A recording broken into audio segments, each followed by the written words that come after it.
175.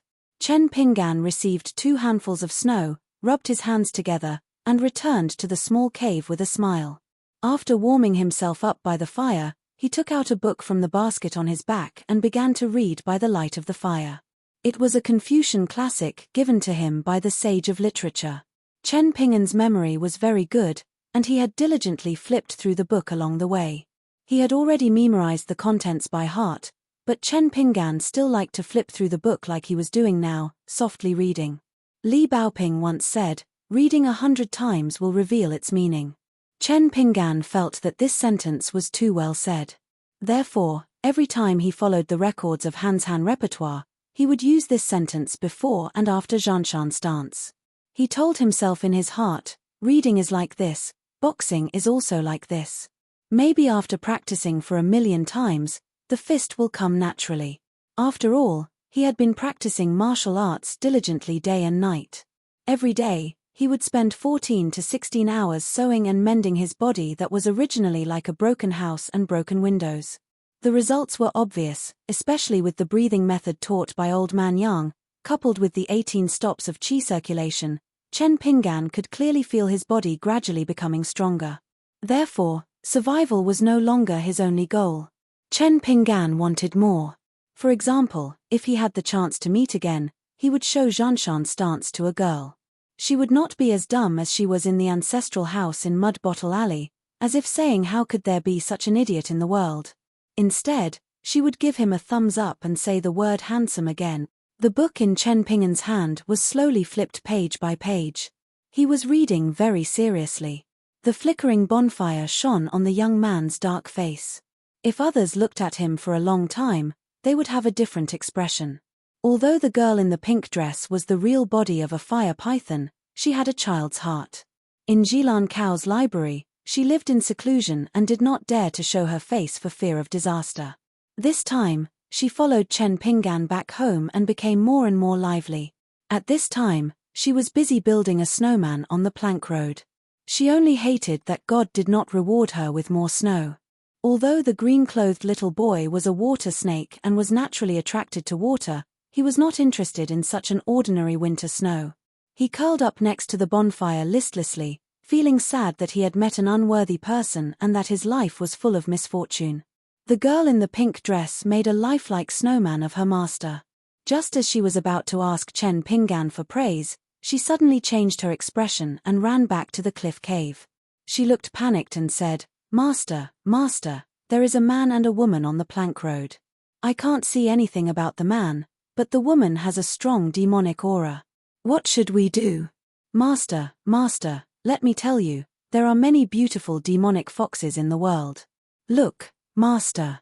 A fox fox fox fox. Eh?" Chen Pinggan closed the book and said, "If they are just passing by, we will make way for them. If they want to hurt someone, it will not be too late for us to make a move." The enthusiastic little boy in green sighed and sat back down obediently.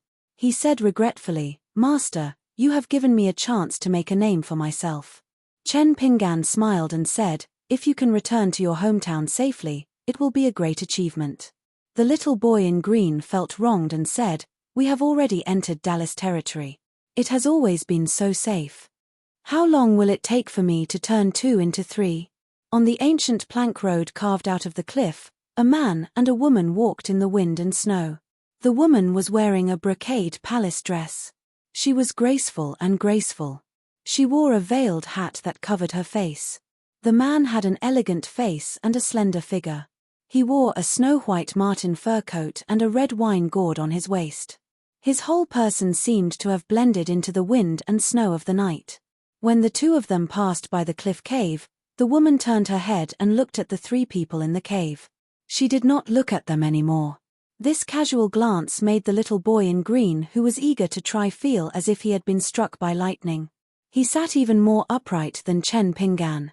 On the other hand, the girl in pink, who was slightly inferior in terms of cultivation, could not help but take another look at the man and woman before she knew the severity of the situation.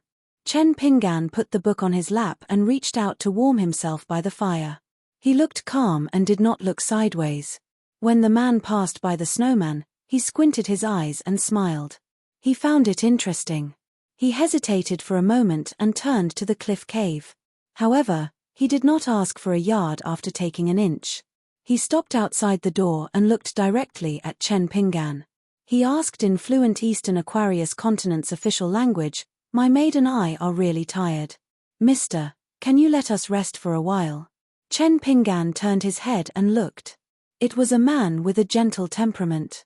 Chen Pingan knew that this unavoidable encounter was a blessing or a curse. If the other party had bad intentions, it did not make a difference whether he nodded or not. So he simply smiled and said, "Sure." The man entered. The woman in the veiled hat who he called his maid did not follow. She stood at the entrance of the cliff cave and straightened her back. The man sat cross-legged with his back to the cliff cave. He took off the wine gourd and was ready to drink. Before drinking, he said frankly, "My maid is a fox demon. She sensed the existence of the three of you before, so I let her release some demon aura as a greeting to avoid unnecessary conflicts. We have no bad intentions." After Chen Pingan found that the little boy in green was nervous, he knew that things were not good. However, since things had come to this point, Chen Pingan did not think much about it. He just held his breath and focused his mind, ready to deal with the man and his maid at any time.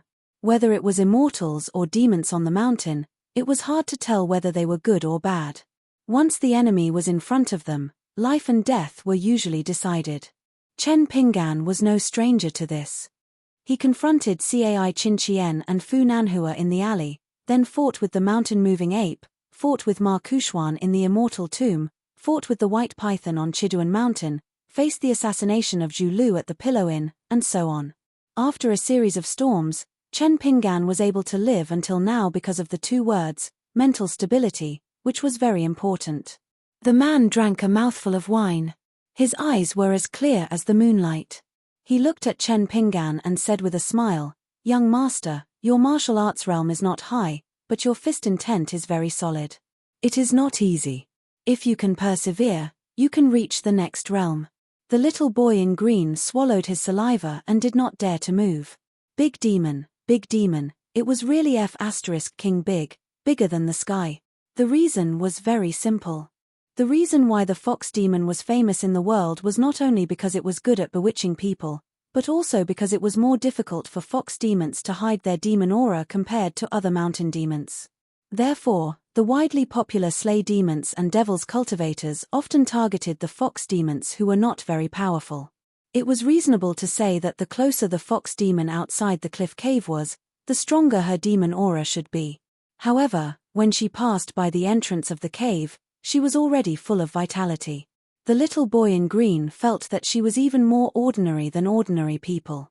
It was as if he could break her graceful waist with a finger. The little boy in green was one of the monsters in the world. Transforming into human form was only the first step for a mountain and swamp monster to achieve Taoism. There was still a long way to go from the Great Sway Kingdom to Dali to truly become a human. To be able to make him, a Realm 6 cultivator and a Realm 7 cultivator, unable to sense anything out of the ordinary, the child in green thought for a moment and felt that it was most appropriate to pretend to be a grandson. If this seemingly amiable person felt that being a grandson was not enough, he could even be a great-grandson. The little boy in green judged that the woman in the palace dress was at least a 9th level, and could even be a 10th level heavenly master. Fortunately, this possibility was not high. Whether the monsters in the world could reach the 10th level was a huge challenge. It was no less difficult than breaking through the 10th level bottleneck of a human cultivator. This meant that they had already been recognized by the great Tao of the world. How difficult was that? One could only imagine how much opportunity and training was needed. Therefore, the old dragon with a hidden identity, the father of the Hansha River god, had a 10th level cultivation, which was enough to match a 11th level cultivator. Chen Pingan did not know the knack of it, but in the face of danger, it did not delay his preparation. After hearing the man's praise, he did not let down his guard. He only replied politely, "Thank you for your kind words." The man sipped his wine and said, "Young master, it's a pity that your longevity bridge was broken. If you want to repair it, it's as difficult as ascending to heaven. Why don't you find another way and just rebuild it?" At this point, the man made a sound of surprise. He thought for a moment and glanced at the book on the youth's lap. He smiled and said, "All right, there really is no story without coincidences." The man slowly got up and left. When he walked out of the cave, the woman in the palace dress was already silently leading the way. The man turned his head and looked at the snowman in the inn. He smiled and sighed, "There really is no story without coincidences." In the wind and snow, the man and woman continued on their way. The woman in the palace dress did not turn her head. She said respectfully, "Master Bai, could this coincidental encounter be the conspiracy of the saints on both sides?" The man shook his head and said, "This trip is far away to relax. I have no desires and I have hidden my traces very carefully. I did not disturb any forces. If they still want to scheme against me, then The woman in the palace dress's face under the veil hat was devastating. Her eyes were burning. Unexpectedly, the man sighed, "What can I do?" A heavy snow fell. The heavens and earth were white and clean. After walking 3 to 4 miles on the plank road, the man who was respectfully called Master Bai stopped. He looked up at the sky with a lonely expression. The woman in the palace dress could only follow and stop. She found that the man did not show any signs of moving. She carefully called, "Master Bai?" The man kept looking at the sky. He said softly, "The tree wants to be still, but the wind will not stop. You said that you grew up in the vast world. Why do you want to walk through the inverted mountain? If you are homesick and want to return to your roots, this is very reasonable. But your roots are here. What do you want? The world is in a catastrophe and 9 out of 10 houses are empty. Is it fun?" The woman in the palace dress was scared out of her wits. She turned around and knelt on the ground. If one looked down from above, her enchanting figure was like a mountain. She said in a trembling voice, "Master Bai, please spare my life." The man turned a deaf ear and answered his own question, "I don't think it's fun. It's not interesting at all." The woman in the palace dress was extremely frightened. She gritted her teeth and instantly exploded with a majestic aura that could move mountains and overturn seas. The next moment, an 8-tailed giant fox as big as a mountain appeared on the plank road. It was snow-white all over. It clung to the cliff and crazily climbed to the top of the mountain, trying to get away from the man. The man was indifferent. He softly called out a name, "Chingying." With a bang, a mass of blood spilled down the cliff like a rainstorm. It was a foxtail that exploded on the spot. Countless snowflakes were soaked in blood. The area around the plank road where the man stood turned into a strange and terrifying scarlet snow. It was said that there were once countless monsters that wreaked havoc in the world. Everywhere in the world, there was chaos. Mortals did not know their names and were helpless. Later on, there was a sage of virtue who cast a cauldron to inscribe the names of the monsters and record their origins. Later on, he ordered people to make more than 1,000 cauldrons and place them on the peaks of various mountains in various continents for the people at the foot of the mountain to remember.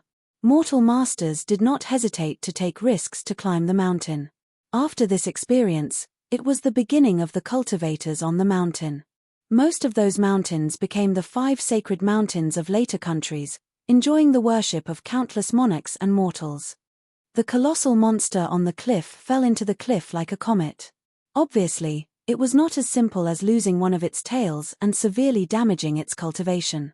With the innate violent nature of monsters, the ferocity that erupted when they were on the verge of death or heavily injured was often even more terrifying. All the mysteries lay in the name of Chingying and the person who announced this name. The fox demon fell heavily to the bottom of the cliff, sending countless snowflakes flying.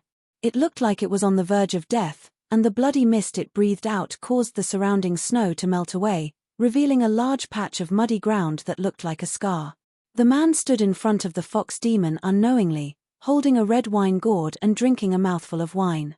Compared to the giant fox demon that was curled up together, he was no different from an ant standing in front of a human, incomparably insignificant. "Before you cultivate the 8th tail again, stay by my side obediently. There are some things that you can't meddle in for the time being." The man said slowly, "If it wasn't for the incense back then, you would already be dead. Since you are still alive now, cherish it well. Let's go, let's continue our journey." The man waved his sleeve and removed the secret restriction of heaven and earth, returning the small world that he had casually cut out to the big world. The fox demon gradually changed back to human form. It struggled to get up and staggered behind the man. The woman in the palace dress looked desolate. The difference of one tale was like heaven and earth. In the past, it was enough for it to look down on its own kind. But now, it was nothing. However, it did not have any thoughts of revenge. To them that were born and raised in this world, old Master Bai's joy and anger were the might of the heavens. In the cave, the green-robed child wiped the sweat from his forehead and said with lingering fear, "It's too scary, too scary." The girl in pink was ignorant. "Is that senior's wife very powerful?" The green-robed child stomped his feet and scolded, "Silly girl, you're really a silly girl. If a fox demon that's at least at the 9th realm isn't scary, what else is? Furthermore, if a maidservant is so powerful, wouldn't the man who is the master of the fox demon be even more perverted?" The girl in pink said meekly, "Our master isn't as powerful as us." Chen Pingan could not help but chuckle. The green-robed child's eyes lit up. "Hey, that's right." The green-robed child laughed out loud. Then, he coughed a few times and said bitterly, "I've lost my composure, I've lost my composure. I've embarrassed myself in front of you, master. Everyone makes mistakes. Let this floor go with the wind and forget about it." Chen Pingan continued reading. However, he could not calm down and could only put away the Confucian classic. After thinking for a moment, he found the few prescriptions of the young Taoist Master Lu. They were all written in small, square script. Then, he picked up a thin branch and squatted on the snow-covered ground at the entrance of the cave to copy the words. In order to prevent the prescriptions from getting wet from the snow, he had to protect them carefully and could only copy one word at a time. The green-robed child who had embarrassed himself tonight wanted to sleep. The girl in pink walked around Chen Pingan and continued to perfect the snowman. At the end of the last prescription, Taoist Master Lu had taken out a green jade seal from his sleeve and stamped it on the paper. Hence, there were 4 words written in red, Lu Chen's edict. Chen Pingan copied the entire prescription from beginning to end during his calligraphy practice tonight. He did not even miss the last 4 words. On the other side of the cave, Chen Pingan meticulously used a tree branch to write the words Lu Chen. At the bottom of the cliff, which was already very far away, the man who was following behind the woman in palace attire suddenly turned his head. When Chen Pingan finally finished writing the 2 words edict, in an instant, it was as if the world had been turned upside down. The man remained motionless with a grave expression. However, the woman in palace attire was already pale with fright. She could barely stand. The fox demon was uneasy. An instinctive fear seeped through her body. She subconsciously approached the man and called out softly, "Master Bai?" The man retracted his gaze and walked forward. "It's fine. We'll just mind our own business." Who was the small well and who was the vast river? Only the heavens knew. 176. That's all for today. Early in the morning, the 3 of them set off on their journey. Facing the wind and snow, Chen Pingan, who was leading the way in front, suddenly stopped after he finished practicing a boxing stance. The girl in pink asked softly, "Who is the master thinking of?" Languid, the boy in green said, "In this damn weather, the master may want to find a beautiful place to take a dump. At least his butt won't be cold." The girl in pink said angrily, "Disgusting." The boy in green sighed, "Good advice is unpleasant to the ears." The Southern Stream Kingdom, which was full of Taoists and famous scholars, was particularly lively this year. A grand ceremony had just come to an end. At the border of the Southern Stream Kingdom, behind a towering mountain, there was a deep path between the mountains and forests. A young Taoist nun was walking slowly, holding an emerald bamboo branch in her hand. Her fingers were gently twisting it, and behind her was a smart and magical white elk. A man in white with a long sword was walking side by side with her, looking lonely. She said helplessly, "I've told you more than once. It's not that I don't like you just because you're in the lower 5 states, but it's also not that I'll like you just because you're in the upper 5 states. Wei Jin, it's really impossible between us. Why are you still unwilling to give up? Otherwise, tell me, How can I give up? To ask a Taoist nun who was devoted to Taoism to speak so bluntly? It seemed that the man was really entangled with her, which made her a little annoyed. The man was Wei Jin, the genius sword practitioner of the immortal level of the Wind Snow Temple. The so-called geniuses of the cultivators on the mountain were actually divided into 3, 6, and 9 classes. Wei Jin was worthy of being the first class of such a young swordsman of the 11th state. His speed of breaking through the state was far faster than his peers. Wei Jin looked dispirited. He didn't look like a man who had just broken through the threshold of the 10th state. He said with a wry smile, "Is it because you have someone you like? For example, the martial uncle in your sect?" The young Taoist nun stopped in her tracks and turned around to look at the sword cultivator of the Wind Snow Temple, whose name shook the whole continent. She was so angry that she laughed and said, "Wei Jin, why are you so unreasonable?" Although Wei Jin was expressionless, he felt somewhat wronged in his heart. He did not know how to explain or redeem himself, so he remained silent for a moment. Even though Wei Jin was so disheartened, his clothes wrinkled, in the eyes of outsiders, no matter where he stood, he was still the most vigorous sword in the world. Unfortunately, this outsider did not include the young Daoist nun in front of Wei Jin. The heart of the sword was as clear as glass, but it did not necessarily mean that one was well versed in the ways of the world. Especially in matters of love, which was the most unreasonable thing in the world, it was even more vexing. Wei Jin whispered, "He Xiaoyong, I only have one last question for you." She nodded and said, "Just ask." Wei Jin hesitated for a moment, and then he turned his gaze away and said with a hoarse voice, "You value fate the most. Then if one day, you finally encounter someone who's fated with you, then even if you don't like him in your heart, would you still choose to become Tao companions with him for the sake of the so-called Grand Tao?" All was silent. It was as if even the invisible wisps of wind between heaven and earth had frozen at this moment. The young Daoist nun smiled and said, "Yes."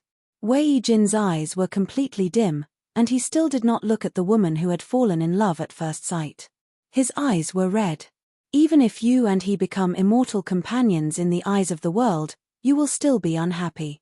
He Xiaoyong, I won't lie to you, I don't want to see you unhappy." The young Daoist nun sighed softly. Although there was a trace of sadness, her Tao heart was still as firm as a rock. "Wei Jin, even if there really is such a day, and I don't live a good life, I will never go back on my words, and I will never turn around and like you, Wei Jin." Wei Jin murmured, "Is that so?" The young Daoist nun turned and left. Wei Jin was unwilling to move for a long time. She did not regret it, but he already regretted it. He regretted asking such a stupid question that hurt others and hurt himself. A young Daoist walked out from the depths of the dense forest, and beside him were 2 big fish, one green and one red, swimming in the air. Wei Jin retracted his gaze. After the Daoist nun He Xiaoyong had walked far away, he dared to stare at her back that was getting farther and farther away. He did not look at the golden boy in the eastern bottle continent, and said coldly, "If you dare to say a word, I will dare to draw my sword and kill you."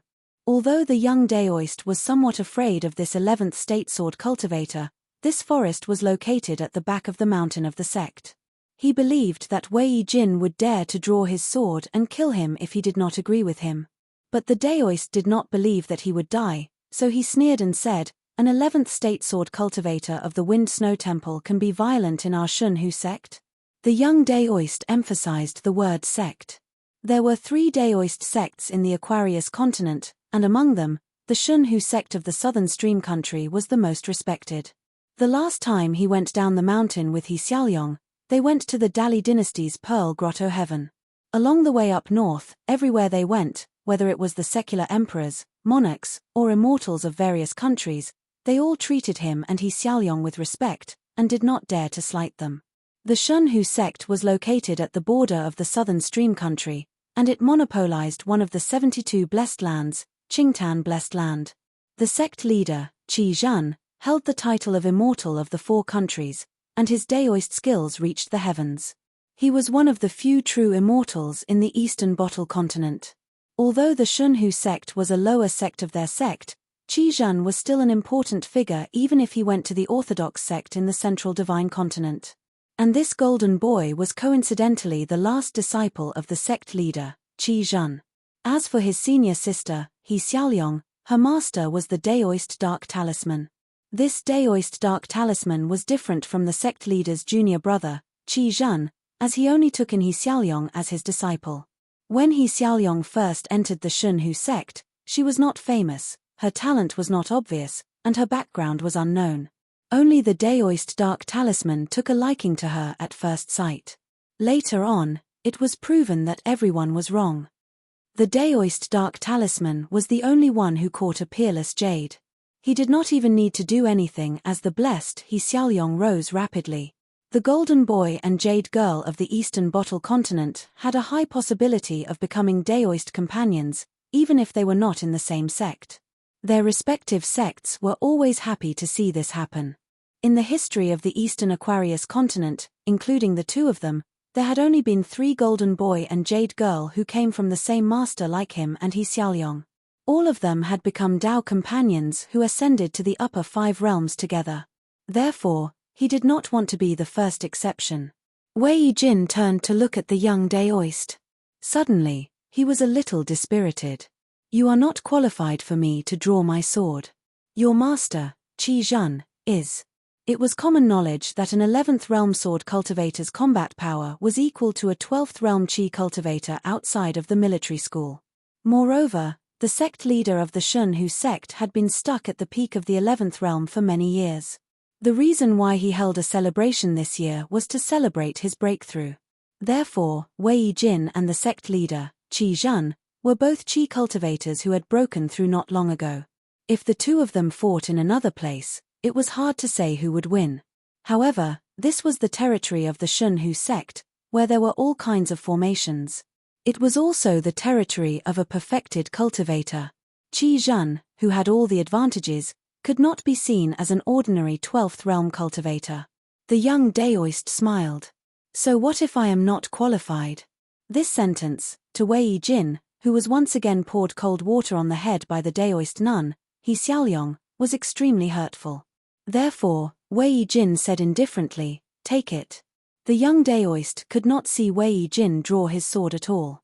A wisp of sword chi less than an inch long slashed down on his head. The young Daoist, who was about to lose a life-saving talisman, saw a gentle palm as fair as jade reach out to his head and catch the terrifying sword chi that split the air. Then, the air was filled with the smell of blood, which was out of place in this quiet and peaceful forest. Wei Jin glanced at the uninvited guest, released the hilt of his sword, and left slowly. He only left a sentence. Take care. A Daoist priest with a face as white as jade stood in front of the golden boy of the Shunhu sect. He withdrew the palm that blocked Wei Jin's sword chi. The wound on his palm was so deep that the bone could be seen.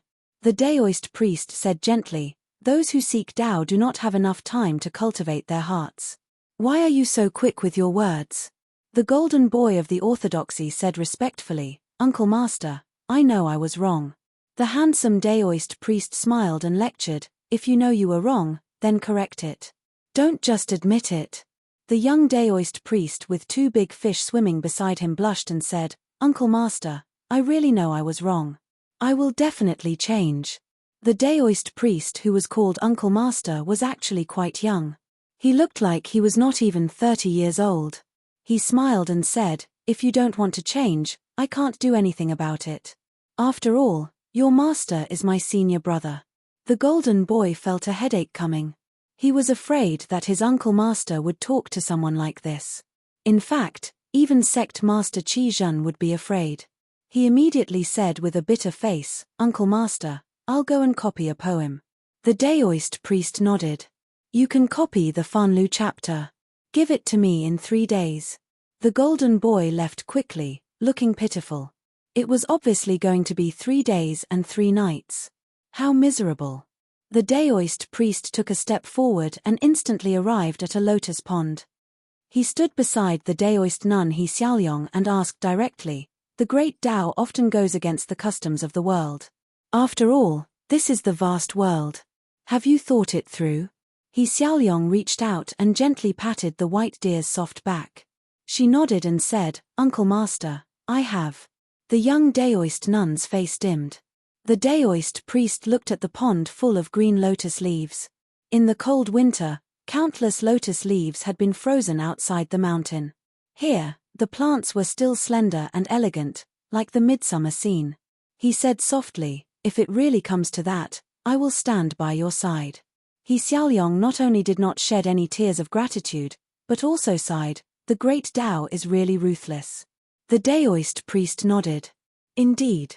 It's good for your cultivation that you can think this way." The reason why he stood on He Xiaoyong's side and chose to stand opposite his senior brother Daoist master Shen Fu was not that he felt pity for He Xiaoyong, but that he stood on the great Tao. It just so happened that He Xiaoyong was on this great Tao. If one day this pair of master and disciple were reversed, he would also make the same choice. He Xiaoyong put away her thoughts and asked with a smile, "Uncle Master, that guy we jokingly call Little Uncle Master Lu, who is he?" "He has been stranded at the border of Southern Stream Kingdom for nearly a year." The Daoist priest shook his head and said, "I can't divine that person's origin. Since he is willing to call me senior brother, and I lost to him in chess, I can only let him be. I can only divine that he is in Lizhu Cave Heaven, the dead end of the deadlock." But Qi Jingquan's actions were unexpected, so he still had no chance to make a move in the end. "And he has some relations with the orthodox sect of the Divine Grandeur sect. That's all, I can't divine anything more." Even He Xiaoyong felt a little creeped out. Although Qi Jingquan's last attack was quickly concealed by the various sages, He Xiaoyong had not only seen the beginning of the great battle with her own eyes, but also felt the aftershocks of the great battle. Even if she had comprehended it, it was already the end of the great waves crashing onto the shore. The ripples on the shore had already shocked He Xiaoyong. At the same time, He Xiaoyong was even more determined to pursue the Tao. "The world is so vast, and the masters are so lofty. Why don't I, He Xiaoyong, go there and have a look?" The Daoist priest smiled and said, "Don't think too much. When the water falls, the stone will come out." After that, the Daoist priest, who was considered to be of high seniority in the continent, slowly walked by the lotus pond, thinking leisurely. The Daoist priest thought about some of the most natural things in the world, such as why it rained, why people were respected, why there were waxing and waning, why there were grotto heavens and blessed lands, and so on. These things that everyone was used to were boring. The reason why it was boring was that if you talked about these things with others, there would be nothing to talk about. He Xiaoyong looked from afar and felt inferior. It had nothing to do with the difference in cultivation level or seniority. It was the young uncle master who had already walked far away from the great Tao. It was difficult for people to look up to him, so they felt inferior. They bought a pot of wine from a wine shop on the street and Wei Yijin poured some into his palm. The white donkey lowered its head and drank very quickly. Fortunately, the people here had seen the world. Not to mention the donkey drinking, even if the donkey opened its mouth to speak, they wouldn't even frown. Wei Yijin retracted his hand and began to drink by himself. He left the tavern and walked aimlessly. The donkey followed him eagerly. After walking out of the town at the foot of the mountain of the Divine Grandeur sect, Wei Yijin, who had always regarded himself as a man of Jianghu, was still unwilling to fly on the sword. He drank himself drunk and sat on the back of the donkey, letting it carry him around freely. Mountains and rivers, repeated one after another. Finally, they came to the capital of the Southern Stream Kingdom, Fengyang. Wei Yijin, like ordinary people, handed in a customs document at the city gate and was allowed to lead the donkey into the city. Wei Yijin, who was reeking of alcohol, thought hard. He remembered that he had a Jianghu friend in Fengyang. 7 or 8 years ago, they traveled together. That person seemed to have said that he was the son of the head of a big sect in Fengyang City. Wei Yijin asked for directions to the sect called the Mighty Wind Sect. Wei Yijin remembered that person mocking himself at that time, saying that his ancestor was really ignorant and chose such a careless name for the sect. Wei Yijin comforted him, saying that in the south of the Aquarius continent, there was a very large immortal mansion. It had been passed down for thousands of years and its foundation was deep. It dominated a region and its power was comparable to a country. But it was named by the founder of the sect, the Invincible Divine Fist Sect. That was really pitiful. Every time there was a gathering of immortals, the disciples of the sect all felt bored. Wei Jin slowly walked forward. There was a fortune-telling stall by the side of the street. A young Daoist priest wearing a Daoist robe and a Daoist crown was lying on the table.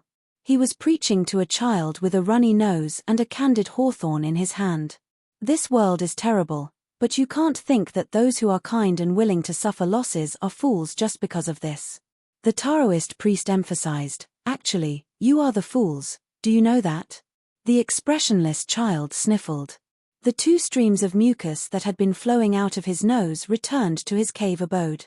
Then, he licked the candied hawthorn. The Taoist priest was a little anxious. "I'm talking business with you. Why are you eating candied hawthorn?" The child remained indifferent. He tilted his head and ate the candied hawthorn. The young Taoist priest said earnestly, "Sai, you really don't have any wisdom. This penniless priest helped you with your divination out of goodwill. This penniless priest clearly divined that you and the young lady next door were a match made in heaven. This penniless priest didn't even take your copper coins. Isn't this righteous enough? Why don't you know how to be grateful? It's just a stick of candied hawthorn. How much is it worth? Can't it even compare to a future wife?" The child, who had been in a daze, suddenly chuckled. "Do you think I'm stupid?" Then, the child turned around and skipped away, shouting, "Time to eat candied hawthorn." The young Taoist priest slammed the table bitterly. Public morals are degenerating with each passing day. People's hearts are no longer what they used to be. Wei Jin smiled and walked away. Suddenly, he stopped in his tracks, but he did not turn his head. Recalling the Taoist priest's attire, Wei Jin was a little hesitant. The Taoist priest had already opened his mouth and said with a smile, "Since it's fated, why not meet?" Wei Jin led the donkey away. The young Taoist priest said pitifully, "The days are hard to bear. Why are the people of Southern Stream Kingdom so smart? The customs of their people are too unsophisticated." He angrily sat back down on the stool and guarded the bamboo pot on the table. His hands hugged the back of his head as he basked in the sun. His neck swayed back and forth and the Taoist crown on his head swayed with it. He said to himself, "Boring, really boring." A pretty girl timidly walked over. Gathering her courage, she asked, "Taoist priest, can you divine the fate of marriage?" The young Taoist priest quickly straightened his sitting posture. "Absolutely. If it's not a good fortune, this poor Taoist priest will not accept money." The young girl was stunned for a moment and then turned her head to leave. She thought to herself that this was obviously a scam. He must be a shameless Jianghu swindler. Thinking about it, how could the Taoist priests of our Southern Stream Kingdom be so down and out? She should not be greedy for small gains. Marriage was such a big matter. She should go to Screen Alley and find a real Taoist priest to divine her fortune. If the price was expensive, then it was expensive. It was better than being cheated. She then became a little depressed. That swindler was actually quite good-looking. How could he be such an indecent person? The young Taoist priest rubbed his face hard with both hands and said dejectedly, "I can't live like this. When the time comes, the heavens and earth work together. When it comes, the hero is not free. Retribution is not good." Finally, the young Taoist priest sighed. "What a good saying. A gentleman can be deceived. Since you have been so open and honest, this poor Taoist will naturally not be too overbearing." The young Taoist priest packed up his stall and started to get busy. He thought to himself, "Then the mountains are high and the rivers are long, may we meet again someday?" But he quickly shook his head and rejected the idea. Difficult. At the southern border of Dali, the wind and snow were howling. An adult and 2 children were walking in a canyon. Chen Pingan's stance walking was difficult. In order to maintain his stance walking in one go, he found it increasingly difficult to breathe. Every time he breathed, it felt as though countless knives were stabbing into his 7 orifices, causing Chen Pingan's face to turn slightly pale. The girl in pink who was carrying a large book box asked, "Master, be careful not to backfire. The books say that more haste, less speed. Master has already taken a lot longer than usual to walk his stance today." Chen Pingan only shook his head slightly and did not say anything. Otherwise, the breath he had been accumulating would dissipate.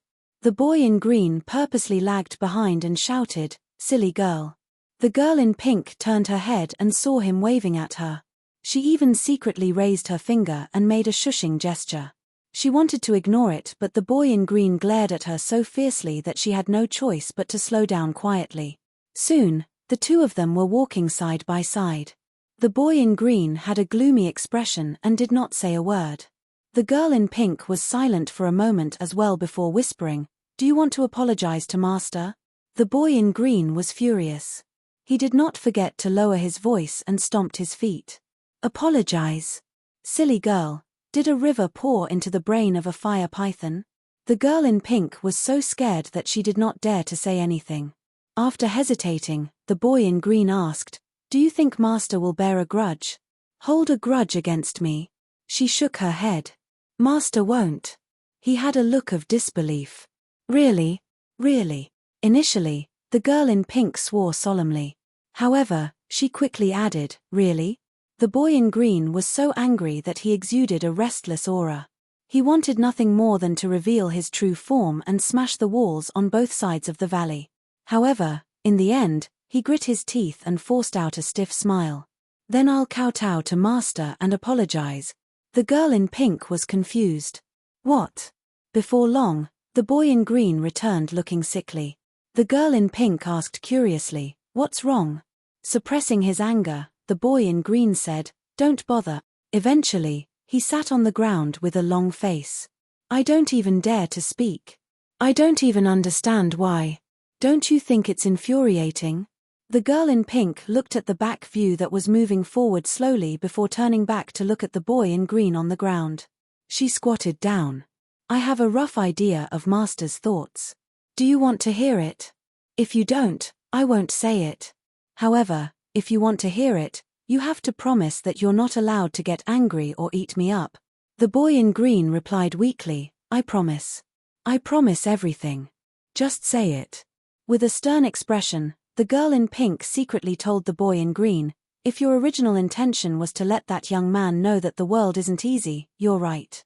Perhaps Master might even be willing to apologize to you. However, if your original intention was to hurt him casually for fun, even if what you did turned out to be good in the end, Master might still feel that something isn't right. That's just my imagination running wild and I can't be sure. They might not be Master's true thoughts. Actually, I think it's best if you talk to Master himself." The boy in green was stunned when he heard that. Then, he muttered, "Of course I thought it was fun. Whether that young man lives or dies in the future has nothing to do with me." The girl in pink was exasperated. "Then I can't help you."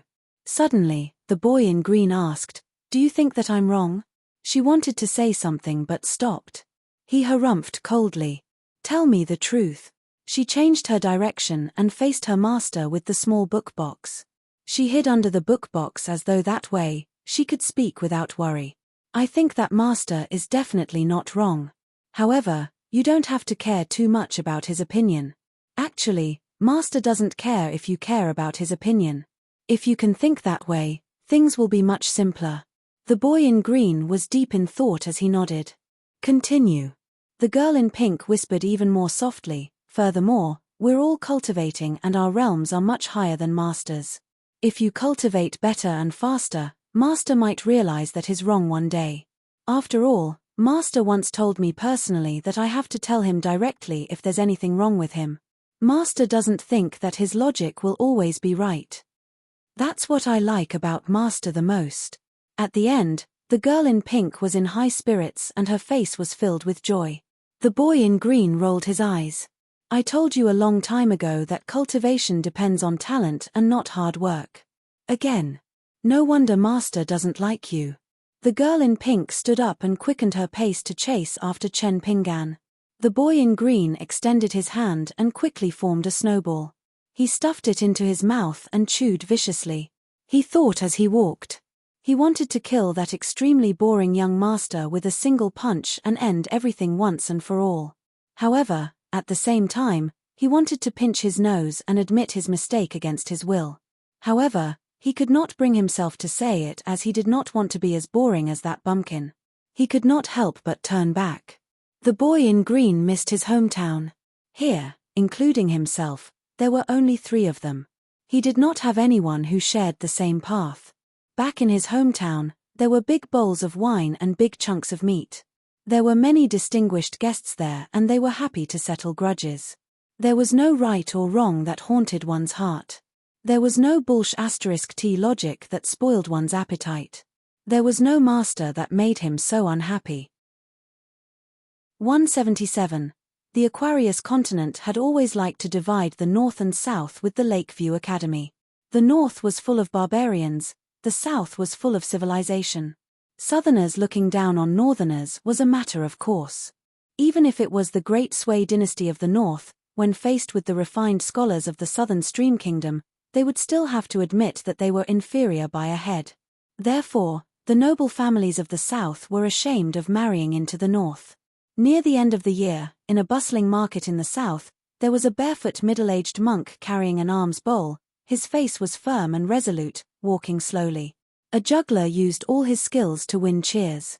The monk saw a small monkey tied to a wooden stake, thin and skinny, which made its eyes look big. The monk squatted down, took out half of a hard biscuit, broke it a little, placed it in the palm of his hand and extended it to the skinny monkey. However, it was frightened by the monk's kindness and fled back in panic.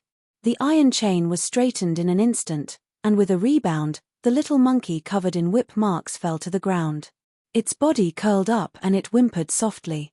The monk gently placed the broken biscuit near the wooden stake, broke the remaining half of the biscuit in half, and scattered them on the ground. He then put down the iron alms bowl, got up and retreated, and finally sat cross-legged 3 or 4 steps away from the wooden stake. He closed his eyes, moved his lips slightly, and silently recited the scriptures. He cultivated when he walked, he cultivated when he sat, he cultivated when he walked, he cultivated when he Saturday. After the monk sat down, the little monkey looked at him timidly for a long time, and finally plucked up the courage to grab a piece of biscuit, returned to its original position and ate it. Seeing that the monk was indifferent, it became bolder and stole another piece. After repeating this, it found that there was some clear water in the iron alms bowl, and drank it. In the middle of winter, the clear water in the alms bowl was warm, which made the little monkey feel comfortable, and was even less afraid of the monk. Its big eyes stared blankly at the barefoot and bald guy, as if it was full of puzzlement. After the monk finished reciting the scriptures, he opened his eyes and got up.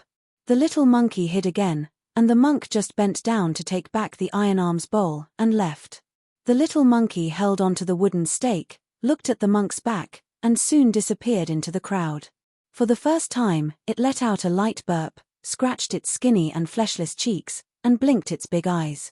The barefoot monk walked with his head down in the crowd, and even if a passerby bumped into his shoulder, he did not raise his head, but bowed with his right hand in front of his chest, nodded slightly, and continued to walk. There was a crazy old man in the market. His hair and eyebrows were in knots, and his clothes were ragged. Whenever he met children, he would ask them the same question, regardless of whether their parents were rich or poor. Most of the people were not surprised by this. Most of them took their children's hands and walked away quickly. Some of them laughed and scolded him. Some of the young men with bad tempers would even push the old man. From the beginning to the end, the old man just repeated the same strange question. A group of young prodigals who knew the old man well blocked him. One of them asked with a smirk, "I have a child who hasn't been named yet. What do you want?" Of. Damn you." The old man was kicked in the stomach by the young man, and fell to the ground. The old man held his stomach and rolled on the ground. A monk crouched down and helped the old man up. The group of wanderers laughed and left. After the old man was helped up, he grabbed the monk's arm tightly and asked the monk the very disrespectful question again, "Have you named your child?" The middle-aged monk looked at the old man, shook his head, and patted the old man's dust before continuing to walk. The old man was still asking for trouble in the market, and he was looked down upon and scolded by countless people. Pedestrians. The monk walked with his head down. If he saw small insects, he would pick them up and put them on the side of the road. Finally, he saw an old temple that had been abandoned for a long time. The monk saluted with one hand outside the door and slowly walked in. In the corridor under the eaves outside the main hall, the monk began to sit cross-legged and continue to practice after eating the food in the bowl. In the twilight, Crazy Ole staggered back. He did not look at the monk and went straight to the main hall. He fell on a pile of straw, rolled up a piece of broken quilt, and tried to cover his hands and feet as much as possible. Then he fell asleep. Nothing happened that night. The old man liked to give people random names. He woke up at noon. After waking up, he left the temple and went to the city to gather with the people. As for the middle-aged monk, the old man did not see him at all. At first, people had guessed that Crazy Ole might be an eccentric person, but later they found out that he was just an old piece of trash. He didn't fight back when you hit him, he didn't talk back when you scolded him, he would cry when you hit him, and if you hit him hard, he would bleed. In the end, only some idlers were willing to make fun of him. The old man had lived in this abandoned temple for many years. In the next half year, day after day, the monk lived here temporarily. Occasionally, he would go to the city with the old man to beg alms. Occasionally, he would go out of the city with the old man and return to his residence. The two did not talk to each other. They even rarely looked at each other. Every time the old man saw the monk, he was at a loss and could not remember anything. That night, it was raining heavily. Lightning flashed and thunder roared. Amidst the storm, it was likely that even the shouts that were close at hand could not be heard clearly. The old man huddled in the straw shop would tremble with fear every time the thunder roared. The sleeping old man clenched his fists and kept murmuring, "It's Grandpa's fault for giving you a bad name. It's Grandpa's fault. It's Grandpa's fault. It's Grandpa's fault." There were no tears left on the old man's dry face, but it seemed particularly heart-wrenching. As the rapid thunder became intermittent, the old man's murmuring faded away although the rain was still dense and frightening. But just as the old man fell into a deep sleep, the monk bent his finger and gently knocked. Dong! The sound of a wooden fish echoed in the ancient temple. It sounded like thunder in the corridor. The old man shuddered and suddenly sat up. He looked around. At first, he was at a loss, then relieved, and finally sorrowful. He stood up and walked out of the hall. The short old man in ragged clothes walked with a fierce momentum, like a tiger coming down from the mountain and a dragon crossing the river. But although the momentum was amazing, the old man's body was still very weak. He was just a tiger that refused to fall. The old man walked out of the temple and looked up. He was speechless for a long time. In the end, there was only disappointment left. The monk said softly, "All sentiments are bitter." The old man did not even look at the monk. He sneered, "What bitter? I'm happy. How can being a heartless immortal be carefree? What *t immortality? All of them are high and mighty. They only remember immortals and forget people. Ha ha, ordinary people who forget their roots will be struck by lightning.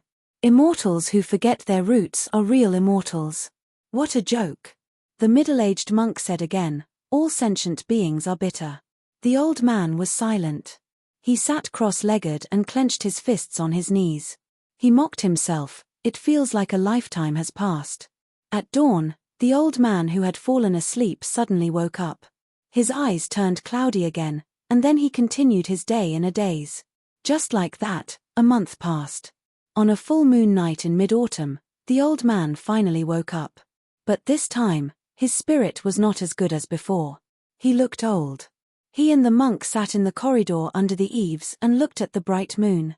The old man muttered to himself, "My grandson is very smart, the smartest scholar in the world. It is a pity that his surname is Kui. It is unfortunate that he met a grandfather like me. He is even more unfortunate. It should not be like this, it should not be like this." The middle-aged monk was silent. There was a saying in Aquarius Continent's Kui clan, "There is a temple but no monk. The wind sweeps the floor. There is incense but no fire. The moon lights the lamp. When winter came, the snow fell." The old man slept in the temple. His teeth were chattering and his face was ashen. It was as if he could not survive the winter. The monk entered with an alms bowl and gave the old man a warm dry biscuit. The old man received it in a daze and threw it on the ground. His eyes regained some clarity. He looked at the monk, who picked up the dry biscuit and handed it over again. The old man shook his head. I only want to see my grandson once. If not, I will not be able to rest in peace. I cannot swallow this anger. I want to apologize to him. It is grandfather who has let him down. I cannot go crazy. I need to wake up. Monk, save me. The old man gripped the monk's arm tightly.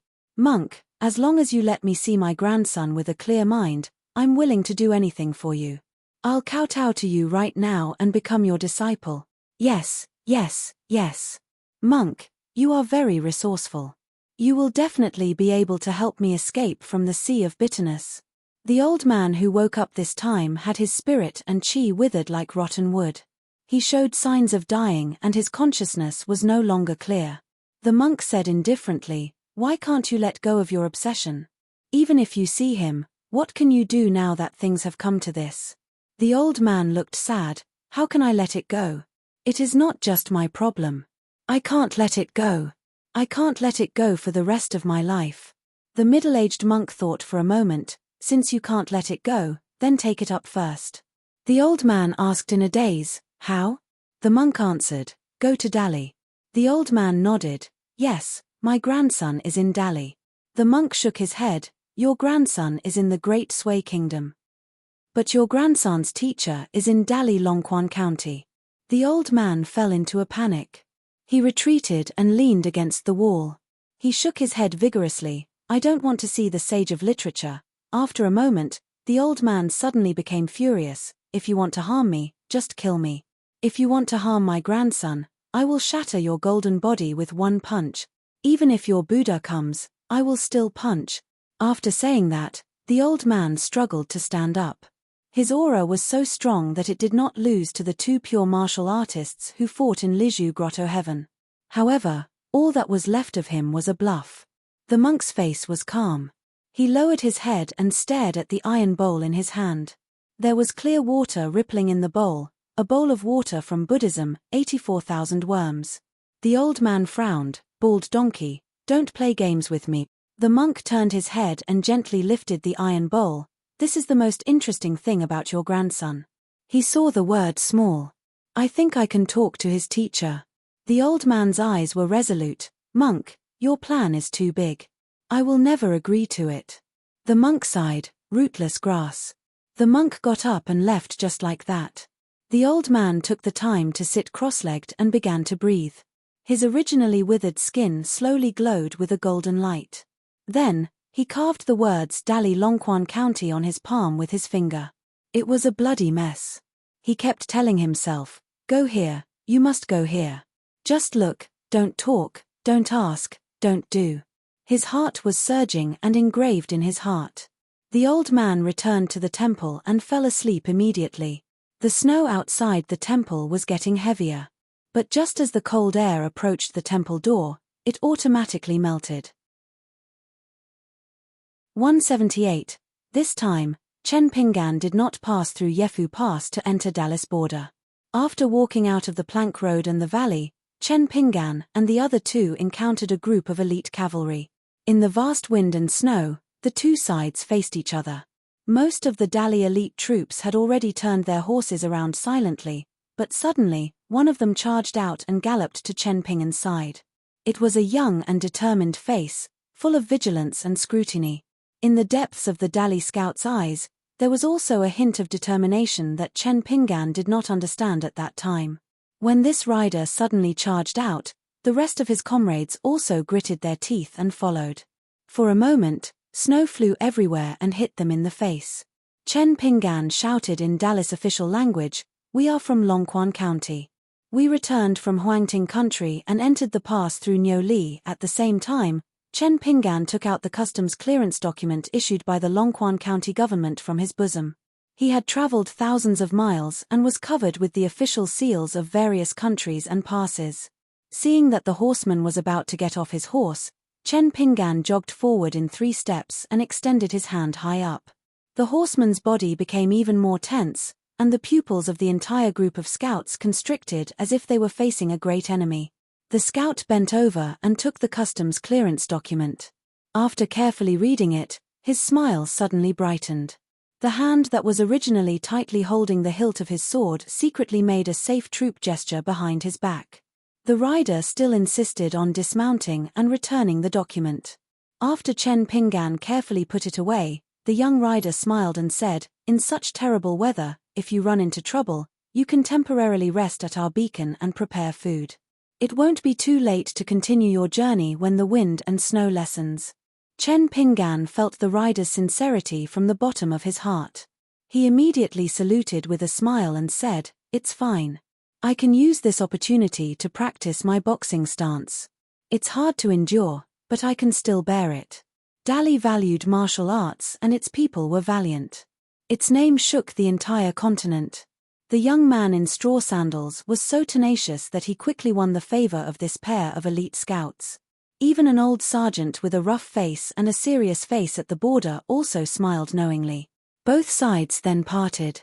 The scouts continued south to investigate while Chen Pinggan continued north to return to his hometown. The sergeant looked back at the backs of the three people returning north.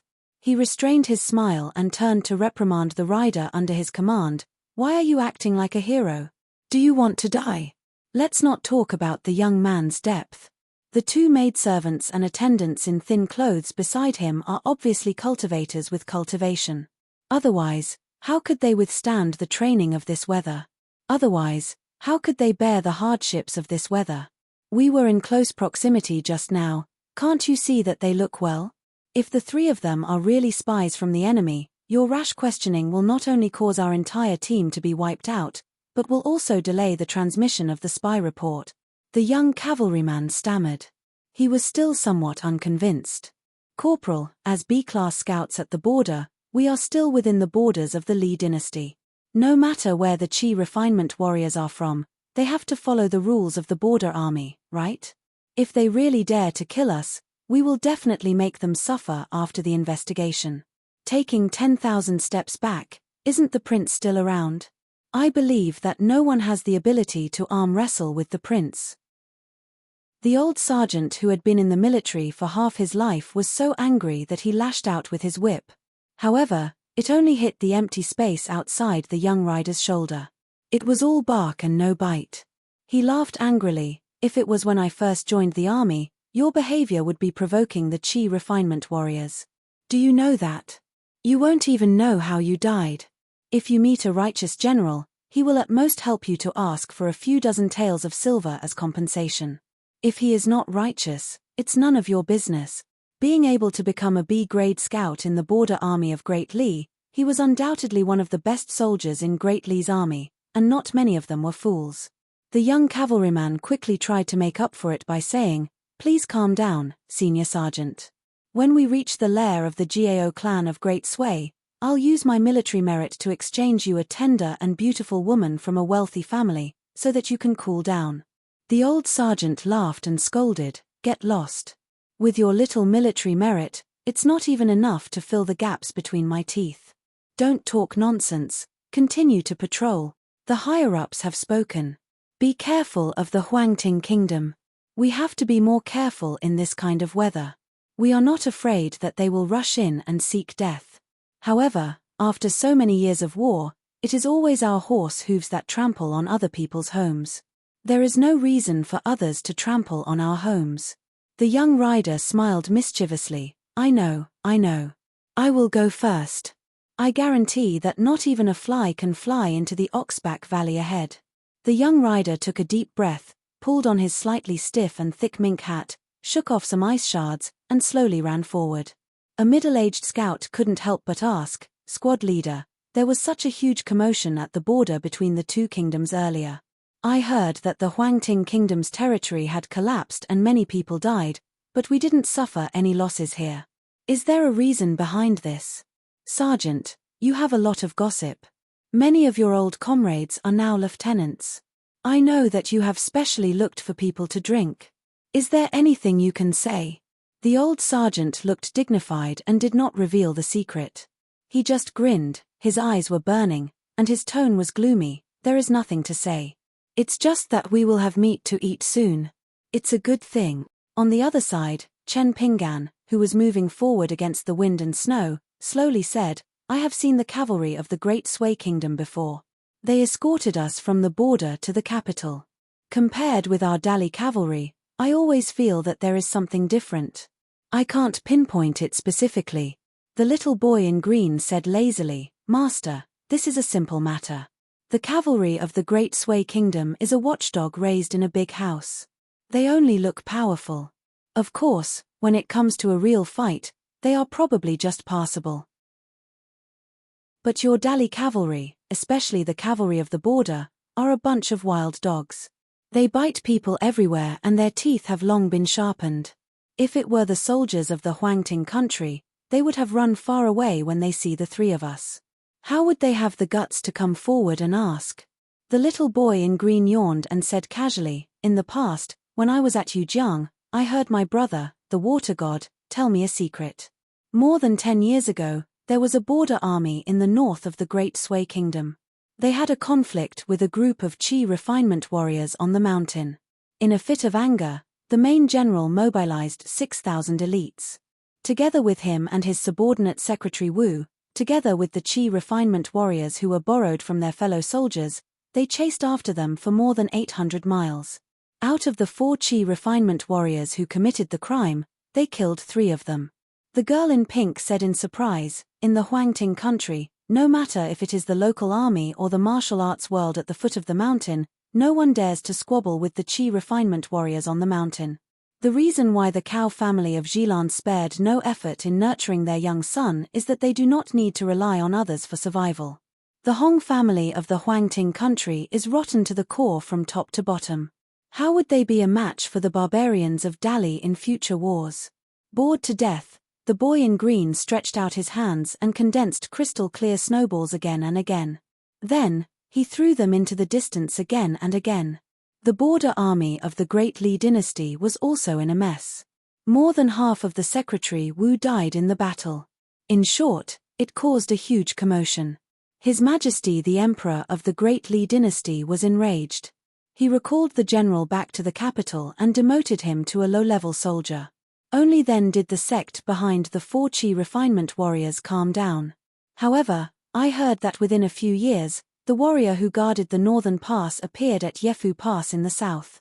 He regained his original official position very quickly. The border army that he was in previously even received the honorary title of one of Dali's newly promoted Iron Cavalry. Not only did the border army recover to full strength rapidly, many A-class horses and A-class soldiers were also added into the army. They are very prosperous now. Chen Pinggan thought of the Cliff Academy of the Great Sway Kingdom and muttered to himself, "Please don't go to war." The azure-robed child quickly tossed a snowball into the air, and then used a second snowball to shoot out. Both sides shattered with a loud bang. The arrow has already been knocked, but it has to be released. I don't think we can escape from this war of annihilation.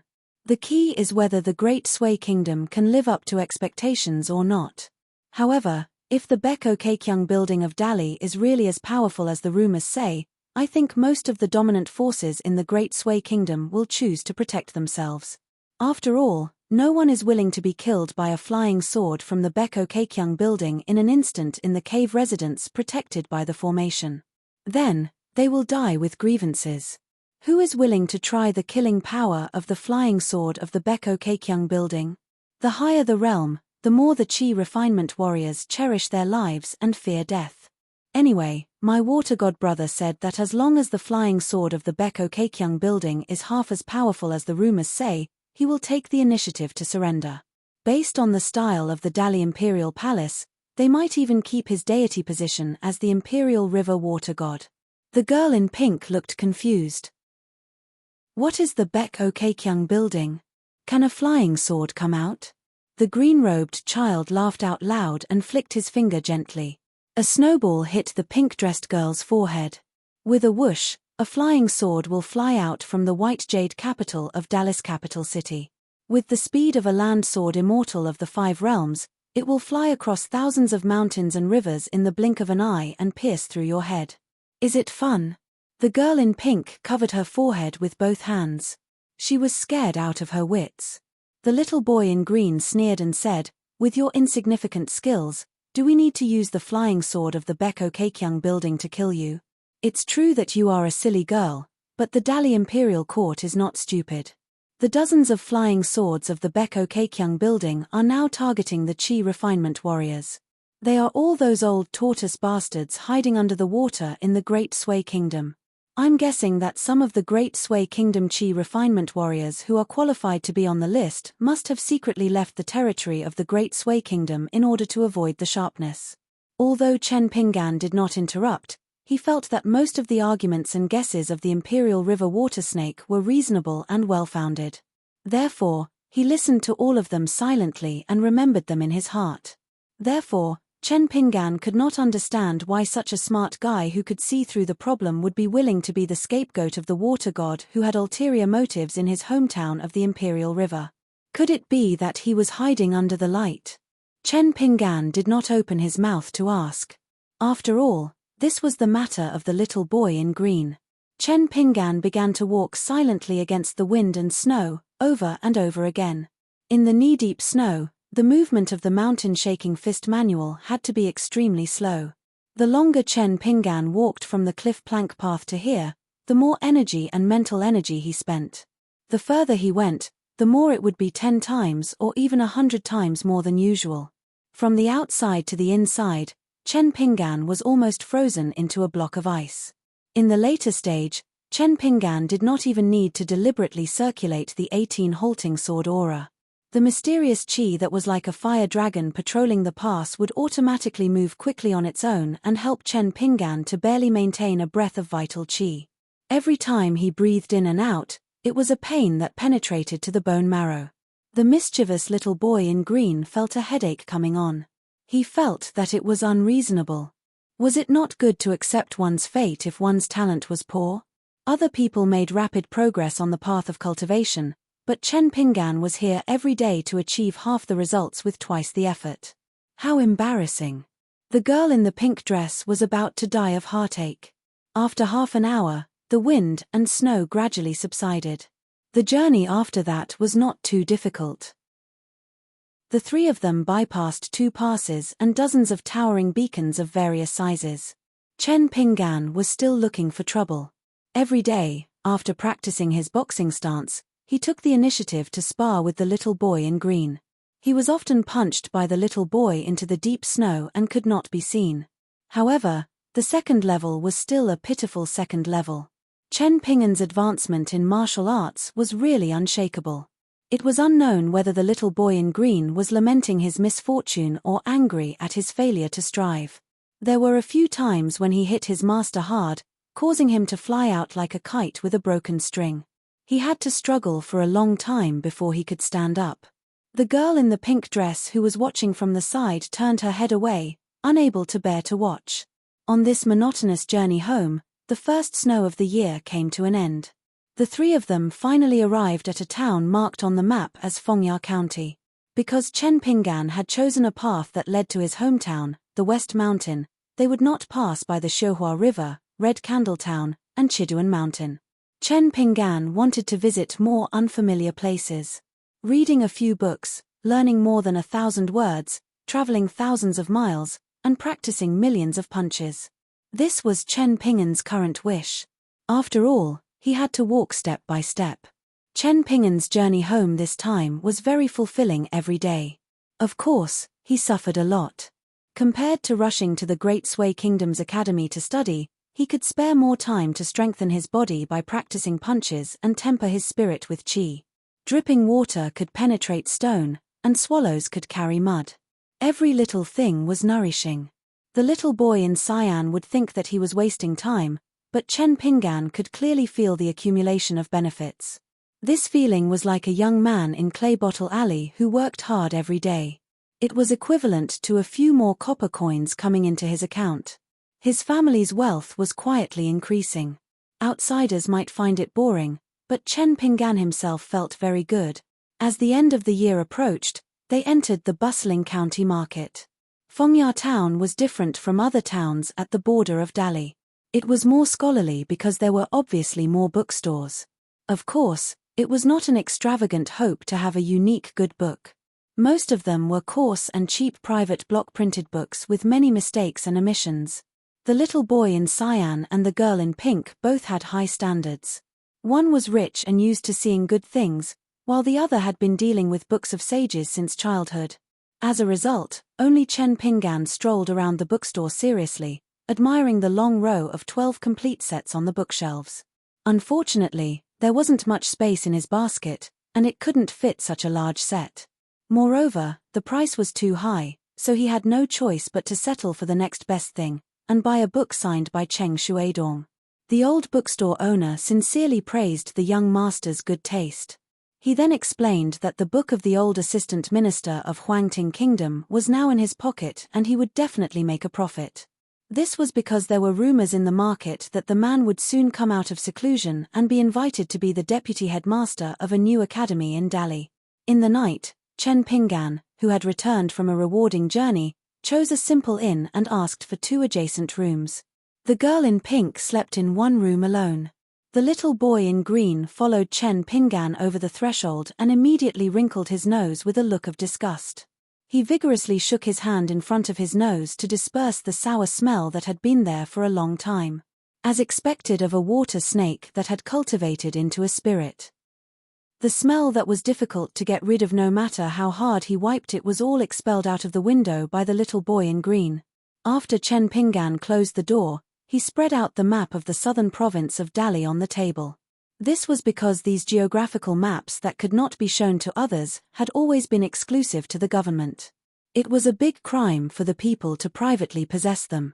Chen Pinggan looked at the distance between Fengya County and Longquan County. The distance between them was less than 600 miles. Half of it was the official road that was convenient for traveling merchants and the other half was the relatively difficult waterway of the Chongdan River. Compared to the long journey back and forth, 600 miles could be considered close at hand. After Chen Pinggan ate his food, he began to practice the sword furnace. From time to time, he would hear the curses of a woman and the begging of the innkeeper. It was so similar to the scene in his hometown, Apricot Blossom Lane. It was just that at that time, Ji Yukan's mother was still alive, and the vicious Granny Ma was not dead yet. Every day, there would be the sound of reading in the school, which spread far to the Iron Lock Well. When he went back this time, the old locust tree was gone, and the gatekeeper was no longer there.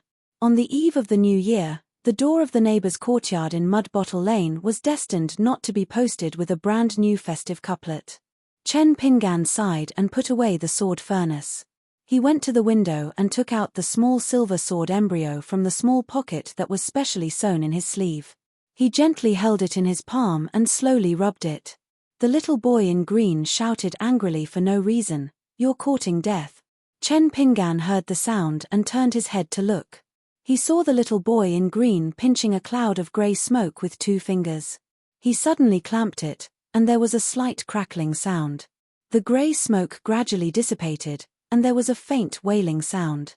Seeing Chen Pinggan's puzzled expression, the little boy in green took the credit happily and said, "Master, this little demon that doesn't know life from death has been crushed by me. It still dares to behave atrociously in your territory. It's really tired of living." The little boy in green pointed to the scattered fog. "It's called Pillow Evil Spirit. It doesn't have a physical body.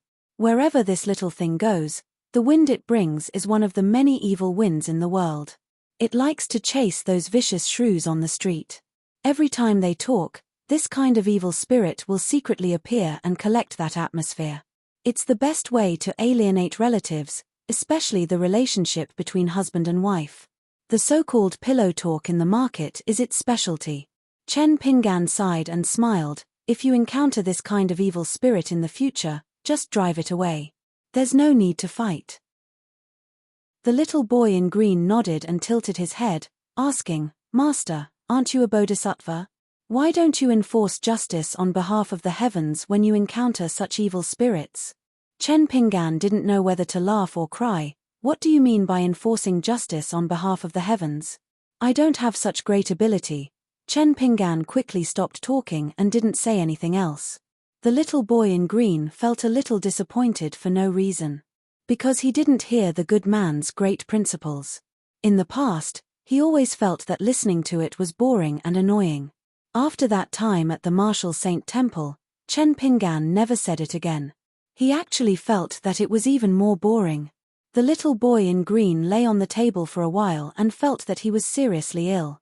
He simply climbed onto the table and lay down on all fours. He stared at the ceiling lifelessly and saw a small spider web that no longer had an owner. After staring at it for a long time, the little boy in green began to toss and turn on the table. The girl in pink tidied up the bedding and mattress over there and then ran over here to help her master tidy up. She didn't forget to carry Kui Dongshan's book box properly. Throughout the journey, she protected the book box at all times. From this, it could be seen that the white-clothed youth's display of his remarkable ability in the library of the Jilan Cao family had left a deep psychological shadow on her. Chen Pingan put away the silver ingot again and walked towards the table. The little boy in green hurriedly sat back down on the stool. Chen Pingan took out the book that still had a rich ink scent from the basket on his back. The little boy in green hurriedly brought over the oil lamp attentively and helped to light the wick. The master and servant sat on 3 sides. The little boy in green did not dare to disturb Chen Pingan, who was reading the book. He smiled and asked the girl in pink sitting opposite him, "You're about to eat a snake gallstone and enter the middle 5 realms. Are you happy?" With Chen Pingan beside her, the girl in pink was much more courageous. "Don't you dare have any ideas about my snake gallstone." The green-clothed child chuckled and said, "Master told me in private that the snake gallstones are divided into different sizes and ranks. Silly girl, you didn't make any contributions or hard work along the way, so you were the most useless. Therefore, I only gave you the smallest and worst one.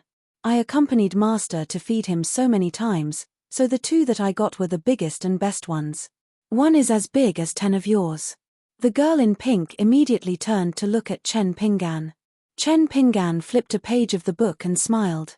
"Don't listen to his nonsense." The girl in pink glared at the little boy in green who was lying about the military situation. The little boy in green slammed the table. "Rebellion?" The girl in pink sat beside Chen Pingan. Chen Pingan was used to this and did not deliberately support the little fire python.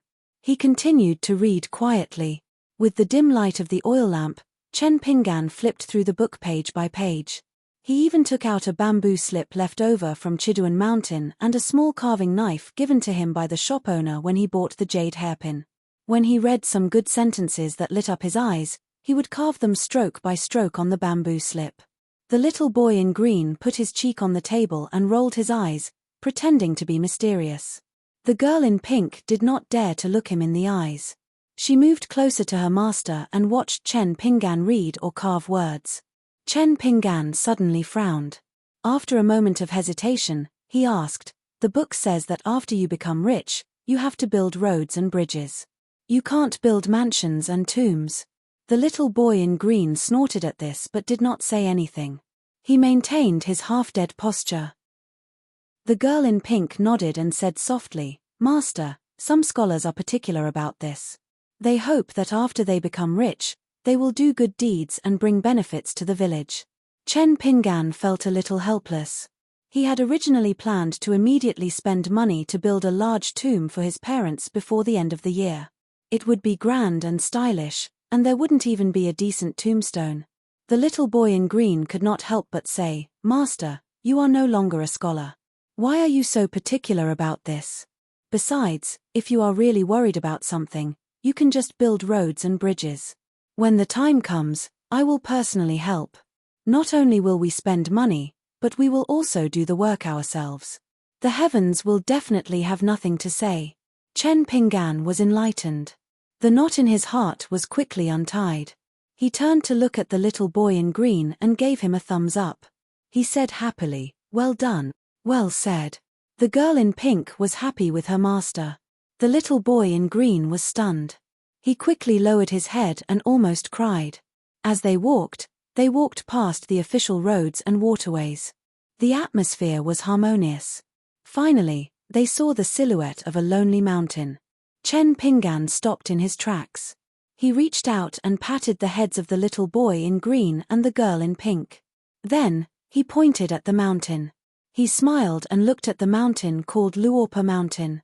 This time, Chen Pinggan did not hold back. "We're home. My home." The second volume ended. 179. After seeing his own mountain, Chen Pinggan began to run wildly. He no longer cared about walking or setting up piles. He did not have the slightest bit of melancholy due to his homesickness. Chen Pinggan only focused on running. The bags of soil that occupied more than half of the basket were stacked layer by layer. They rustled as his shoulders moved up and down. The little boy in green and the girl in pink followed behind him. The former looked around.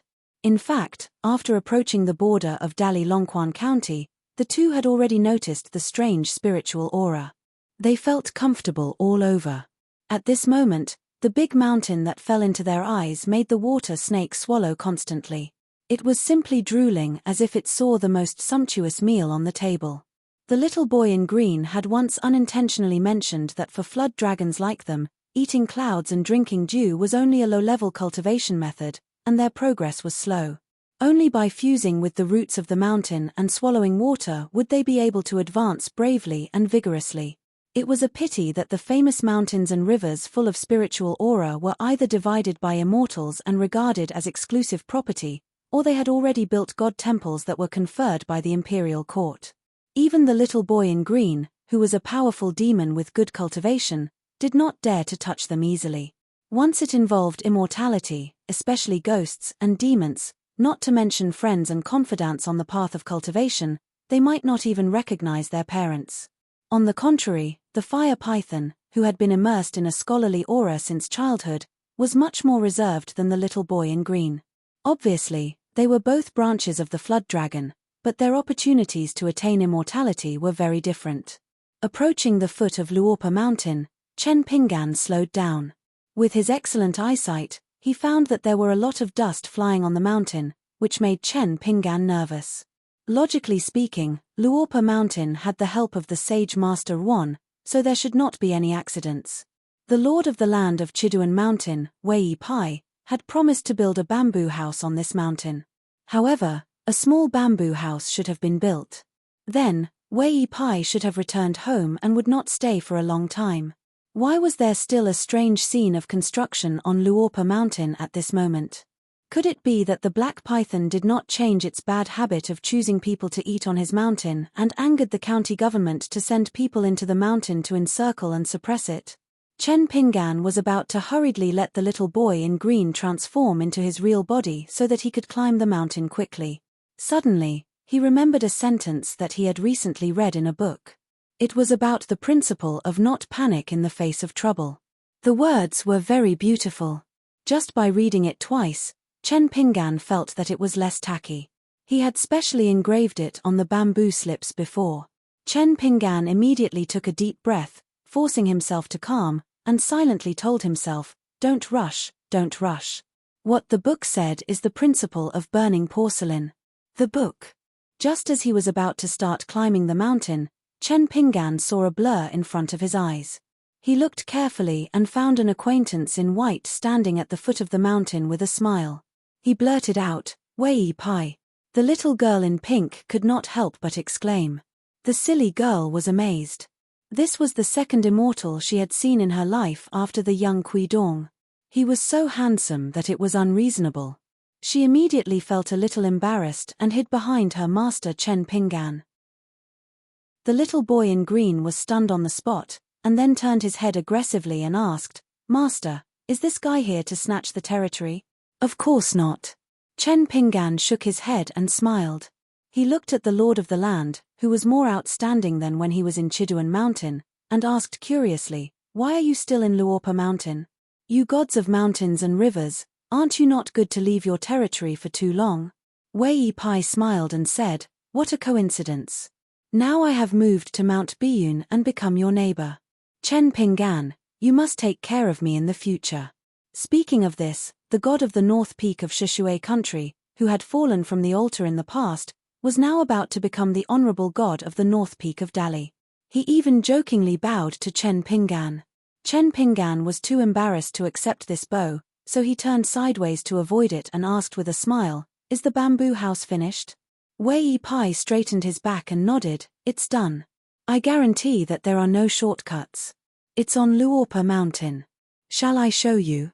Originally, I chose the best place for it to take root, but it was occupied by the mountain god temple of Luopa Mountain, so I had to change the site. But it's not bad. The view is wide, the sky is high, and the ground is far away. The scenery is very beautiful. I have been staying there for the past year. You are not allowed to burn the bridge after crossing the river and drive me away.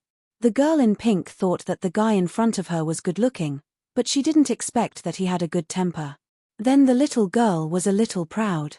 Her master was so powerful that even his good friends were so handsome. The more the blue-clothed boy looked, the more guilty he felt.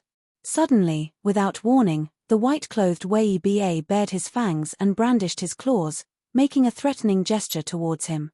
The blue-clothed boy was so scared that he retreated hundreds of feet. Wei Ba laughed heartily. With that black python on the mountain, our Luopo Mountain will be lively. Chen Pingan corrected him. Luopa Mountain is not yours. Wei Pai said helplessly. Yes, yes, yes. You, Chen Pingan, are the master. I'm just a guest, okay? The group began to climb the mountain. Wei Pai explained to Chen Pingan considerately. Now, the big and small mountains to the west of the town are all owned. They are all breaking ground and busy with the mountain opening. In addition to opening up the mountain roads, they are also building pavilions and so on. Luopa Mountain has a mountain god temple, so it is even busier. The Ministry of Works of the Dali Imperial Court is in charge of spending a lot of money. In addition to the tens of thousands of convicts of the Lu dynasty who can be ordered around for free, the Longquan Commandery Office and the county government have also hired many of your local youths to help build immortal mansions. It seems like they won't stop until they have created a paradise on Earth. It's a bit of a waste of money and manpower. It has been cultivating obediently in the Luopa Mountain and has never hurt anyone. Now, even if it went out to look for water and was bumped into by someone on the way, it would not be strange and would be fine. Some bold local youths even dared to throw stones at it from afar, but it still endured it. Chen Pingan frowned. This won't do. I have to find someone to make it clear. Wei Pai, do you know who is in charge of this place? No matter the result, I have to make it clear that there is no reason to bully people like this. How is it bullying people? That is just a wild python that has just been enlightened. Wei Pai laughed involuntarily at first, but then he teased. Besides, the black python has rough skin and thick flesh. Even if it was slashed a few times, it would not hurt or itch. Chen Pingan, you don't have to make a fuss. Besides, if I remember correctly, you don't have a good impression of the black python. Why are you favoring it now that you have just returned to the Luopa Mountain? If the black python dares to hurt people first, I will ask someone to kill it this time. I am willing to spend money to do so. Chen Pingan shook his head. But if it doesn't, then it has nothing to do with whether it is in the Luopa Mountain or not. If it is in any other place, as long as the black python goes up and down the mountain obediently and someone provokes it, it is not fun at all. It is called courting death. If I dared to do so, I would have died 100 times in the mountains. That makes sense. Wei Bian narrowed his eyes and said with a smile, I'll help you talk to them about this matter later. I'm very familiar with the relationship between these mountains. The girl in pink put her hands on the rope of the bamboo box in front of her, full of curiosity. Such a big mountain, and after walking for so long, they had not even reached the halfway point. It was all her master's. Master was not bragging. He was really rich. The blue-clothed boy listened to the long-lost truth and felt refreshed. Of course, it was not that he felt that Chen Pingan's words were reasonable, but that he had refuted the white-clothed immortal who he could not see through. It made the blue-clothed boy feel very excited. Chen Pingan seemed to ask casually, Wei Pai, do you know Ron Xiu? She is a girl in the blacksmith shop by the Dragon Whisker River. Wei Pai pretended to be deep in thought, then came to a realization. You are talking about the daughter of Saint Ron Jiao. I have seen her a few times from afar.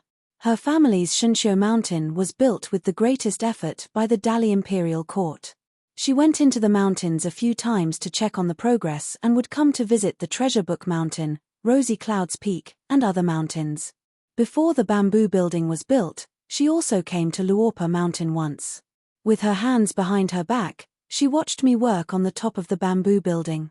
She even asked me if I wanted to help. I did not agree, and the girl just looked up for a long time, making me feel very embarrassed. Finally, she quietly left without me knowing. Chen Pingan turned to the girl in pink and the boy in green and smiled. Miss Wan is a very good friend of mine. I have 2 shops in the town and she helps me take care of them. When you see her, call her Sister Wan. The girl in pink immediately nodded. Okay. The boy in green was a little reluctant. With my age, I can even be her ancestor. Why should I call her sister? That would be a waste of 18 generations. Chen Pingan glanced at him indifferently, and the green-robed little boy immediately beat his chest with both hands like beating a drum. He sternly declared, "Since Master has spoken, I can even call her mother." Chen Pingan was happy. It was rare that he was not stingy. He said in a rich and imposing manner, "I will give you 2 an ordinary snake gallstone later." The girl in pink cheered and jumped on the spot.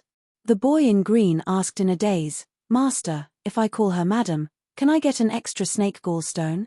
Chen Pingan rubbed his forehead. "When the time comes, if Miss Wan wants to kill you, I will not stop her." The boy in green was shocked. He suddenly remembered that Wei Pai had casually mentioned Saint Wan Cheong's daughter. Regarding the saint of Marshall Mountain, Wan Cheong's style of doing things, Huangting Country's Yu Jiang had long heard of it. He was extremely domineering and unreasonable. How could there be a saint who would drag someone into his own territory and kill them on the spot? The little boy in green immediately laughed dryly and said, "I will definitely be courteous and respectful to Big Sister Wan. I will also help Master keep an eye on the silly girl so that she will not accidentally say something wrong and annoy Sister Wan. If that happens, she will be killed and it will be difficult for you, Master." Chen Pingan tried hard to hold back his laughter. He deliberately did not introduce the girl's gentle temperament. Instead, he kept a straight face and nodded.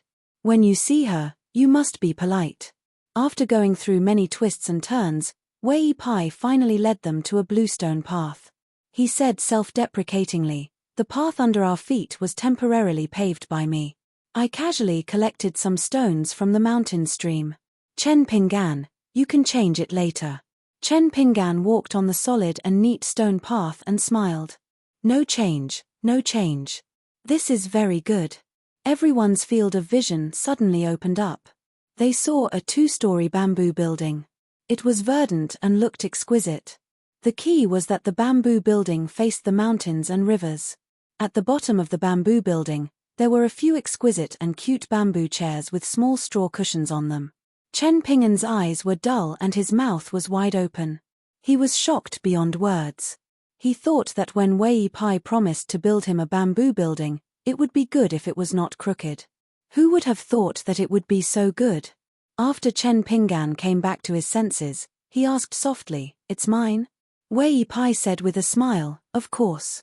Chen Pingan clasped his fist and said, "Wei Pai, in the future, Luopo Mountain will be half your home.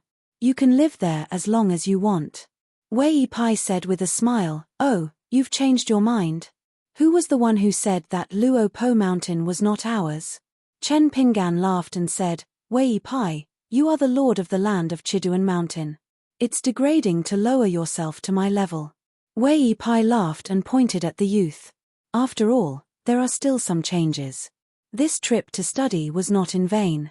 After that, Wei Pai looked at the 1 big and 2 small ones who ran to the 2nd floor of the bamboo building. Then, they leaned on the railing side by side and looked into the distance.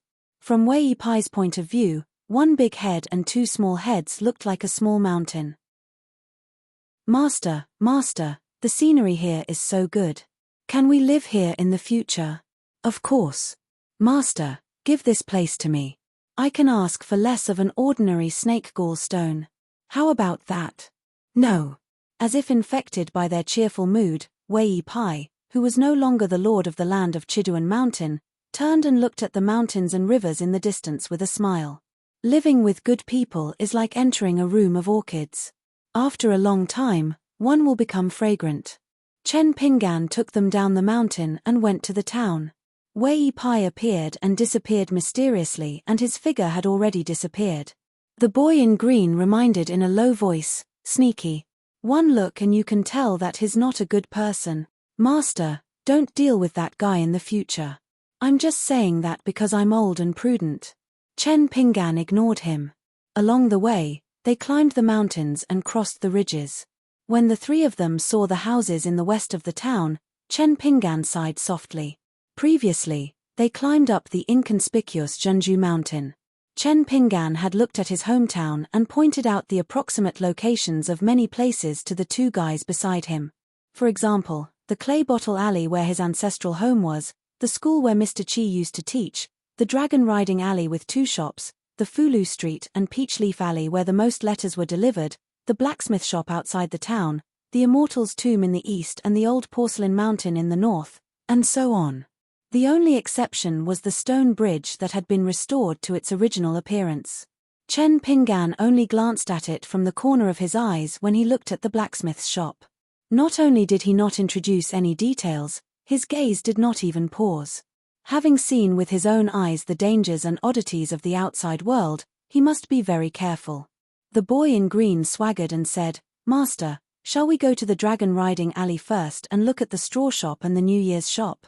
Chen Pingan said softly, "Let's go to my parents' graves first." The three of them did not go through the town. Instead, they walked downstream along the river. Silently, Chen Pingan walked across the stone bridge where the old sword had disappeared.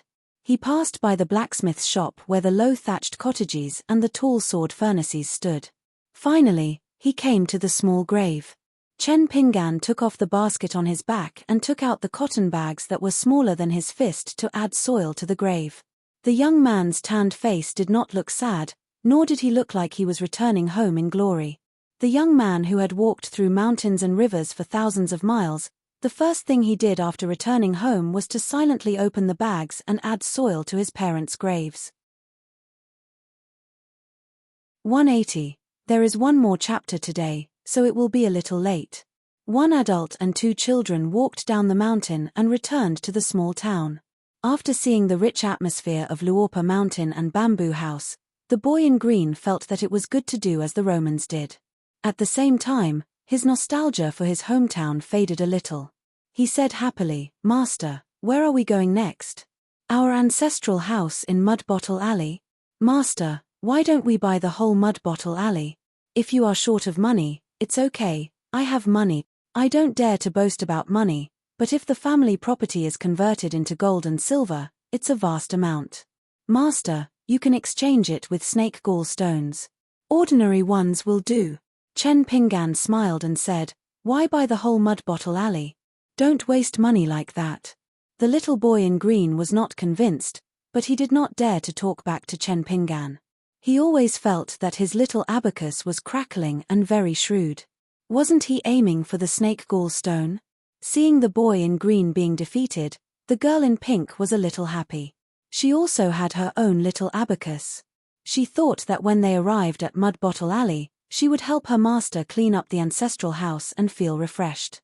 When they arrived at the bank of the Dragon Whisker River, Chen Pingan told them some stories about the river. The little boy in green was absent-minded. He suddenly opened his eyes and glared at a certain place in the river. He leaped over. Although the little boy in green did not reveal his fierce true form, his water-controlling supernatural power was executed in a rather methodical manner. Every time he punched the surface of the river, it was as if he was digging a well, creating a huge whirlpool that stirred up the river water. The originally slow and peaceful river water was tossed and turned. The little boy in green walked on the surface of the river as if he was walking on flat ground, as if he was chasing something hidden at the bottom of the river. He shouted, "You blind shrimp soldiers and crab generals, how dare you covet my beauty?" Chen Pingan did not stop him. First, the boy in green attacked without warning, so it was too late. Second, before leaving the town, Chen Pingan did find that something in the river seemed to be staring at him when he was walking on the bank. It made him feel a chill down his spine with a gloomy breath that made him uncomfortable. However, at that time, Chen Pingan had just started practicing boxing, so he did not dare to ask the root of the matter. He could only stay away from it.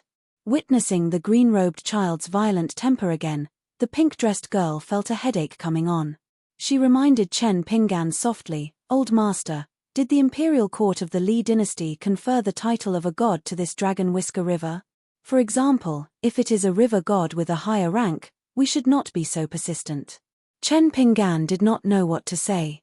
He looked around and thought seriously, if it is a river god, there should be an ancestral temple. Along the way, I don't think I have seen one. Chen Pingan sighed slightly in his heart. He thought of a bamboo slip in his basket that he had carved with his own hands. More haste, less speed. He decided to give up this kind of brainless beating around the bush. He shouted to the little boy in green who was getting braver and braver, "Come back." On the surface of the distant river, the green-clothed little boy, who was fighting fiercely, shot out waves of magical treasures from his sleeves. He laughed loudly and said, "Master, just wait for a moment. Just a moment. I'll be able to catch this slippery little loach right away. Competing with me in water combat, it's really... Ayo, you still have a bit of family property." The quality of this artifact isn't bad, but it's a pity that as long as I come into contact with water, I'm born with an invincible physique. Stinky bitch, your little ability isn't enough at all. Waha, after I catch you, I'll throw you onto my master's bed. I guarantee that I'll get the snake gall stone. The boy in green and the otherworldly item at the bottom of the river fought back and forth. Both sides took out their magic weapons and the dragon whisker river glittered. Of course, this was because the boy in green wanted to play tricks. Otherwise, with his strong body and good cultivation, even if he did not show his real body, he could still injure the opponent with brute force. After a while, the boy in green turned around and jogged all the way to Chen Pingan. In his hand, he was holding a bunch of long black hair. When he reached the shore near Chen Pingan and the girl in pink, the boy in green let go of his hand and said proudly, "Master, this woman looks good. Her butt is round and can be twice as big as this silly girl.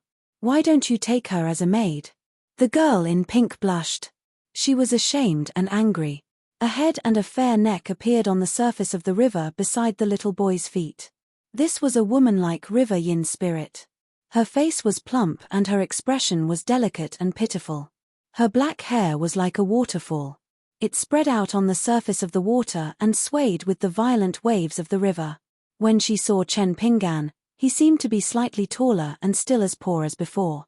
However, for some unknown reason, he had recruited such a powerful underling like the boy in green. The woman's eyes were gloomy and unclear. She quickly collected her complicated thoughts and lowered her head slightly. She was about to cry and said, "I am the new river god of the Dragon Whisker River. According to the rules, I need to inspect all the passers-by who pass by the river. This is my duty. If I have unintentionally offended you, please show mercy and don't lower yourself to my level." Chen Pingan asked the boy in green to go ashore quickly. He clasped his fist and apologized to the unfamiliar river god of the Dragon Whisker River. "We have offended the river god's wife. My name is Chen Pingan. I am a local of Dragon Spring. May I know where you are from?" A strange look flashed across the woman's eyes. She quickly said timidly, "Since I have become a god of the mountains and rivers, I have to cut off all ties with the secular world. This is the same principle as how monks don't talk about their names and Taoists don't talk about their lifespans. Therefore, young master, please don't ask about my background. In short, not only do I not have the intention to harm others, I will also protect the water of this Dragon Whisker River." The boy in green was furious. "You are shameless, aren't you? Are you bullying my master for being easy to talk to?" Chen Pingan reached out and pressed the boy's head. He did not let him return to the water and fall out with a river god. He nodded and smiled at the woman. "Thank you for your trouble, river god's wife." The woman hurriedly raised her lotus-like arm and waved it. "You flatter me, you flatter me. No discord, no concord. Young Master Chen, you don't have to worry. If you have any problems in the future, you can send someone to the riverside to inform me. I will definitely not refuse." Chen Pingan did not continue to exchange polite greetings with the river god. This was not his strong point. Moreover, the other party kept calling him young Master Chen Pingan, which made Chen Pingan feel uncomfortable.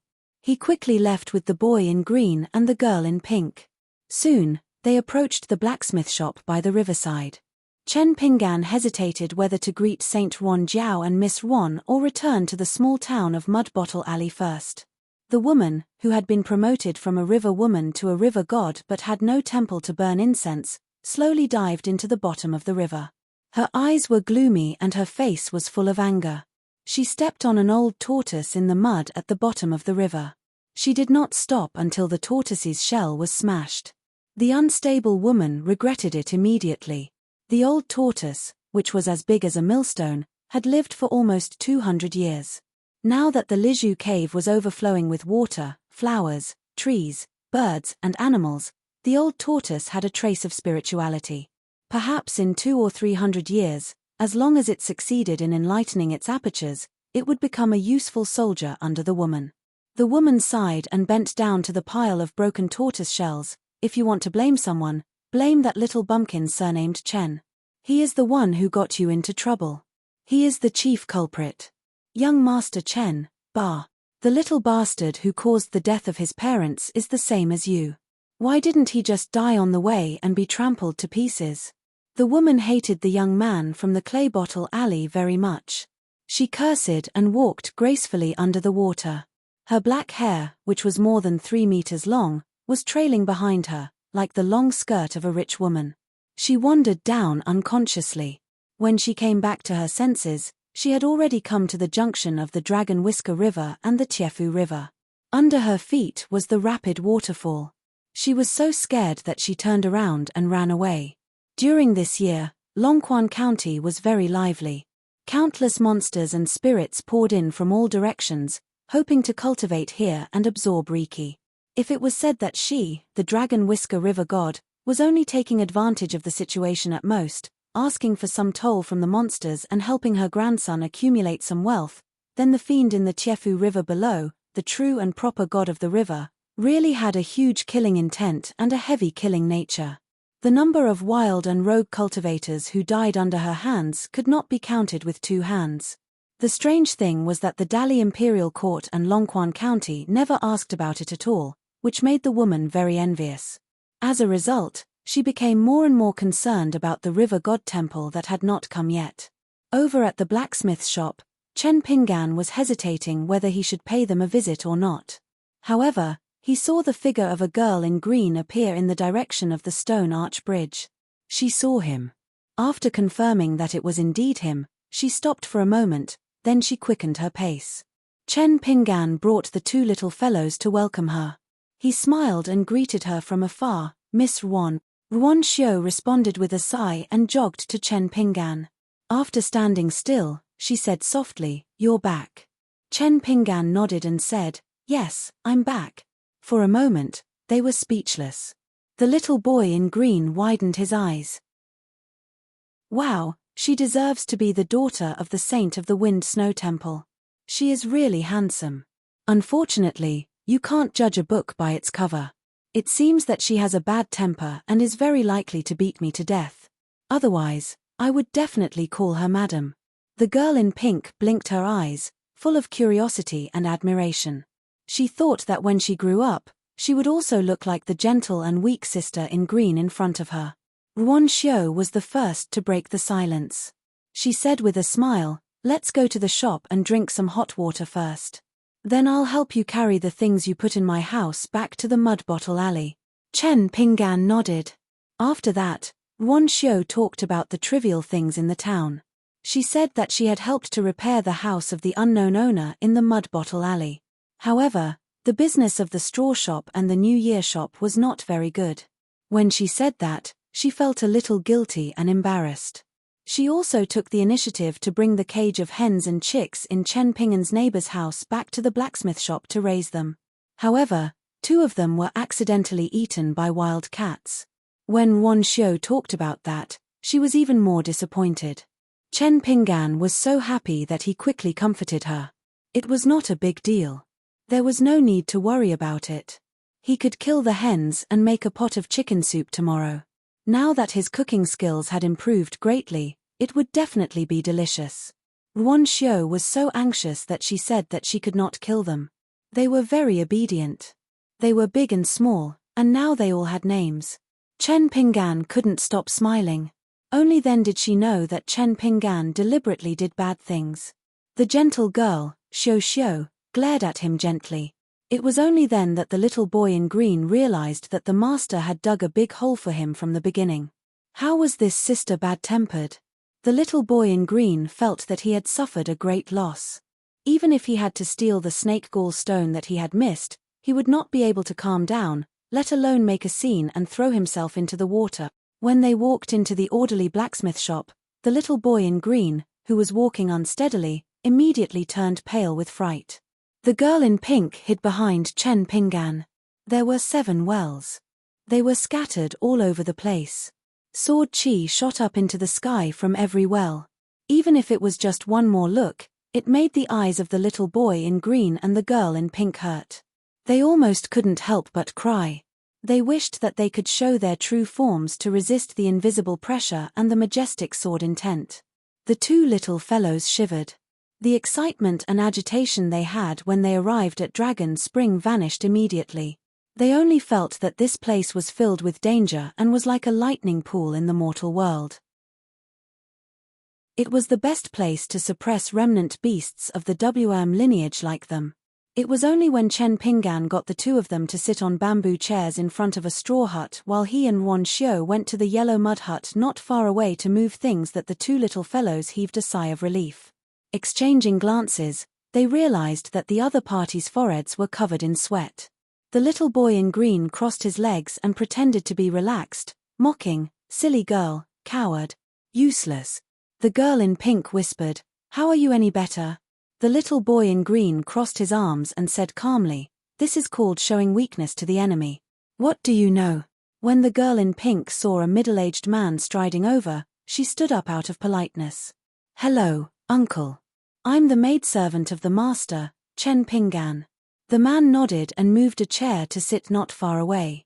He looked at the mud hut with an unpleasant expression. The little boy in green sized him up but could not see through him. He only thought that he was a strong young laborer from the blacksmith shop. "What are you looking at? I'm warning you. Miss Xiu Xiu is the old lover of my master. If you dare to have any thoughts, I'll kill you with one punch. Forget it. Master told me to be kind to others. I'll let you off easy. I'll just kill you with one punch." The man's expression turned even uglier and he did not speak. The little boy in green thought that he had seen through something. Because there was an eyesore in pink between them, he leaned out and turned his head to look at the man. "Do you really have thoughts about my master's fiancé? Damn it, how old are you? You're really pissing me off. I've been in the pugilistic world for so many years but I've never seen such a shameless and dirty man like you. Come, let's spar. I'll allow you to bully the weak." Chen Pinggan's half-empty basket was now filled with a heavy cotton bag. He walked side by side with Ruan Xiu. After seeing the middle-aged man, Chen Pinggan respectfully called out to Master Ruan. The man did not respond at all. Ruan Xiu smiled and called out to her father. Only then did the man nod his head unhappily. "Father." The little boy in green looked as if he had been struck by a bolt from the blue. Without saying anything, he jumped up and ran to the ground in front of the middle-aged man. He knelt down and kowtowed. "Master Saint, please accept my kowtow." This royal river water snake kowtowed without hesitation. He was full of bitterness and cursed in his heart. "You're a high and mighty military saint. Can't you at least have the demeanor of a saint? You should be swallowing the sun and the moon at the peak of the mountain. Otherwise, why are you punching like thunder by the river? In the end, you didn't say anything and came to sit beside me like a piece of wood. What are you trying to do? You're a big shot of the 11th realm of the Wind Snow Temple, a military saint who oversees the Liju Grotto Heaven, and a famous swordsmith in the Eastern Treasure Bottle continent. It's fine if you don't engrave the 2 words Ruan Tian on your forehead, but why do you look so ordinary? Even if you take 10,000 steps back, shouldn't you at least walk like a dragon or a tiger? Shouldn't you have the aura of a deep pool and a high mountain by sitting down?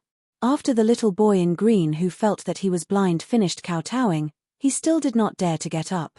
He looked as if he was going to die for a righteous cause. He just had a sad face and tears flowed down his face. He glanced at his master from the corner of his eye, hoping that his master would speak up for him. This time, he really had the thought of drowning himself. Ruon Xiu was a little puzzled by the strange behavior of the little boy in green. She did not know the reason and did not want to ask more.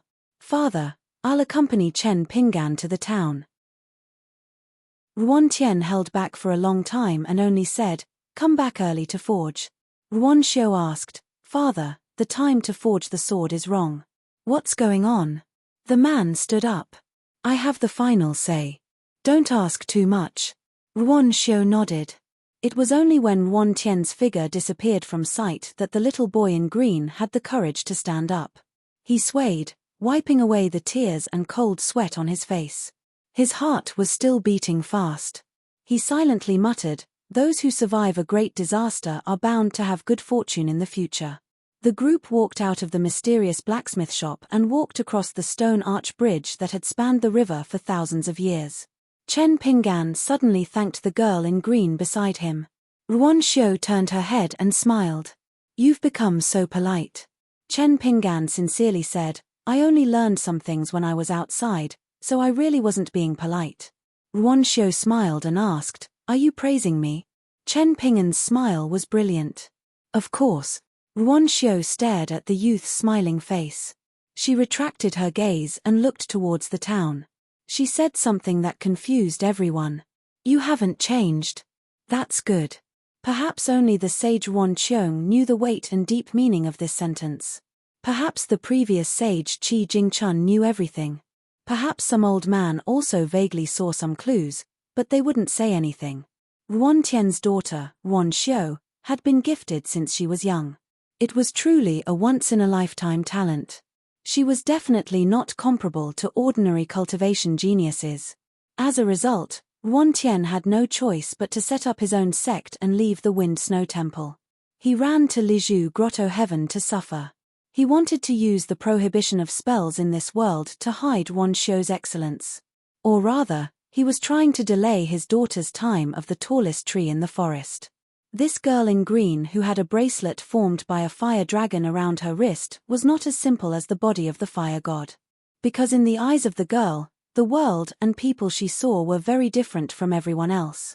She could directly see the black and white of a person's heart, see the good and evil of karma, and see the depth of fate. In the eyes of the girl, the world was colorful. This meant that Ruon Xiu's path of Taoism would be even more difficult. Of course, once Taoism was confirmed, Ruon Xiu's achievements and the greatness of the Great Tao would be immeasurable. Therefore, when Ruon Xiu first saw the young man on the shore on the back of the green ox, the reason why she didn't retreat and disappear was that she saw Chen Pinggan's cleanliness. In the huge Lizhu Grotto Heaven, there were all kinds of things in the world. Only this Chen Pinggan was alone and untainted, like a brand new mirror. Therefore, Ruon Xiu liked to stay with him. She liked to secretly observe the subtle ups and downs of Chen Pinggan's heart lake and secretly feel his emotions. For this foodie girl, the young man was like the most delicious pastry. She liked him so much that she couldn't bear to eat him. She was very worried that Chen Pinggan's heart would change after this trip. His heart lake would become turbid and muddy, and he would be contaminated with bad habits and chaotic karma. Now it seemed that Chen Pinggan had indeed changed a little, but he was still very good. While Ruon Xiu felt relieved, she liked Chen Pinggan even more. "See, I knew he wouldn't disappoint me." They walked all the way to the mud bottle alley and walked into the narrow and dark alley. Even though the little boy in green was mentally prepared, he was still dumbfounded. His master grew up in this shabby alley. Ruon Xiu skillfully unlocked the door and opened the door behind the courtyard door. Together with Liu Xianyang's and Song Jisin's house, there were a total of 3 bundles of keys. She handed them all to Chen Pinggan. After Chen Pinggan put them away, he stepped over the threshold and looked at the familiar house. It was very clean and tidy. There was even a pot of unknown small plants on the windowsill. In the cold winter, it was green and lush. It was an unexpected surprise. Chen Pinggan was about to speak when Wan Xiu smiled and said, "Don't say thank you again." Chen Pinggan was a little embarrassed. He put the basket on the ground and took out the heavy luggage on the table. He squatted on the ground and felt around. Finally, he took out a small bamboo slip. He stood up and handed it to Wan Xiu. He blushed and said, "I don't know what to give you. There are a lot of things to eat in the towns outside, but I'm afraid it will be crushed. It's not good to leave it for too long." Wan Xiu was stunned. She took the palm-sized green bamboo slip. It was cool to the touch and she lowered her head to look at it. She found that there was a line of small characters engraved on it: "Mountains and rivers may meet again." The writing was neat and earnest. Wan Xiu smiled and squinted her eyes. She gently rubbed the engraved words with the pad of her finger. She lowered her head and said, "I like it very much." The little boy in green was dumbfounded. How could this be? The only daughter of a saint liked such a shabby bamboo slip and a line of shabby words. Did I spend hundreds of years in the pugilistic world in the past for nothing? He remembered that in the past, the water god brothers had taken a fancy to an arrogant auntie on the mountain. They had given her piles of treasures and borrowed many Dharma treasures of good quality from him. However, he had never seen that woman grin and accept everything with a smile. She did not have a good expression on her face. He opened the cloth bag in front of Wan Xiu and revealed a large pile of stones. There were at least 80 to 90 of them. There was also a slightly smaller cotton bag inside. After opening it, there were still stones. However, they were of different colors and sizes. There were only about 10 of them. The girl in pink looked as if she had been struck by lightning. The eyes of the little boy in green lit up and he swallowed his saliva. He wanted to pounce on the stones and swallow them all. Perhaps when he walked out of this shabby alley, he would be a real master. With such a small mountain of snake gall stones, there was hope for him to reach the 9th or 10th realm, let alone the 8th realm. However, when he thought of the girl standing beside him whose father was a saint, the little boy in green resisted the urge to kill and rob. Chen Pinggan picked out 2 snake gall stones that had never faded after coming ashore. One was peach red and crystal clear while the other was dark green and thick. He handed them to the girl in pink and the little boy in green respectively. Then, he took out 4 ordinary snake gall stones and gave them to the 2 little fellows who treated them like treasures. The girl in pink was still carrying the book box. When she held the 3 snake gall stones in one hand, she burst into tears and wiped her eyes with the back of her hand. The little boy in green stared at the snake gall stones in his hand with an intoxicated and infatuated expression. Chen Pinggan patted his head and smiled as he took out a pair of top-grade snake gall stones that were almost the same in appearance and color. They were fresh and tender yellow in color, and their texture was as fine as frozen mutton fat. He still gave one each to the little boy in green and the little girl in pink. Only then did the little boy in green remember that he should have 2. After receiving them, he chuckled foolishly. The girl in pink did not dare to reach out to receive them. "Master, we've agreed that I only have 1 good snake gall stone." Chen Pinggan patted her little head. "Who am I? I'm your master. Do I need a reason to give you something? Keep it well." After the girl in pink carefully received it, she cried even harder. The little boy in green had a conflicted expression on his face. He was ecstatic but also resentful. He asked tentatively, "Master, can you give me 1 more?" Chen Pinggan smiled. "If you don't bully her in the future, I'll give it to you." The little boy in green nodded vigorously. "I definitely won't bully the silly girl today. Can you give it to me tomorrow? The day after tomorrow, or the day after tomorrow at the latest?" "Master, can you give it to me?" Chen Pinggan asked in return, "What do you think?" The little boy in green gritted his teeth and turned to the girl in pink. He said solemnly, "Silly girl, I won't bully you for the next month." Chen Pinggan laughed angrily and slapped him on the head. "At least a year." The little boy in green pretended to be aggrieved, but he was secretly delighted. To flood dragons like us, a year is nothing. Even 100 years is not considered long. Chen Pinggan was not really stupid. He was just too lazy to care about the little boy in green's guts. After all, with them accompanying him on this journey, he did not feel lonely at all. Chen Pinggan was actually very grateful to the two of them. After turning around and putting away the big and small cloth bags, Wan Xiu had also put away the gift. In the room, 2 adults and 2 children sat around the table. Wan Xiu suggested, "Shall we take a look at the shop?" Chen Pinggan nodded. "After looking at the shop, I'll make a trip to the Li Baoping's mansion on Fulu Street. I have something to give to Li Baoping's brother." It was the Golden Mountain Coaster Carp. After locking the door, they left the yard together. The lively mountain coaster carp was placed in a small clay pot. The pot was filled with well water that Wan Xiu had brought from the Iron Lock well. The mountain coaster carp was finally like a fish in water. It swam freely in the pot and was very happy, constantly splashing water. The little boy in cyan had just swallowed an ordinary snake gall stone. He wanted to show himself well, so he took the initiative to hold the clay pot. After the water splashed on him, he suddenly said in shock, "This well water is special." Wan Xiu nodded. "It's a pity that the Iron Lock well has been bought by a foreigner. The commoners can no longer carry water.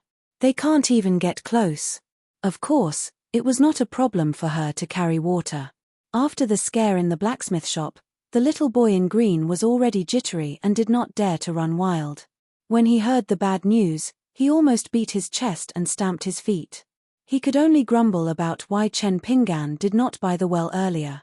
Wan Xiu asked softly, "Why don't I talk to someone? If you're willing, you might be able to buy the Iron Lock well." Chen Pinggan quickly shook his head. "No need. Besides, I don't have any money now." Wan Xiu wanted to say something but stopped. Seeing Chen Pinggan's determined expression, she could only dispel the idea in her heart. As they approached the dragon-riding alley, Chen Pinggan said, "There's a little girl called Shichuanjia. She seems to be the shopkeeper's daughter." Wan Xiu was a little confused. "I don't know." There were actually many things that the girl did not care about. When the shopkeepers of the 2 shops heard that the real owner of the shops had appeared, they all came to join in the fun. Most of them were honest women and girls. After seeing Chen Pinggan, they were inevitably a little disappointed and returned to work in the shops one after another. However, they called Wan Xiu shopkeeper, which made the girl feel a little embarrassed. Chen Pinggan sat for a while in the shop and drank some hot tea. He felt a little ashamed because he did not know what to do or say. Instead, it was Wan Xiu who methodically asked about the relevant matters, how much money was in the account and how much profit was made. Chen Pinggan looked at the girl in green who had a serious expression. He scratched his head and began to feel that his gift had been too careless and careless. Before leaving for Fulu Street, Wan Xiu glanced at the little boy in green and the girl in pink. She whispered to Chen Pinggan, "Fulu Street and Peachleaf Alley have changed greatly. Many outsiders have moved in. Among them, the Li family is a little special. Their elder has successfully reached the 10th realm. According to the reward order issued by the late Emperor of Dali, the current emperor has bestowed 2 positions to the Li family. The descendants of the Li family can directly obtain 2 clean official positions. For some reason, one of them became an official in the capital, while the one who stayed at home refused. Therefore, the atmosphere in Fulu Street has been a little strange recently." Chen Pinggan thought for a while and had the 2 children stay in the shop. He took the clay pot and went to Fulu Street. He did not let Wan Xiu lead the way. Wan Xiu did not insist and returned to the blacksmith shop. The girl left the small town and walked towards the stone arch bridge that she had walked on countless times. The covered bridge had already been taken down, and the old sword strips had already vanished. There had once been busybodies who had attempted to search for it, hoping that it would be an opportunity that was better than nothing. However, it was all in vain. For the busy Longquan prefecture where undercurrents surged, far too many strange things had happened. There were also layers upon layers of great undertakings that needed to be planned, so how could they possibly have the time to care about such a small matter? Wan Xiu walked on the stone bridge. She could not help but take out the bamboo slip and raise it high into the air. She would never tire of looking at it 100 times. She suddenly felt that if she could carve another line of words on the back, that would be even better. For example, Chen Pinggan presents this to Wan Xiu. In the small town. Chen Pinggan stepped onto the limestone road once more. Tall gates and mansions stretched out like a mountain range. Compared to sending letters time and time again, Chen Pinggan could naturally see more of the meaning behind it now that he looked back. Chen Pinggan had just walked to the entrance of the Li family when he saw a man in a green robe standing there and looking at him with a smile. For some reason, when he saw this young man with a scholarly aura, Chen Pinggan would think of the time when he went to the school to deliver a letter. When he looked back, he saw Mr. Chi standing at the entrance of the school at that time. They had the same elegant demeanor. He was like a god. 181. Good. There were always some people that you would have a good impression of at first sight. They were unreasonable. After Chen Pinggan saw the scholar, the heavy mood he had accumulated after walking through half of Fulu Street was swept away. He quickly walked forward with the jar in his hand. The young scholar smiled warmly. He did not stand in the same place but walked towards Chen Pinggan. He took the initiative to speak. You must be Chen Pinggan. I am Li Shisheng, Bao Ping's older brother. I've already received the latest letter that Bao Ping sent from Cliff Academy. As her brother, I really don't know how to repay her.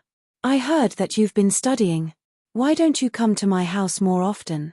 I have a collection of books. Please help yourself. Not only that, the young man took the jar from Chen Pinggan's hand and bowed. I can only thank you for your kindness. This made Chen Pinggan somewhat at a loss.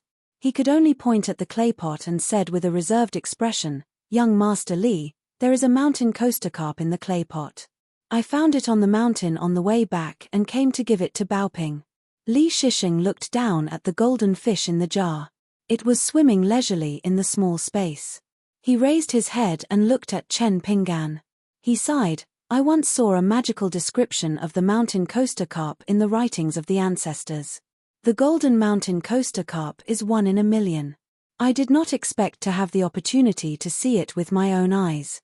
Don't worry, I will take care of it. When Bao Ping comes home in the future, she will be very happy. The sincerity and enthusiasm of Li Shisheng, the son of an aristocratic family, made Chen Pinggan completely speechless. Although at that time he dragged Kui Dongshan along and stared at the mighty group of mountain coaster carps until his eyes were sore, he finally caught this one with great difficulty. But no matter what was written in the book, no matter how mysterious Kui Dongshan's description was, to Chen Pinggan, it really couldn't be considered precious. As long as it was someone close to Chen Pinggan's heart, he was willing to give his heart. Chen Pinggan was really not good at chatting. He scratched his head, said goodbye, and turned to leave. Li Shisheng hurriedly called out to Chen Pinggan, Why don't you come to my house and sit for a while? I'll show you around today. Next time, you can come and read by yourself. I'll inform the concierge later. Chen Pinggan shook his head and said, Next time. Li Shisheng smiled helplessly. At least let me put down the mountain coaster carp and return the jar to you. This time, Chen Pinggan did not stand on ceremony. He nodded and said, Then I'll wait here. Li Shisheng smiled and said, Wait a moment, I'll be back soon. He turned and trotted away with the pot in his hands. At this moment, the young man no longer looked like a sage who talked about the principles in the books.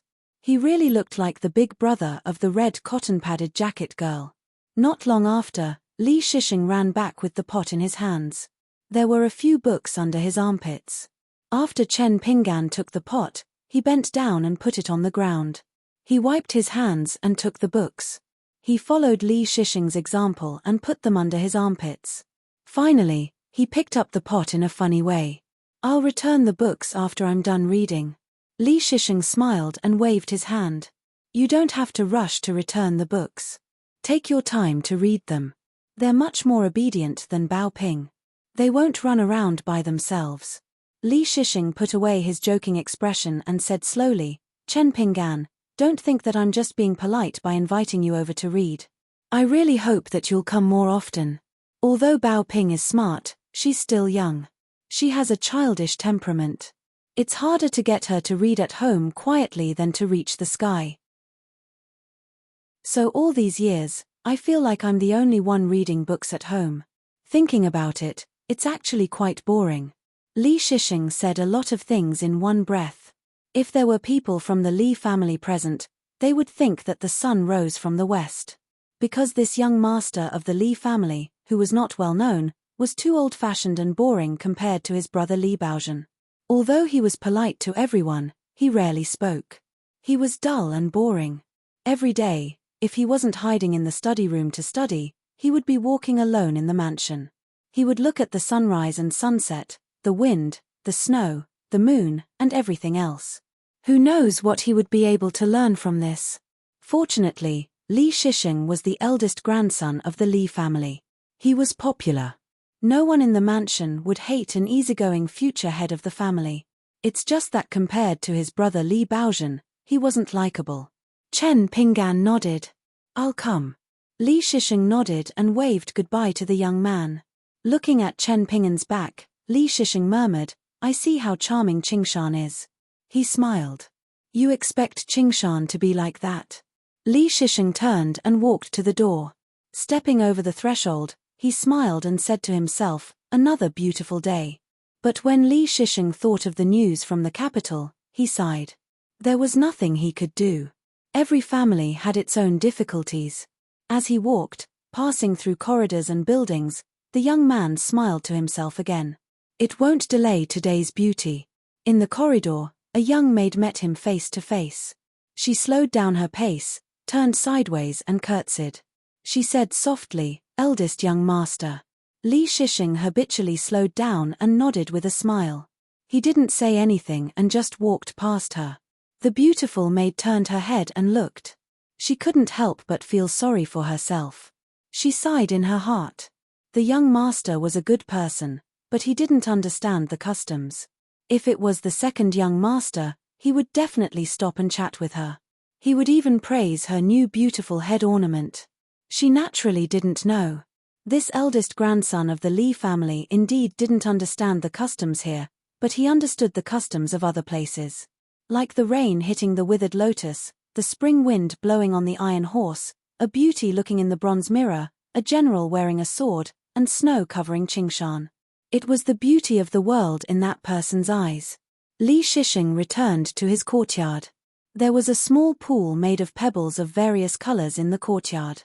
Li Shisheng squatted beside the pool and looked down at the clear water. There was a golden carp in the pool, shaking its head and wagging its tail, carefree and forgetting its worries. It was hard to imagine that this decent pool was all the work of Li Baoping alone. Every time the little girl sneaked out, she would go to the Longshu Creek to pick up stones. Over time, she would carry them piece by piece to the house. Then one day, Li Baoping suddenly had an idea. Looking at the stones piled up in the corner, she wanted to build a pool for her brother that could raise fish and crabs. Li Shisheng couldn't stop her, so he could only help to come up with ideas. But from the beginning to the end, Li Baoping was the only one who did all the work. Li Shisheng, as her brother, wanted to help, but she was unwilling. Li Shisheng saw a little guy peeking out from under a bluestone slab. He smiled and said, "You two, get along well. Don't fight." Li Shisheng stood up and went to the small study room with the plaque building a hut. He began to lay down paper and grind it. It was an ancient painting of snow pressing down on pine trees. After putting down the brush, Li Shisheng shook his wrist and began to look down at the painting. The ink was not dry and the smell of the ink assailed his nostrils. Finally, he blew gently at the painting. The pine trees in the painting rustled as if they were hit by a strong wind. The snow on the branches instantly dissipated. Ruan Xiao happily returned to the blacksmith shop. She didn't find her father forging in the sword furnace. She looked around and found him drinking wine on the bamboo chair under the eaves. Ruan Xiao asked curiously, "Father, don't you forge?" The middle-aged man shook his head. "Forging iron my ass. It was not suitable to forge a sword today. But if it was to fight Chen Pinggan, the man would be willing to do it." Ruan Xiao sat at the side and said, "Father, I forgot to bring you a pot of wine today. When we go to town tomorrow, I will definitely buy you a good pot." Adding insult to injury. The girl naturally did not know that when she said this, it was no different from sprinkling salt on her father's wound.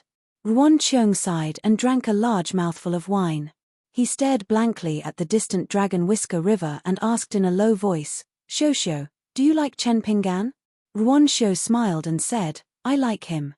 Hearing his daughter answer so cleanly, Ruan Qiong heaved a sigh of relief.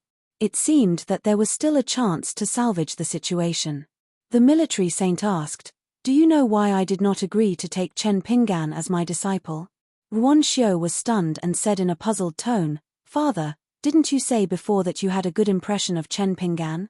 Unfortunately, you are not the same kind of person. The two of you are not suitable to be master and disciple.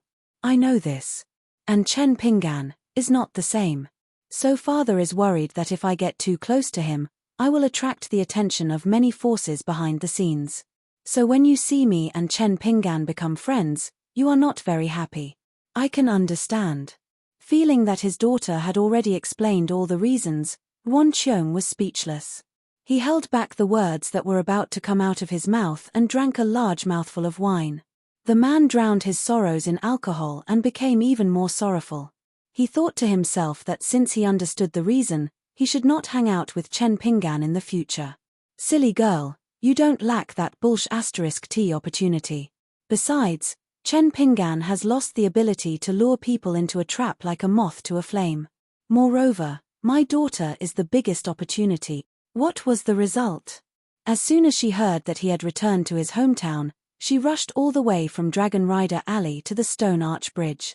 Afterwards, she pretended to be taking a stroll in the courtyard, slowly and leisurely making her way to her own shop.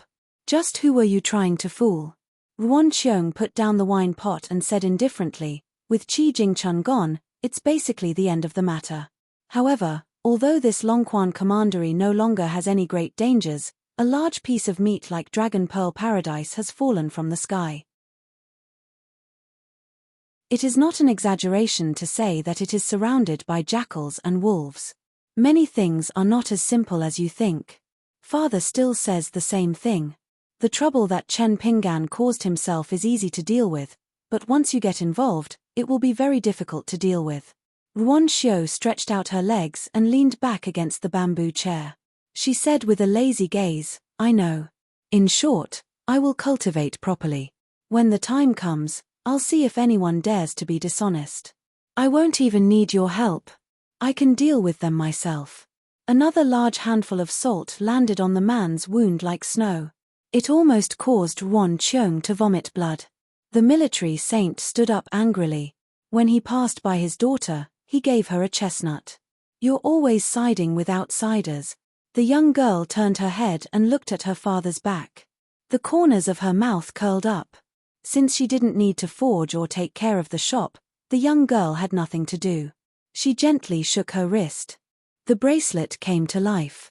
The little fire dragon that woke up from its sleep began to slowly circle around the young girl's white and tender arm.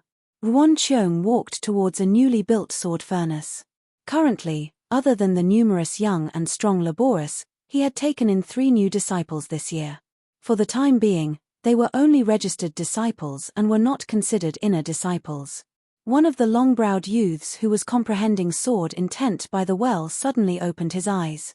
He jogged to Ruan Qiong's side and asked softly, "Master, do you want to forge?" Ruan Qiong shook his head and changed his mind. He did not go to the sword furnace and walked towards the Dragon Whisker River. He wanted to personally measure the weight of the gloomy river water. If it was enough, he could start forging the sword according to the agreement. The youth with extremely long eyebrows followed closely behind. Although there was a difference in seniority between master and disciple, the two of them walked the same path. Chen Pinggan returned to the shop in Dragon Rider Alley. He gave the clay pot to the little boy in green and the key and book to the girl in pink. He told them to return to the ancestral home in Mud Bottle Alley first. He walked alone to the Yang family medicine shop. Regardless of wind and rain, year after year, the spring couplets hanging on both sides of the shop would change every year. However, the content written had never changed. It was always, "I hope that no one in the world is sick. I would rather turn the shelf into ashes." Chen Pinggan asked a young shop assistant with a new face and learned that old Yang was in the backyard. He walked through the side door and saw the old man sitting on a small bench in the yard. He bent over and crossed his legs, puffing out a cloud of smoke. Chen Pinggan did not speak. There was a rare uneasiness in him. Old Yang went straight to the point and said, "Do you want to ask about your parents? Is it possible that they can be like Jiyu Kan's father, that their souls can remain in the town after death?" Chen Pinggan's breathing instantly became heavy. "No." The old man exhaled a large mouthful of smoke and straightforwardly gave the answer and reason. "Because it is not worth it." The youth lowered his head and did not speak. There was only a pair of worn straw sandals on the ground that could not be seen clearly.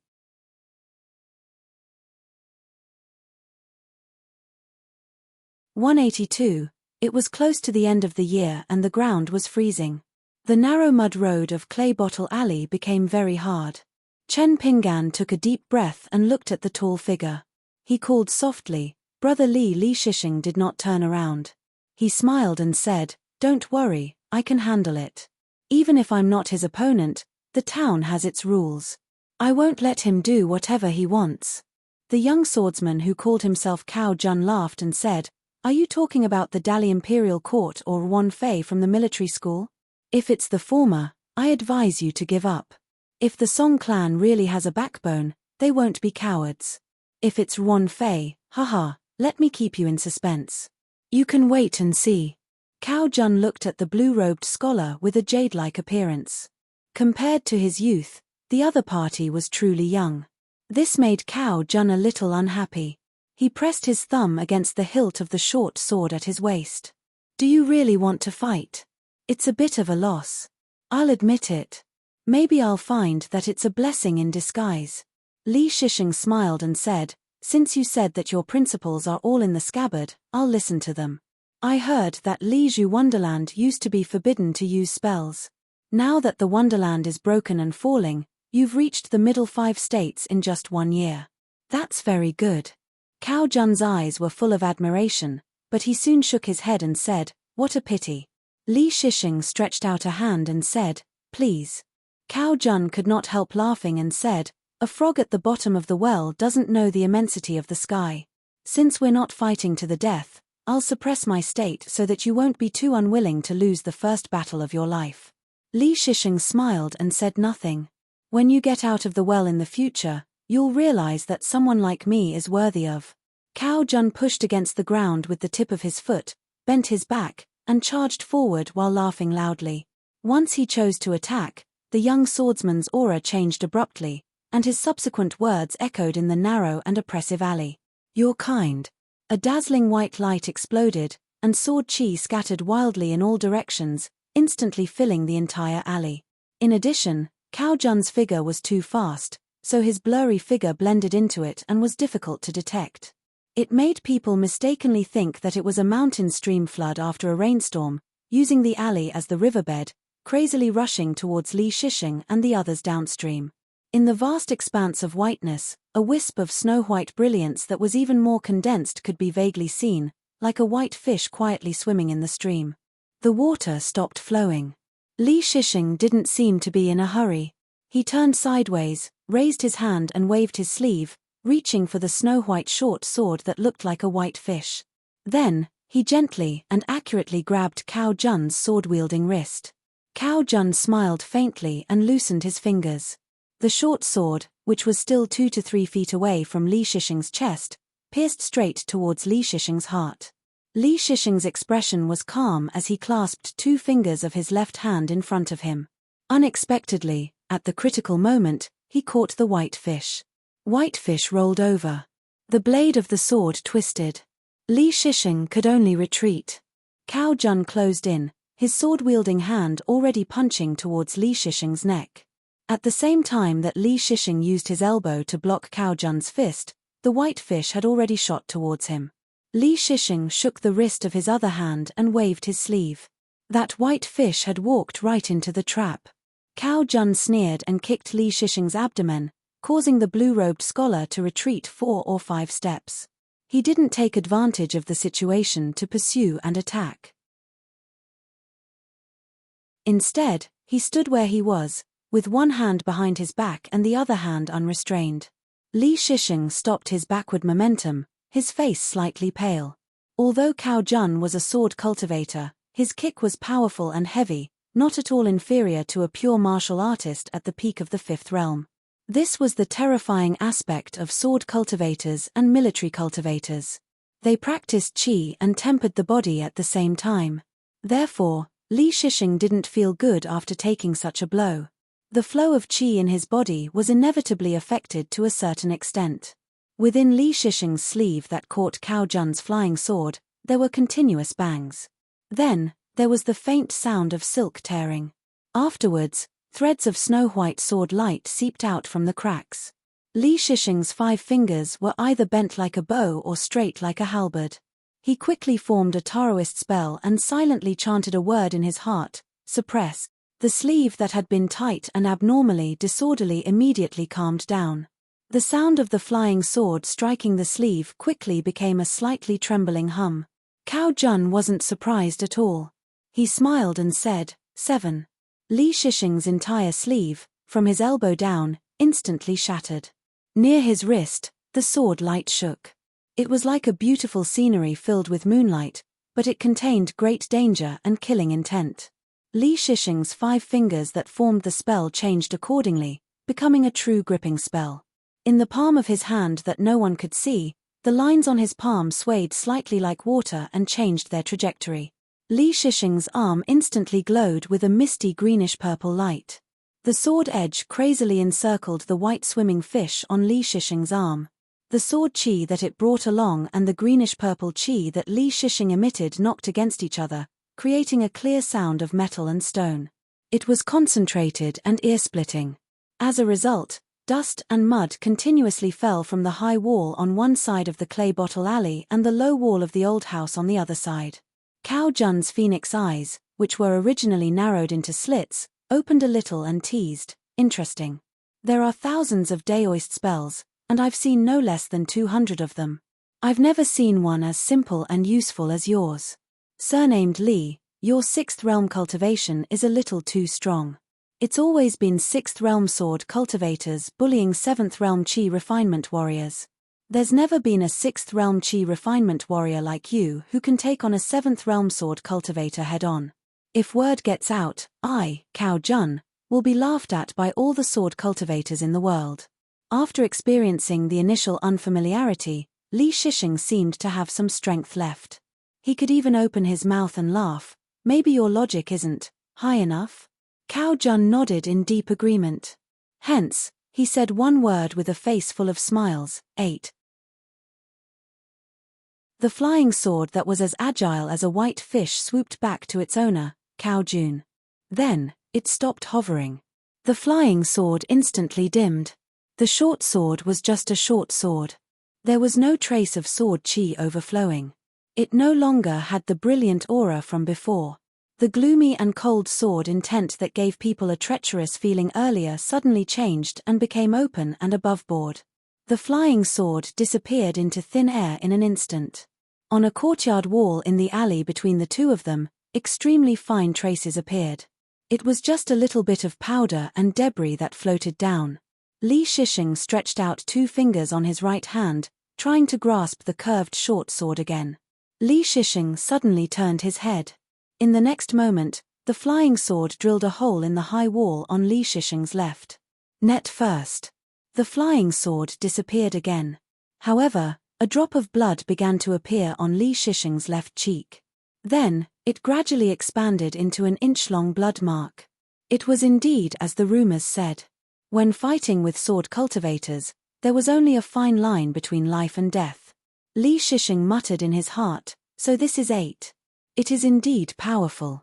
The combat power of sword cultivators could be recognized as the best among the 100 qi refinement warriors because of a well-nourished flying sword. Its fierceness lay in its point and at most a line. No matter how lofty and majestic a mountain was, if one wanted to drive a nail into the cliff or chisel a ravine, it would not be difficult at all. They were both different types of qi refinement warriors. Even the military cultivators who cultivated both the body and the soul could not be compared to sword cultivators. They were more direct and efficient when fighting with others. No matter how many Dharma treasures one had, no matter how powerful one was, Sword cultivators pursued a fatal blow and a sword to break all techniques. Cao Jun maintained a conceited posture with one hand behind his back. His other hand patted the hilt of the long sword.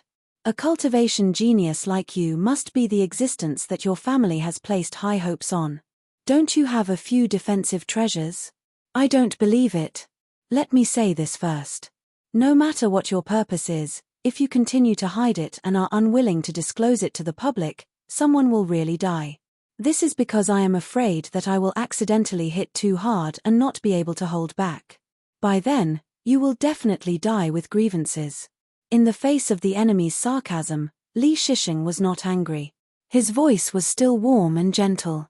Chen Pinggan, I may need to trouble you to step back a little. It would be best if you could step back 4 to 5 feet away. Cao Jun raised his hand and patted his forehead hard. He said with an aggrieved expression, You still have the leisure to talk nonsense in front of a powerful enemy. I am very angry. There was a hidden killing intent in the young sword cultivator's words. At the same time when Cao Jun patted his forehead and made a sound, the flying sword had already been concealed by the sound. It had truly reached Li Shishing's back silently. Ding! An ethereal and melodious sound resounded throughout the clay bottle alley. Cao Jun was stunned for a moment. Then, he laughed and said, This works too? Then I won't stand on ceremony. A green bamboo leaf appeared behind Li Shishing's back and blocked the flying sword's assassination. Ding ding ding ding. In the alley, a series of similar sounds rang around Li Shishing. Apart from the bamboo leaves, there were also peach leaves, willow leaves, locust tree leaves. All the leaves were green. Cao Jun narrowed his eyes and stared at the battlefield. Li Shishing remained motionless. All around him were leaves of different heights and were floating up and down. The short sword named by Yu shuttled among them, constantly breaking the formation. However, it returned empty-handed every time.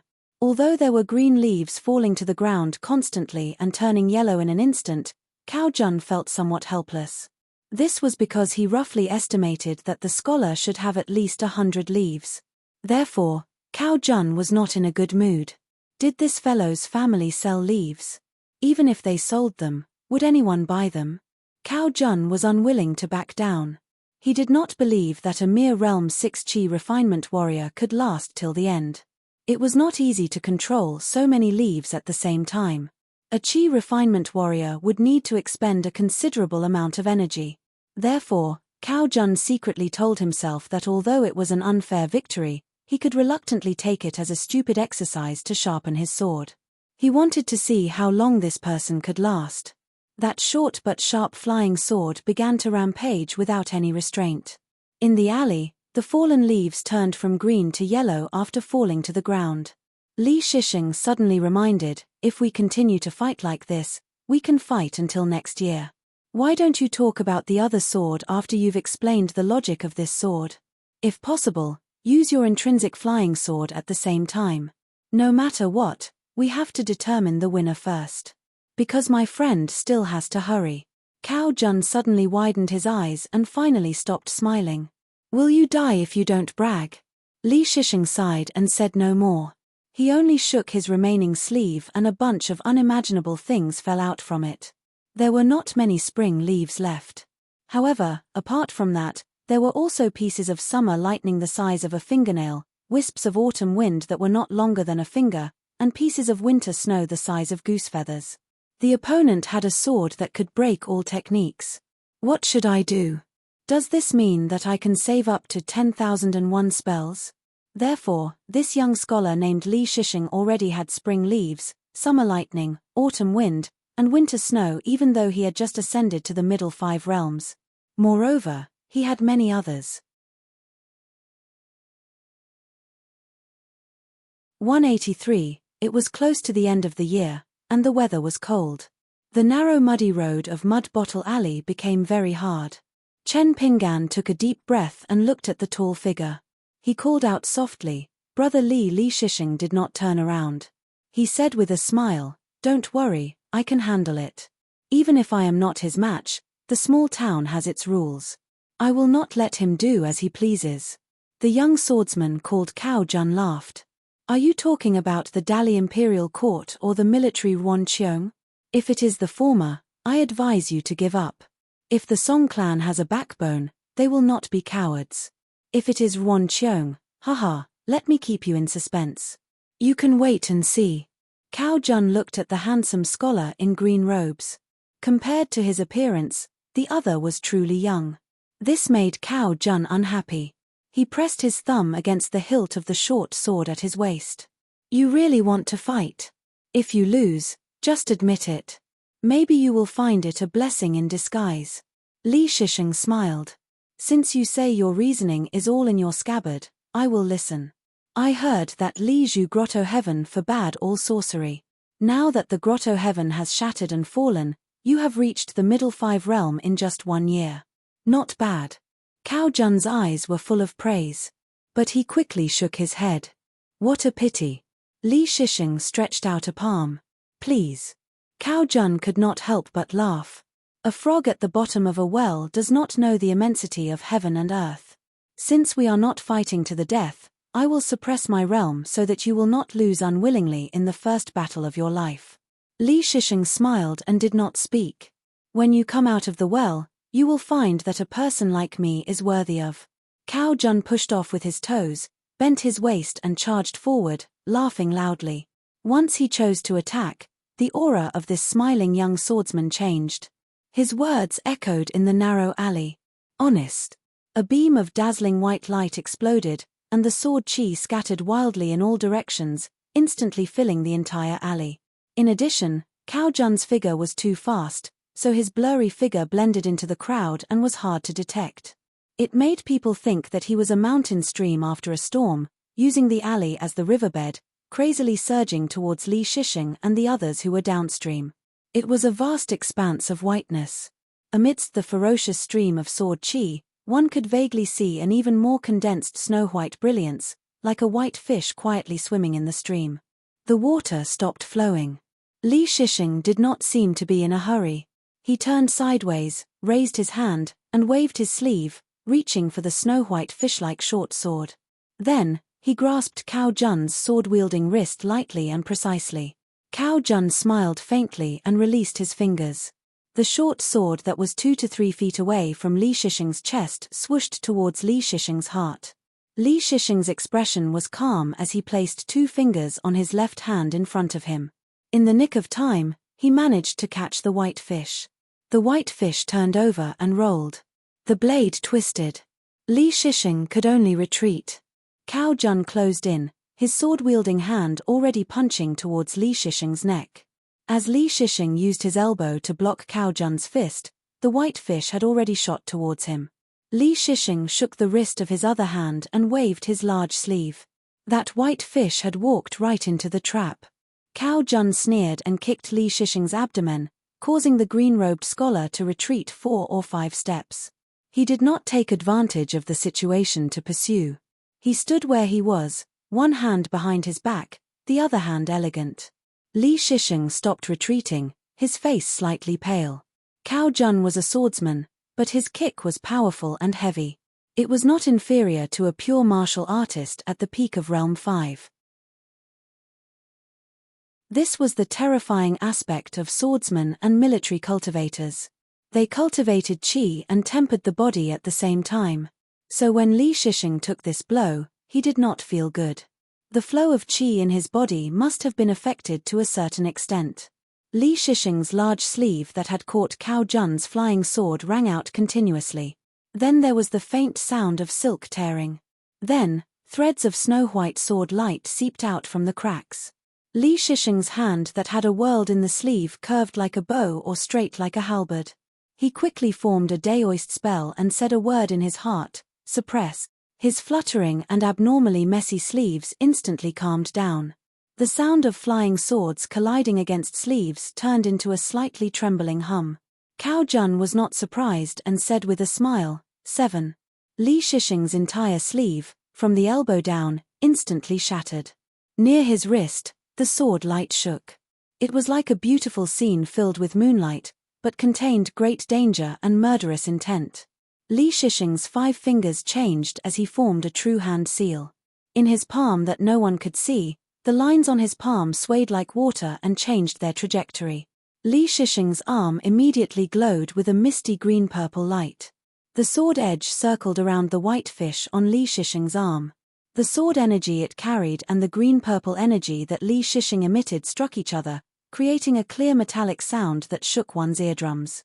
As a result, dust and mud kept falling from the high wall on one side of Mud Bottle Alley and the low wall of the old house on the other side. Cao Jun's phoenix eyes that were originally squinted opened a little. He said teasingly, "Interesting. Daoist spells are said to have thousands of them. I have seen no less than 200 of them, but I have never seen one as simple and useful as yours. Li, your Realm 6 cultivation is too solid. It has always been a Realm 6 sword cultivator bullying a Realm 7 Chi refinement warrior. There is no such thing as a Realm 6 Chi refinement warrior fighting against a Realm 7 sword cultivator. If this gets out, I, Cao Jun, will be the laughingstock of all the sword cultivators in the world." After the initial rusty experience, Li Shisheng now seemed to have energy to spare. He could even open his mouth and say with a smile, "Maybe your reasoning is not high enough?" Cao Jun nodded in deep agreement, so he said a single word with a face full of smiles, 8. The flying sword that was like a nimble white fish flew back to its owner, Cao Jun, and then stopped. The flying sword instantly dimmed. The short sword was just a short sword. There was no sword energy at all, and it no longer had the previous brilliant aura. The sinister and cold sword intent that gave people a strange feeling changed, and became open and above-board. The flying sword disappeared into thin air in an instant. An extremely fine mark appeared on a wall in the alley between the two of them. It was just some powder and debris falling. Li Shisheng stretched out 2 fingers of his right hand, trying to hold the short sword that had made an arc again. Li Shisheng suddenly turned his head. In the next moment, the flying sword drilled a hole in the high wall on Li Shisheng's left. Starting on the net. The flying sword disappeared again. But a bead of blood appeared on Li Shisheng's left cheek, and then it gradually expanded into a bloody mark that was more than an inch long. It was as the rumors said. When fighting with a sword cultivator, life and death was a fine line. Li Shisheng thought to himself, so this is 8. It's really powerful. The reason why the combat power of a sword cultivator could be recognized as the best among the Chi refinement warriors was because of a well-nurtured flying sword. The sharpness was in the point, and at most, it was a line. No matter how lofty or majestic a mountain was, it wasn't difficult to hammer a nail into the cliff or carve out a ravine. They were both different among the Chi refinement warriors. Even the military cultivators who cultivated their physique and soul were not as straightforward as a sword cultivator when fighting with others. No matter how many Dharma treasures you have, no matter how powerful you are, I, a sword cultivator, pursue a fatal strike and a sword to break all techniques. Cao Jun maintained an arrogant posture with one hand behind his back, and the other patting the hilt of the long sword. A cultivation genius like you must be someone that the family has high hopes for. Don't you have a few treasures for self-defense? I don't believe it. Let me make this clear. No matter what your motive is, if you continue to hide it and are unwilling to make it public, you will really die. Because I'm afraid that if I get too excited, I won't be able to hold back. By then, you will definitely die with regrets. Li Shisheng was not angry in the face of the enemy's sarcasm. His voice was still warm and gentle. Chen Pinggan, I might need to trouble you to retreat a little more. It would be best if you can retreat to 40 to 50 feet away. Cao Jun raised his hand and patted his forehead with force, saying with an aggrieved expression, "You still have the mood to talk nonsense in front of a formidable enemy. I'm very angry." There was a hidden killing intent in the young sword cultivator's laughter.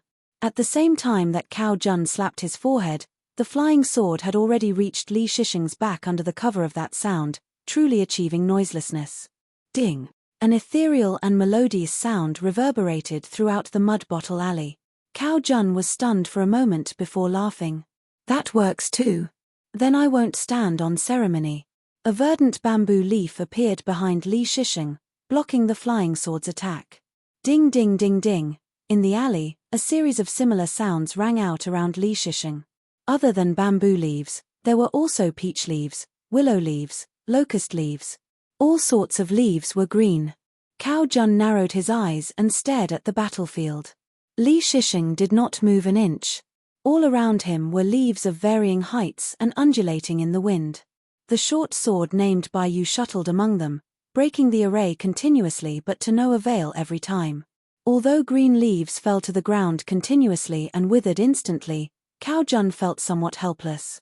This was because he roughly estimated that the scholar had at least over 100 leaves. Hence, Cao Jun was not in a good mood. Did this fellow's family sell leaves? Even if they did, would anyone buy them? Cao Jun was unwilling to give up just like that. He did not believe that a mere level 6 Qi refinement warrior could last till the end. It was not easy to control so many leaves at the same time.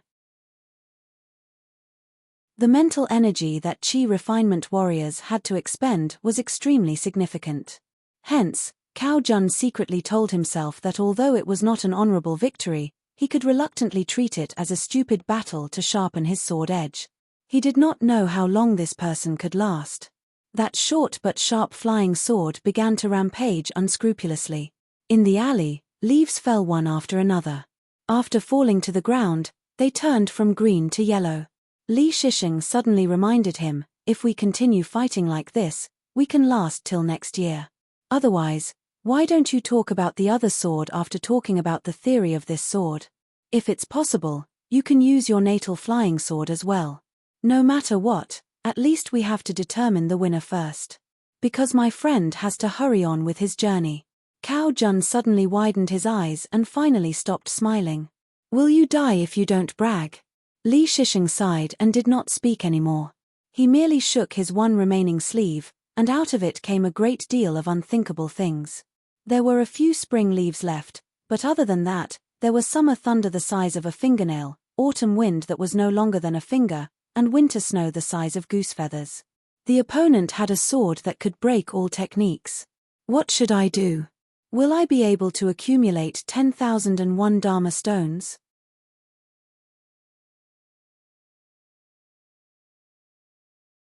184. Cao Jun looked at the messy gadgets.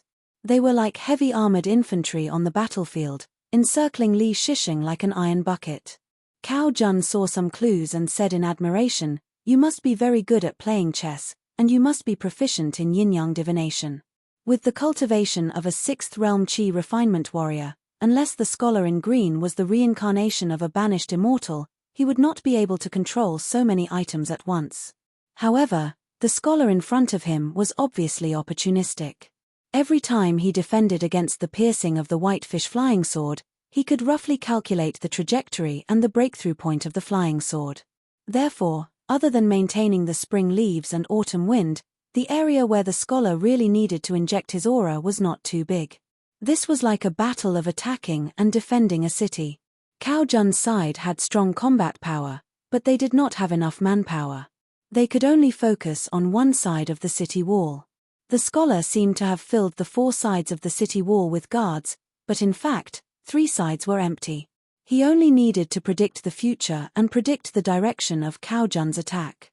Then, he could defend with ease. Cao Jun's mind moved, and the snow-white flying sword withdrew from the battlefield and returned to its owner. Cao Jun glanced at it. The sword tip and the blade were a little worn, and the loss was more than expected. Fortunately, the sword intent in the whitefish short sword had improved after hundreds of times of polishing. In the end, it was a profitable business.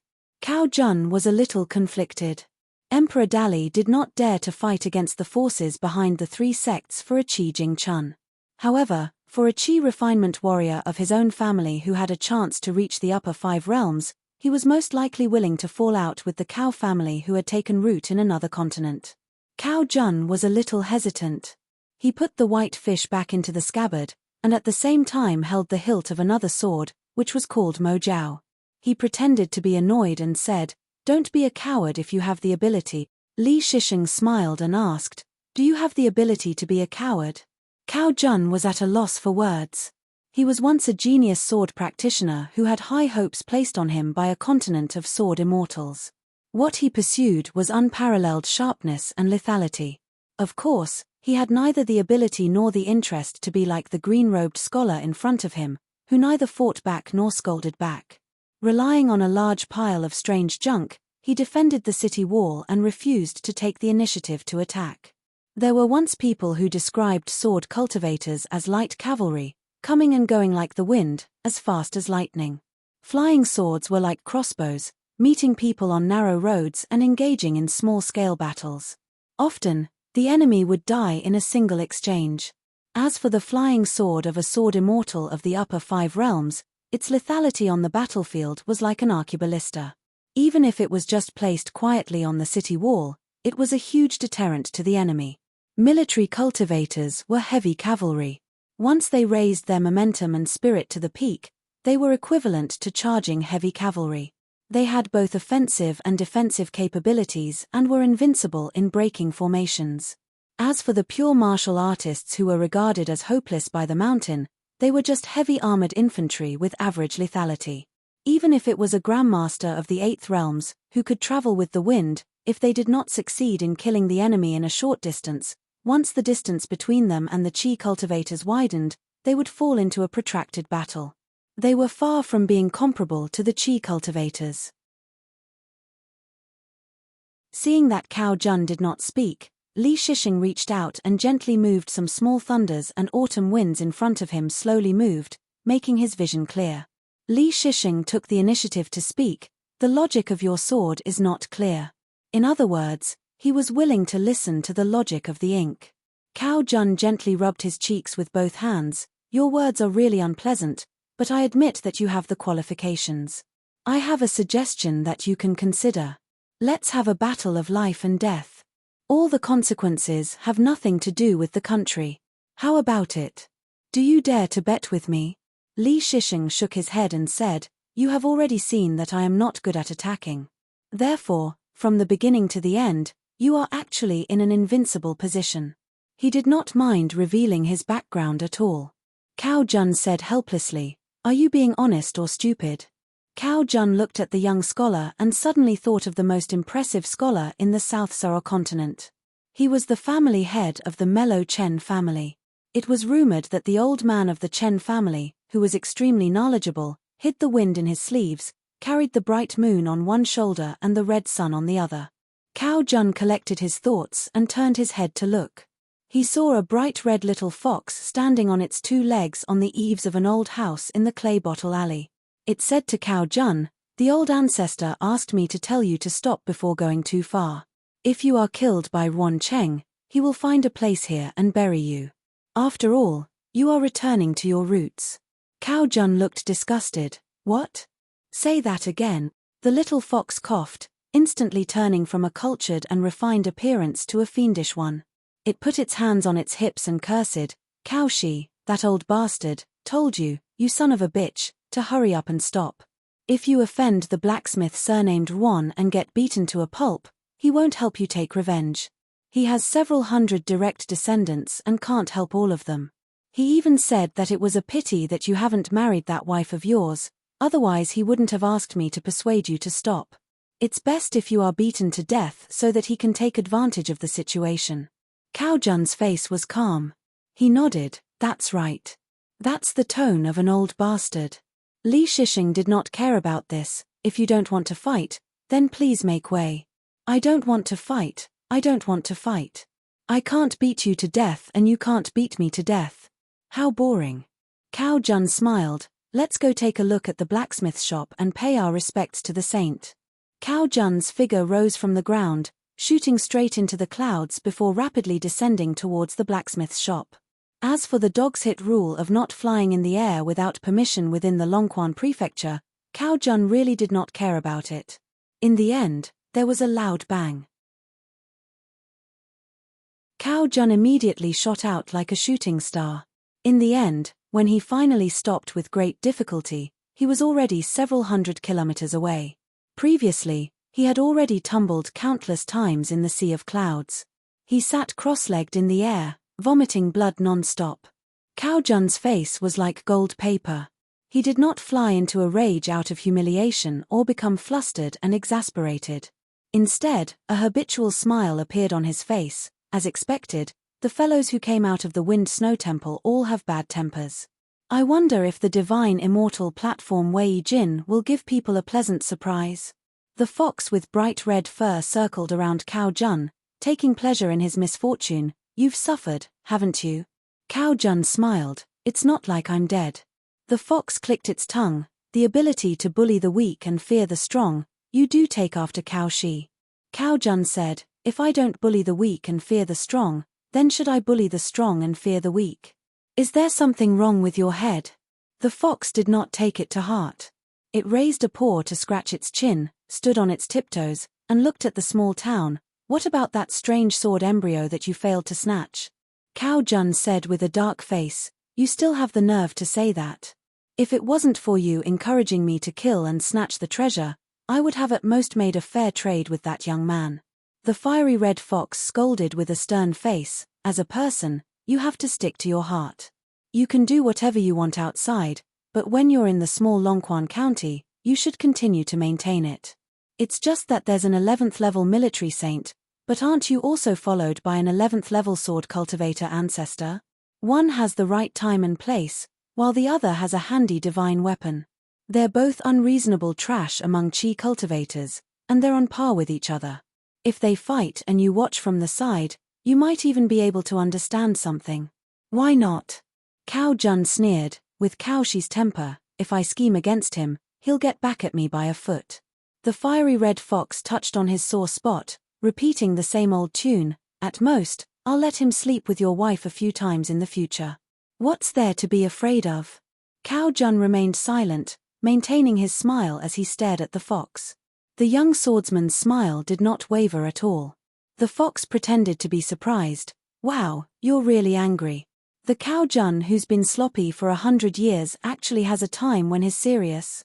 Cao Jun smiled, when I'm free, I suddenly have the desire to kill all mosquitoes and flies. The white fish was unsheathed, and a rainbow light flashed. The fiery red fox's head was tossed high up, but there was no splatter of blood. The head was still talking. Oh my, the speed of your sword is as slow as a tortoise moving house. You call yourself a genius swordsman, what a disgrace. The headless body swaggered, shaking its buttocks, completely ignoring the white fish flying sword that pierced through its body time and time again. The head in the air continued to provoke, your embroidery needle is just scratching an itch. In the air, sword light splashed, and a white rainbow flashed. Not to mention the body that was cut into 17 or 18 pieces, even the head had turned into 8 pieces. However, when the white fish flying sword showed a trace of stagnation, the fox was restored to a complete body in an instant. The cycle repeated. Finally, Cao Jun sighed and sheathed his sword. The fox twisted its neck, walked to Cao Jun's side and sat down. Young man, you should speak with confidence based on your capabilities. Cao Jun nodded, makes sense. I'll listen to you. If that's the case, after you marry your wife, can you let me sleep with her? Anyway, she's a girl, and I'm a girl. It's hard to say who's taking advantage of who. The fox began to be mischievous again, and said sarcastically, wow, the #1 sword immortal of the South Sorrow continent 100 years ago, and now a 9th-tier great swordsman, is suddenly so obedient today? Young Cao Jun turned out to be 100 years old. At this time, he looked into the distance, pursed his lips, and turned a deaf ear to the fox's sarcasm. Chen Pinggan quickly ran to Li Shisheng's side, and asked worriedly, are you okay? Li Shisheng smiled, it's my first time fighting, so I encountered a swordsman. In fact, I was quite nervous, but the result was not bad. Chen Pinggan felt as if a heavy burden had been lifted off his shoulders. The silver sword embryo in his sleeve had already returned to silence. After Cao Jun left, it was no longer boiling and trembling. The little boy in green suddenly flew straight and hugged Chen Pinggan's waist. It's too scary, too scary. I guessed right. If I accidentally walked on the road, I would be beaten to death. I can't stay in this town, I can't stay. Master, please do me a favor and let me go to Luo Po Mountain to cultivate. I promise, I swear that from today onwards, I will cultivate diligently, day and night. Not to mention drinking dew, even if I have to eat grass and mud in Luo Po Mountain, I will do it. Li Shisheng couldn't help but laugh, and hurriedly comforted, Cao Jun's kind is very rare after all. Although I have never walked out of the town, I can be sure that there are only a few people with high cultivation and strange tempers like Cao Jun. You don't have to be too nervous. The little boy in green ignored Li Shishing, and only cared about begging Chen Pinggan. After his head was pushed away by Chen Pinggan, he turned and hugged one of Chen Pinggan's arms tightly. His body leaned back, and he refused to let Chen Pinggan continue to move forward. "Master, have mercy, please. At most, I'll return you an ordinary snake gallstone, okay? Master, it's not like you don't know that I've always been a timid person. Even walking at night will make my legs tremble. How long has it been since we arrived in the town? We just went out, and the sword chi is whooshing everywhere. I'm really scared." Chen Pinggan could only stop and said helplessly, "Do you know the way to Luopo Mountain?" The little boy in green was crying. It was rare for him to recognize a grandson. "Master, it's already like this. Even if I don't know, I'll pretend to know." The girl in pink said softly, "Master, I know the way." Chen Pinggan thought for a moment, "Then the two of you can go to Luopo Mountain. Stay at the bamboo house for the time being, but you must promise me that you won't cause trouble. I'll see you as soon as I'm done here. I'll try to go to Luopo Mountain before the new year." The little boy in green bowed and said, "Master is wise and mighty." The girl in pink said softly, "Master, I'll come back after I send him there." Chen Pinggan said with a smile, "No need. The bamboo house is suitable for cultivation. You can stay on the mountain with him. Don't be afraid of him. If he dares to go back on his word and secretly bully you, I'll take care of him." The little boy in green stomped his feet and said, "Master, silly girl, can't the two of you remember me? Am I the kind of person who goes back on his word? Who in the Huangting nation doesn't know that the sword-controlling water god has a brother who keeps his word? If he says he'll eliminate the root of the problem, he won't leave anyone behind. If he says he'll kill his ancestors, he won't kill his grandson." Chen Pinggan chuckled, "So powerful." The little boy in green immediately turned his head with a bashful expression. He stretched out a hand and shook it gently. "Master, I'm just boasting to boost my courage. Don't take it seriously." Chen Pinggan pressed his head with one hand and stretched out the other. "Give it to me." The little boy in green was a little dazed and raised his head. "What?" The girl in pink reminded him softly, "You promised Master that you would hand over an ordinary snake gallstone if he let you return to Luopo Mountain." The little boy in green squeezed out a smile. "Master, you have a big family business. Don't be like this." Chen Pinggan didn't retract his hand. The little boy in green could only obediently take out the smallest snake gallstone and place it in Chen Pinggan's palm. Chen Pinggan handed the snake gallstone to the girl in pink and said with a smile, "As long as he doesn't bully you on the mountain, you can give it to him as a reward." The girl in pink carefully put away the snake gallstone. The little boy in green grabbed the girl in pink's arm and said anxiously, "Let's hurry to Luopo Mountain. We can't stay here for long." The two little fellows had just turned out of Mud Bottle Alley when the little boy in green suddenly stopped. Without waiting for him to speak, the girl in pink threw the snake gallstone to him at lightning speed. The little boy in green put away the snake gallstone that he had just recovered and nodded with a smile. "Silly girl, aren't you tired? Let me help you carry your bookcase." The girl in pink shook her head vigorously. The little boy in green sighed. "You have a hard life. Fortunately, fortune favors fools." The girl in pink grinned. The little boy in green puffed out his chest. "Let's go. Lead the way. Let's go home." Since there was no need to go to Liu Xianyang's house at Mud Bottle Alley, Chen Pinggan sent Li Shishing to the entrance of the alley. Li Shishing stopped and hesitated for a moment before saying, "It might be too early to say what I'm going to say next. However, just like the annotations on the books that I gave you, you only need to read them. In that case, you only need to hear what I'm going to say." Chen Pinggan nodded. "Go on, Brother Li," Li Shishing said slowly. "Have you heard of the case of a white horse that is not a horse?" Chen Pinggan scratched his head. On the way to school, Bao Ping and Li Huai once quarreled about this. The more I listened, the more confused I became. Li Shishing smiled and thought for a moment. "Then let's not think too deeply about it. Let me put it another way. 1 grain of sand plus 1 grain of sand, how many grains are there? Chen Pinggan was puzzled. Isn't it 2 grains? Li Shisheng smiled. Of course it is. Then how many piles of sand are there when 1 pile of sand plus 1 pile of sand? Chen Pinggan asked tentatively. It's still 1 pile, right? Li Shisheng patted Chen Pinggan's shoulder. Rumor has it that when the ancient saints invented words, the ghosts and gods of the world cried in fear.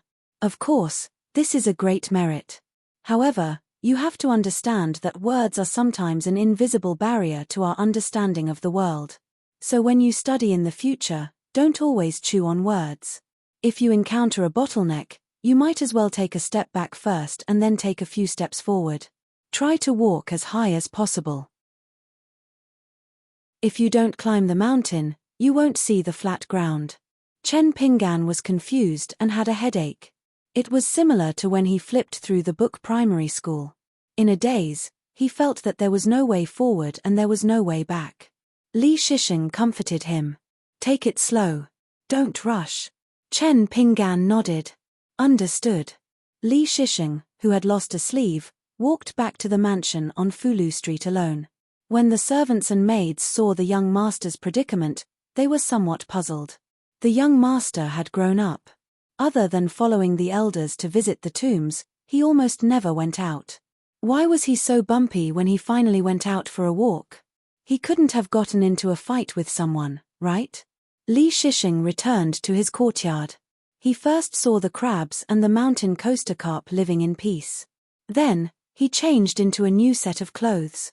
Then, he huddled in the study room to read for a while. Finally, he went to a room that was often locked. He unlocked the door and pushed it open. When Li Shisheng, the owner of the room, raised his eyes and looked around, all he could see were tall 100 treasures standing against the wall. On top of the 100 treasures, there were no antiques or exquisite porcelain that Longquan County produced. Instead, there were square seals of different heights, sizes, and materials. Other than the 100 treasures that were piled high with seals, there was only a table and a chair in the room. There were 3 unfinished seals on the table. They were made of wood, topaz, and bronze. There was also a large box of well-made carving knives and a few ancient books made of rare materials. Li Shisheng gently closed the door and sat on the chair behind the table. The 3 seals on the table were all missing a character. The bronze seal was engraved with subdue and missing a character at the end. The topaz seal was engraved with Lord Dutian and missing a character in the middle. The wooden seal was engraved with Qi transformation and missing a character at the very beginning. Carving was like drawing a talisman. It was particular about finishing in one go. Li Shisheng was clearly not like this. Not only did he not draw a knife to carve, he instead closed his eyes and began to sleep. His breathing was continuous, like the gurgling of a stream. The small room was a completely different world. When Chen Pinggan returned to the ancestral mansion, he discovered that the scholarwood sword on the table was slightly slanted. Although Chen Pinggan's heart was shaken, he still sat at the table without revealing anything.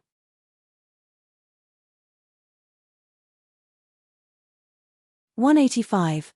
Back then, Qi Jingchun used the locust tree branch that Li Baoping moved to secretly cut it out and secretly put it in Chen Pinggan's basket. There lived a golden incense stick figure of unknown origin. However, after briefly appearing twice at Autumn Reed Inn and Cao Clan's Jilan mansion, the shy incense stick figure never appeared again. Chen Pinggan let it be and didn't insist on anything. Deep in the night, in the Yang family's shop, the old man was smoking a pipe. He frowned and stretched out his hand, and the incense stick figure fell from the void to the ground.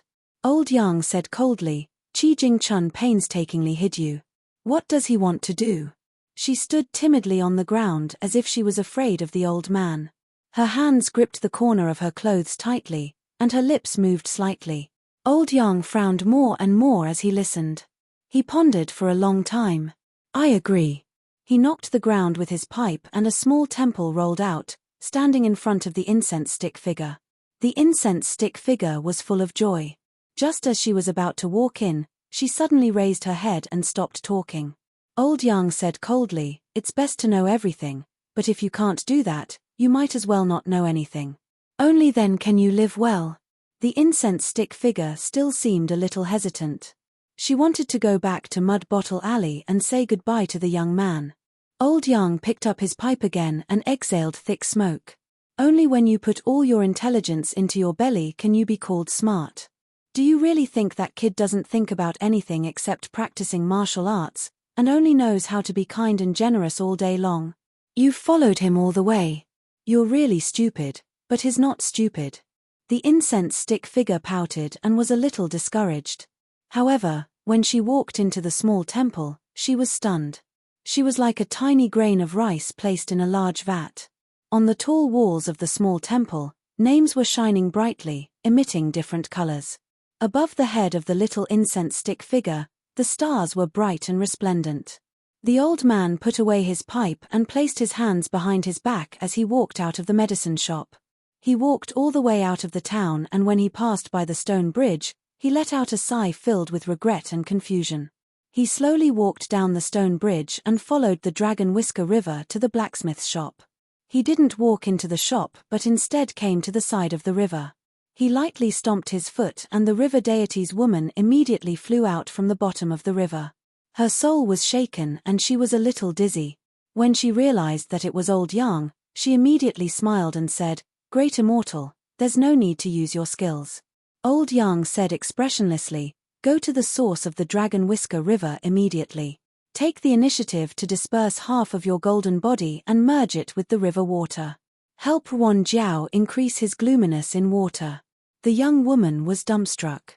Cutting off half of his golden body was easy for the old man to say, but whether it was the pain he suffered or the damage to his Tao, it was immeasurable.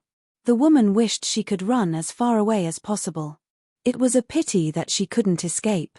Old Yang added, "If it's done, when Ruan Jiao succeeds in forging the sword, I'll help you ask for a river deity temple. At most, you'll be able to restore your golden body in 50 to 60 years. After that, you'll have endless incense sticks. This is a small profit. You'll definitely make a profit." The woman was submissive and her voice was so weak that it was almost inaudible. "Breaking half of my golden body is too painful. I'm afraid of pain." The old man didn't speak. He just looked at the sparkling surface of the Dragon Whisker River. The woman asked carefully, "Great Immortal, can I refuse?" Old Yang nodded and said, "You can."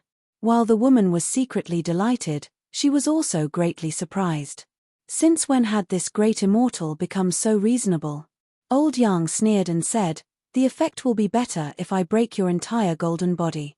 Don't worry, after your divine soul disappears tonight, I'll make it up to your descendants in the future."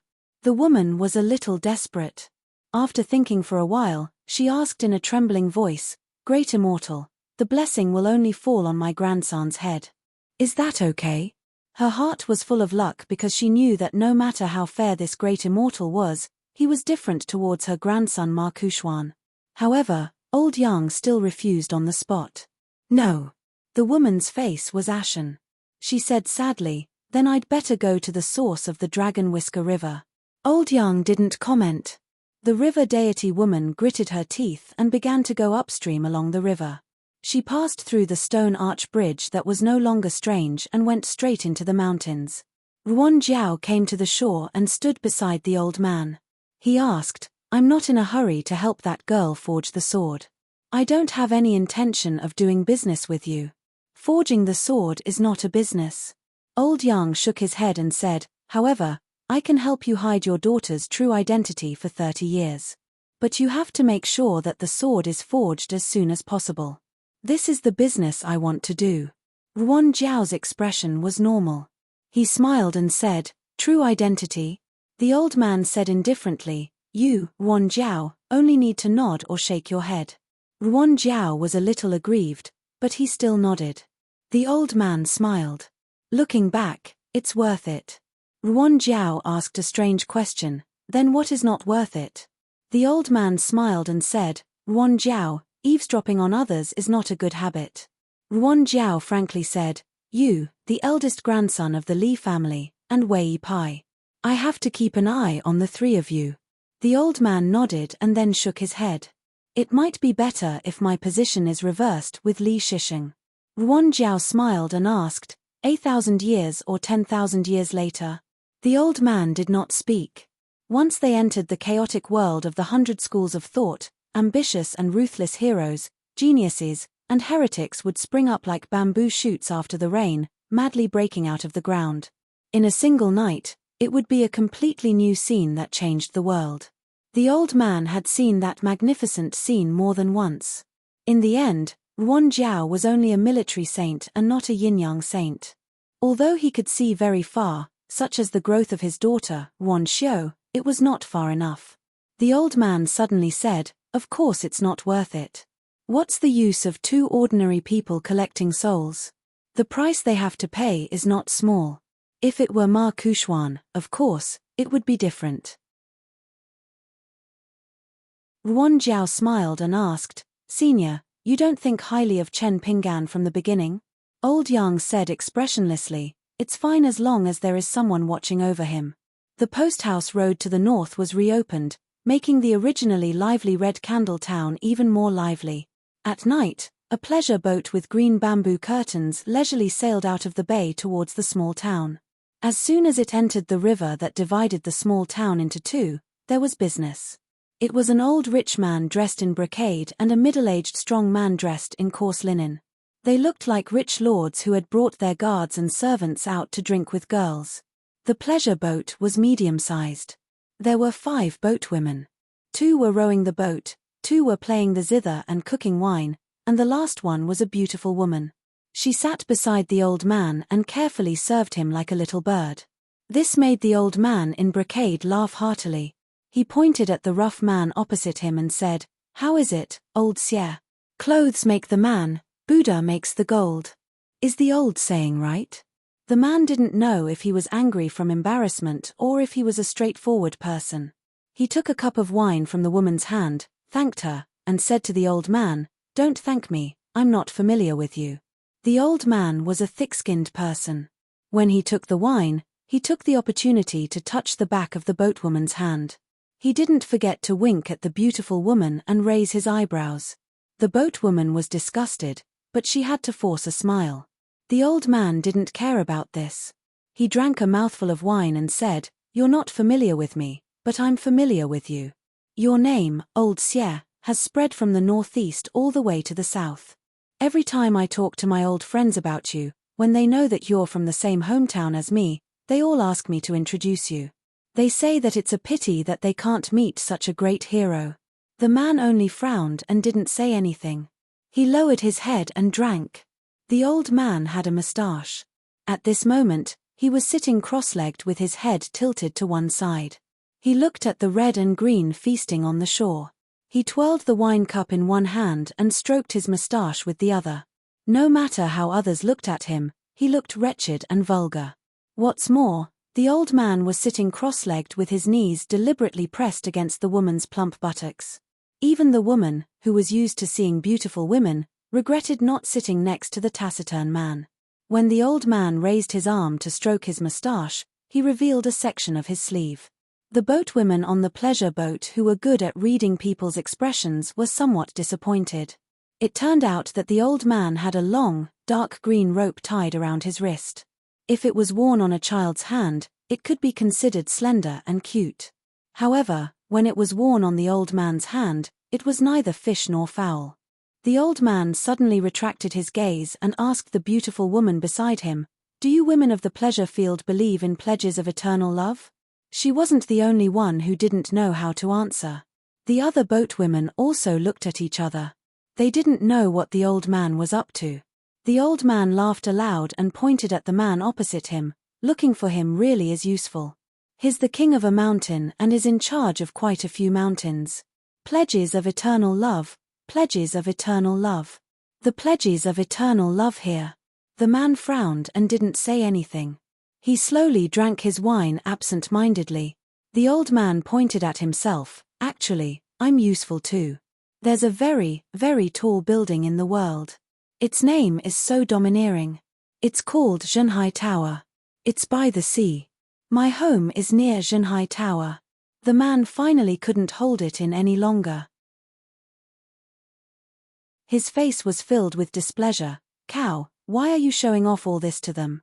The old man drank some wine and picked up some food with his chopsticks. He glanced at the man from the corner of his eyes. It's only interesting to talk about this with them who don't understand anything. Showing off all this to the people on the mountain is really boring. The man's brow was filled with gloom. He lowered his head and drank his wine.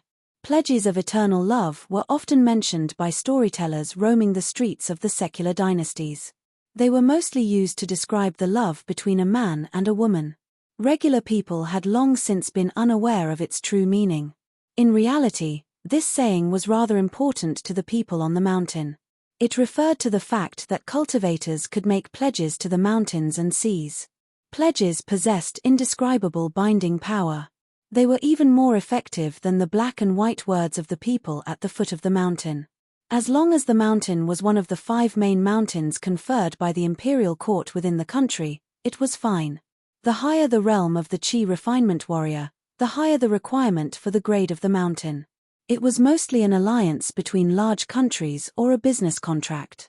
As time went on, matchmakers and marriage contracts gradually became the majority. Pledges of the sea had already lost most of their meaning. This was because with the fall of the last true dragon in the world, the vast 5 lakes and 4 seas and the 9 territories outside of the 9 provinces no longer had a master. The secular dynasties didn't have the authority to confer titles to the gods of the 5 lakes and 4 seas. As a result, there was no longer a proper water god who could appear and rule over the 5 great lakes and the 4 boundless seas. It was said that the sun rose in the east and set in the west. The place where the sun rose was somewhere in the East Sea. The old man with the surname Cow did not care about the feelings of the man at all. He ate the food that went with the wine, making loud chewing noises. He placed his hand on the thigh of the woman beside him and asked with a smile, "Beautiful sister, you've heard of the magnificent town tower, right?" The woman shook her head. "How can that be?" The old man patted the woman's firm and supple thigh gently. "Allow me to explain it to you. In our world, there are 9 buildings of providence that I don't know who built. They're located in 9 different places.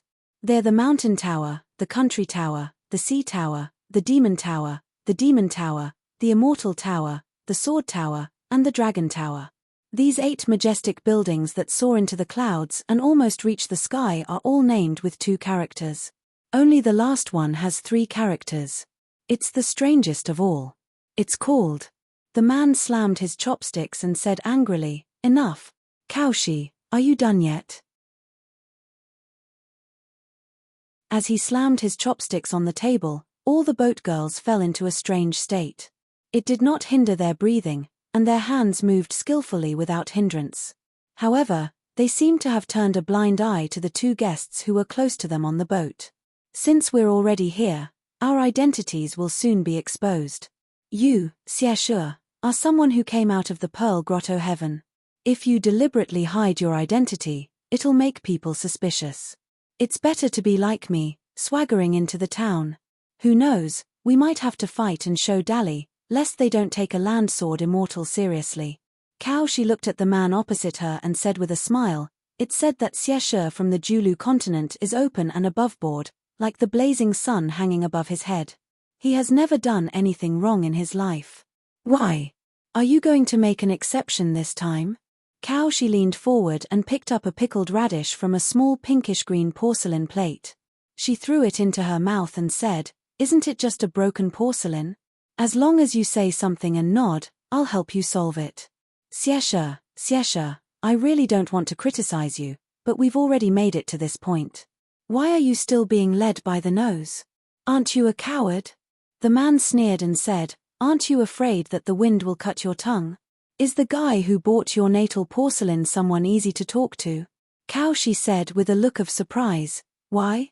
Old Xie, are you not well informed? Didn't you hear that a junior in my family just got engaged to a direct descendant of Madame Chen?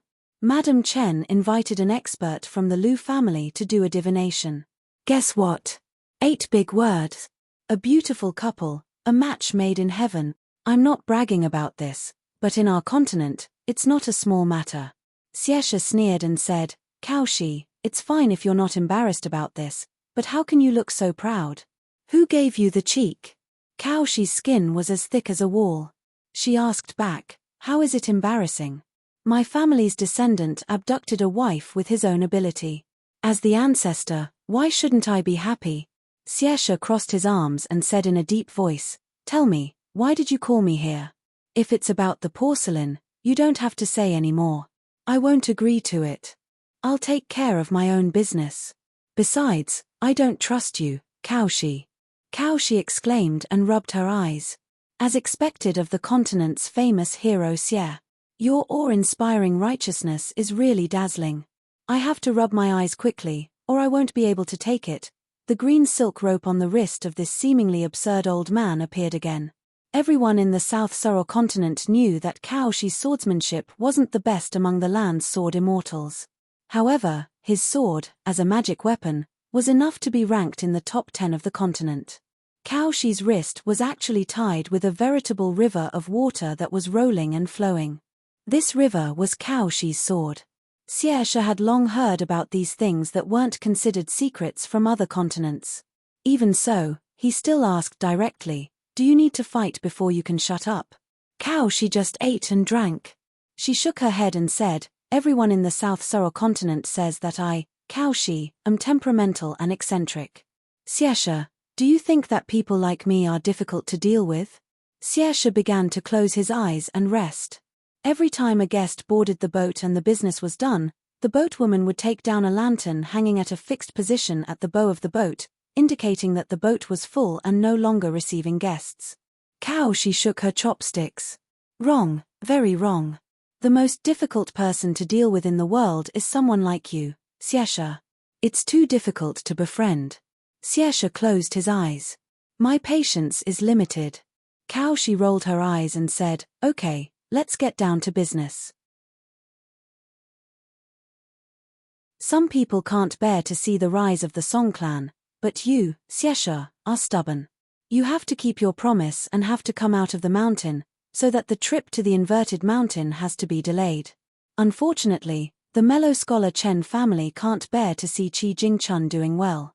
Previously, he also had a very bad impression of Dali, but now he has changed his mind. The reason is unknown, but I don't care. Anyway, the mellow scholar Chen family not only opened a school in the small town in the name of the Chen family of Dragon Tail Commandery in the Aquarius continent, but also asked me to go on a long trip. It's a betrothal gift for the grandson of my family. Although I don't know the specific plan, I will continue to appear here and keep an eye on you." Xiesha didn't open his eyes, but there was a hint of sarcasm at the corner of his mouth. "Are you sure you can stop me?" Kaoshi finally finished eating the various dishes on the small plates. She put down her chopsticks and said confidently, "I'm not sure if I can beat you, but I'm sure I can stop you." Xiesha suddenly opened his eyes and turned his head to look. A young-looking swordsman did not carry a long sword, nor did he carry a long sword on his back. Instead, he placed the long sword horizontally behind his back. Languid with both elbows on the scabbard, he looked at Xiesha with a smile. This person was in the Ghost Bride's mansion with the plaque Xiao Shui Jiao Feng hanging on it. Less than an inch after he unsheathed his sword, he used a pocket-sized mountain in front of him to block the fierce sword of the land sword immortal Wei Jin. In Red Candle Town, he met Alliance and drank wine. On the ferry of Xiuhua River, he also greeted Chen Pinggan. At that time, it seemed that it was the first time Chen Pinggan cupped his fists and saluted someone. In the end, it was also him and a subordinate, Liu Yu, who brought Wei Pai of the Chestun Mountain to Longquan.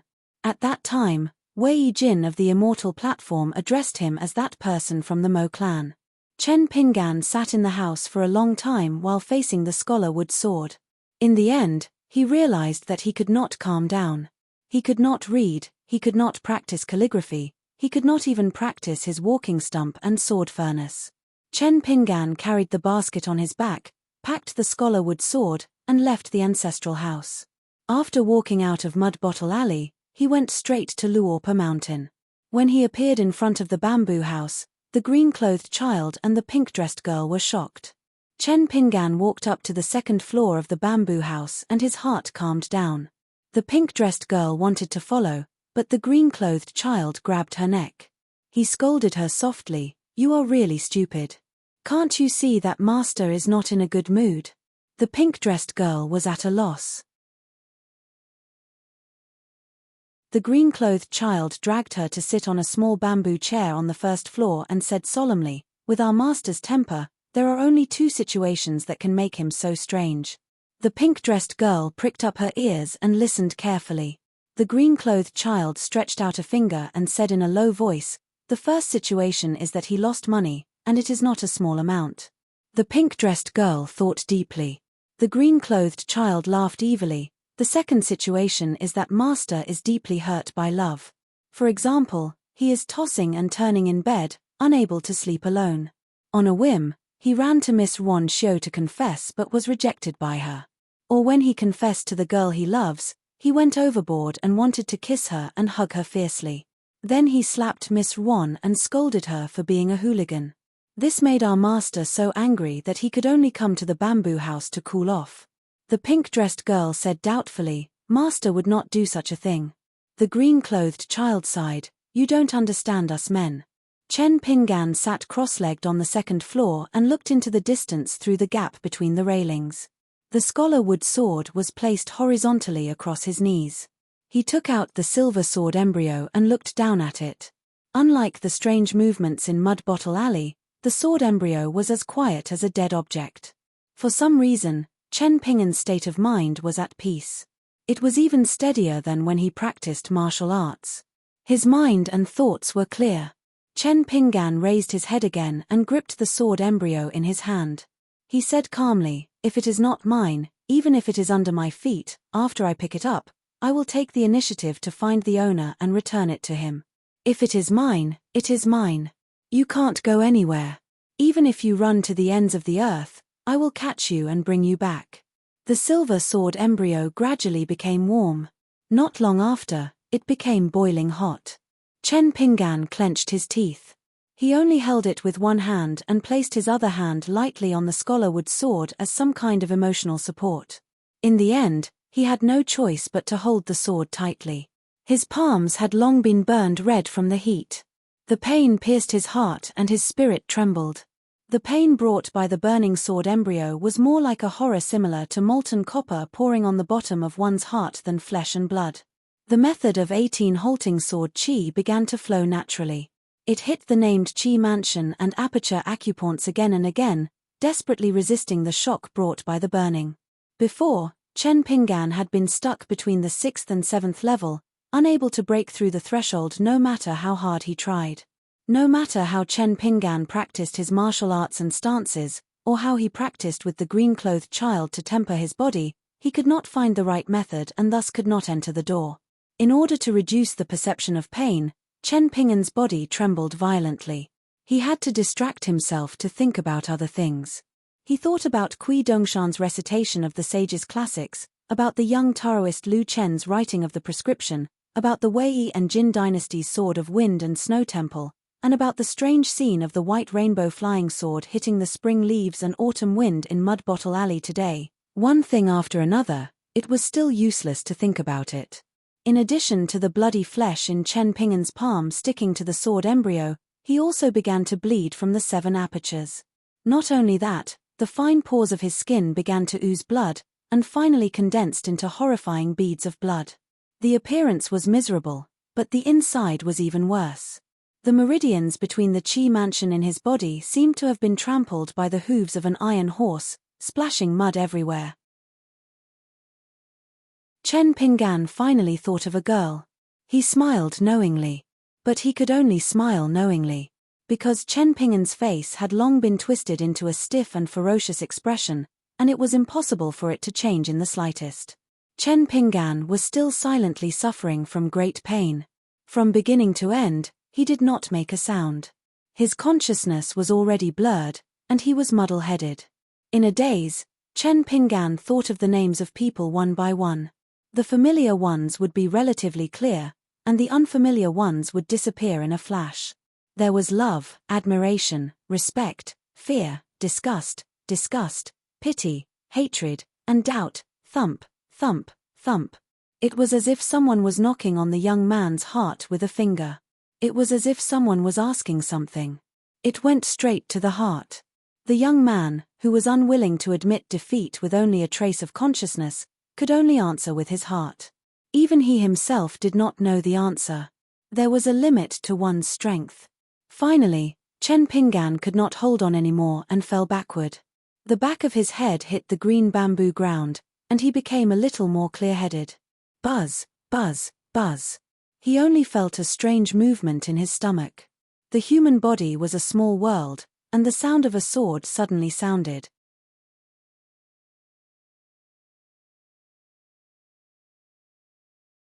"186. After Chen Pinggan fainted completely, the boy in green finally let go of the girl in pink's arm at the staircase between the first and second floors.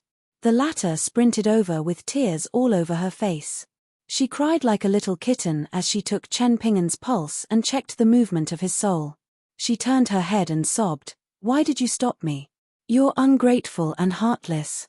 If Master dies, I'll fight you to the death." The boy in green's face darkened. "You're not convinced that you're a fool. If you recklessly disturb Chen Pinggan's qi circulation, you'll be treated as an enemy by that sword qi. Not only will you be beaten half to death, you'll also delay Chen Pinggan's opportunity to attain the Tao. Who knows, it might even kill him. What was originally a good opportunity has turned into a disaster because of you." The girl in pink sobbed sadly, "Master is covered in blood and is about to die. Are you satisfied now? I'm not a fool. You're just greedy for Master's snake gall stone. Master shouldn't have brought you back. You're too heartless. Master has been so good to us."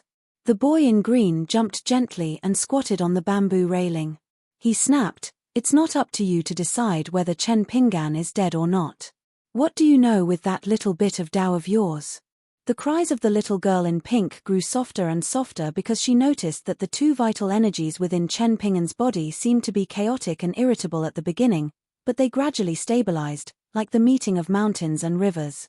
Even though water and rock collided at the beginning, causing thousands of ripples that surged endlessly and caused a dangerous scene, it had already become stable and tranquil as time passed. His soul that was trembling intensely from the pain was pacified as well, and it started to turn from sorrowful howls into sobs. Chen Pinggan was deep in sleep. His twisted and hideous dark face returned to normal bit by bit. In the end, he slept exceptionally soundly like a baby in swaddling clothes. The girl in pink was overjoyed. Her face was covered in tears as she whispered to the boy in green, "Master is fine. He's really asleep." The boy in green rolled his eyes and stood up. Using the railing as a walkway, he began to take a stroll. After Chen Pinggan fainted, the girl in pink had completely lost her backbone. She could only ask the boy in green for help. "What do we do next?" The boy in green paced back and forth on the railing in silence. To be honest, he only had a vague idea of how to deal with Chen Pinggan. He did not dare to make a conclusion. It was true that he coveted Chen Pinggan's snake gall stone, but to say that he would take advantage of the situation when he was down, he had underestimated his good brother. He would rather kill Chen Chen with a punch and then openly snatch the mountain of snake gall. He would not do such a sneaky thing. If you want to mingle in the pugilistic world, you have to be righteous. This was the rule that he had always abided by. Once, when the water god brothers were dead drunk, they said something very knowledgeable to him: "There can't be too much morality in the Jianghu, but there should always be a little. If you don't talk about it at all, even a true dragon will drown in the Jianghu sooner or later." The boy in green felt a chill in his heart. Then, his vision darkened. He looked up and saw a white-clothed immortal standing beside him. He had a smile that deserved a beating and was looking down at him. The guy called Wei Pai smiled at the boy in green. "Little water snake, I'm very surprised that you didn't want to kill your master." The green-clothed child couldn't stand this fellow's handsome smiling face the most. It was as if the two of them were natural enemies. Especially when Wei Ba used a condescending tone to tease him, he couldn't help but curse, "I didn't fuck your mother back then. I regret it." Wei Pai waved his sleeves and jumped down from the railing. In between, he patted the boy in green's head. He chuckled and said, "Naughty." It seemed like a casual pat, but the boy in green slapped him so hard that he fell on the railing.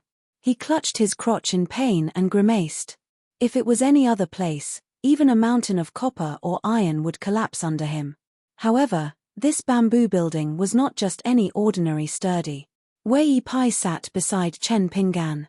He held Chen Ping'an's wrist with one hand. His pulse was stable. It was a good sign. The girl in pink asked softly, "Immortal Master Wei, it's cold outside. Do you want to move my master into the house?" Wei Pai smiled and said, "You're a flood dragon.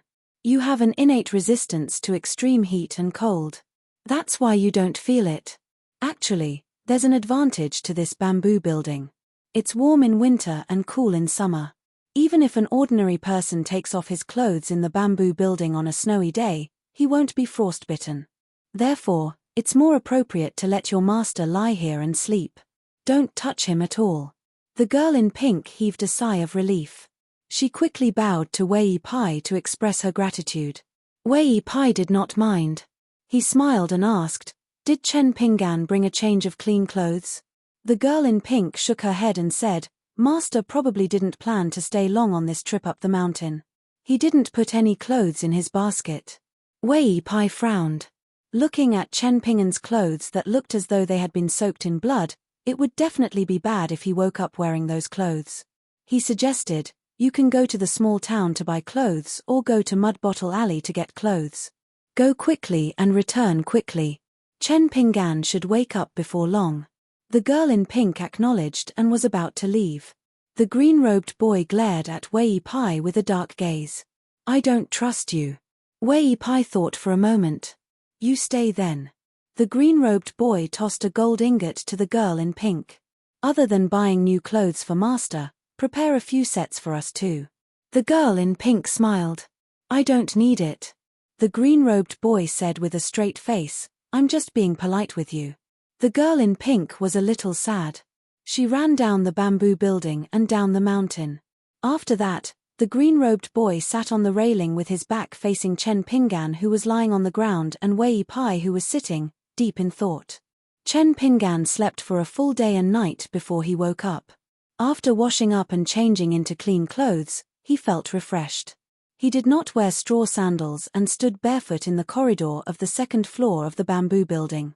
The soles of his feet were covered with a layer of calluses that were as thick as iron and stone. The earliest calluses he had when he was young were made by rough straw sandals. Later, they were made thicker by mountain rocks, gravel, grass, and thorns. Chen Ping'an's hair was pinned with a white jade hairpin with 8 small words carved by him. He hugged the Chinese scholar wood sword and looked towards the south, lost in thought. Wei Pai returned with some medicinal herbs. He asked the girl in pink to help him boil the herbs to nourish Chen Ping'an's vitality. Chen Ping'an was used to solving everything by himself, so he wanted to do it himself. However, she would not let him. With her red face scrunched up, she looked pitiful as if a storm was coming. Chen Ping'an could not stand it, so he could only give up. The green-robed boy ran around, like a ruler inspecting his territory. He walked up the mountain today. There was a mountain temple at the top of the mountain, where a strange mountain god with a golden head was worshipped.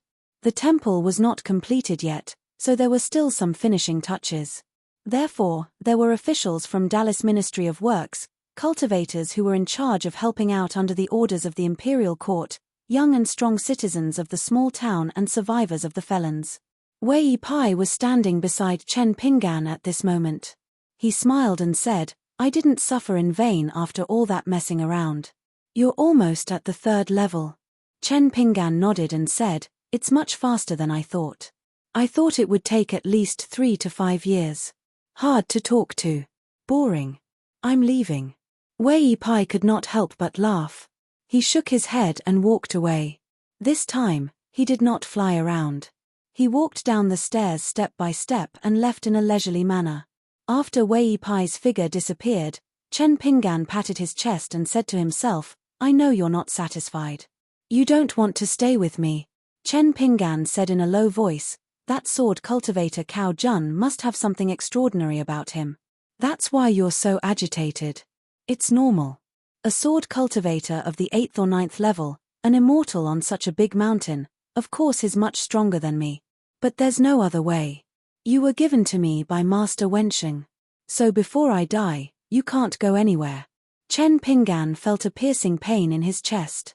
His Adam's apple moved slightly, and he was about to spit out a mouthful of blood. Chen Pinggan clenched his teeth and forcefully swallowed the mouthful of blood. He said vaguely, although I don't know the truth, I can roughly guess that you can easily kill me. But for some reason, you can't kill me. So you're in an awkward situation, right? After a while, Chen Pinggan stretched out his hand and wiped away the 2 streaks of blood flowing from his nostrils. It's okay. I still have a few sets of clean clothes on the mountain. Moreover, I have a little maid who's a fire python. She can wash the clothes immediately after taking them off. Then she can dry them on the spot and wear them again. If you have the ability, then continue to run around in the Qi residence. This little bit of suffering, hey. I, Chen Pinggan, am not bragging to you. It's really nothing. I've tasted even more powerful things when I was 5. A wave of cramping pain came from his abdomen. Chen Pinggan stood barefoot in the corridor. He hugged the scholar wood sword to his chest. His eyes were firm, but his voice inevitably trembled. If I cry out in pain, then you'll be my ancestor. 18 Qi residences, 18 passes. Between the 6th and 7th, and between the 12th and 13th, there seemed to be 2 insurmountable moats. Previously, when Chen Pinggan circulated his qi, he could only pass through 6 acupuncture points in one breath.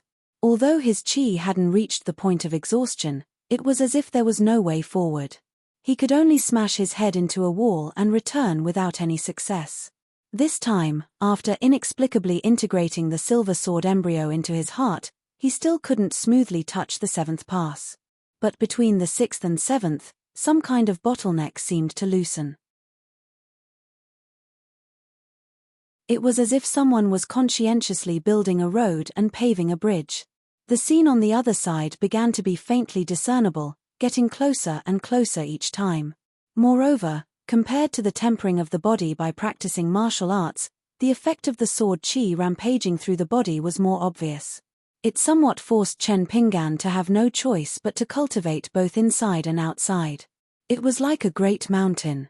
Before, Chen Pinggan had always wanted to open up the mountain and build a road, but he didn't know where to start. He cut through the thistles and thorns, and his progress was extremely slow. In the end, after the sword embryo entered his body, it was like a little boy in blue robes had revealed his true body.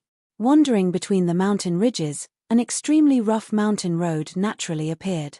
Chen Pinggan only needed to follow behind its butt, constantly mending, digging, and filling in. Chen Pinggan wasn't afraid of suffering, but there weren't many people in the world who liked suffering.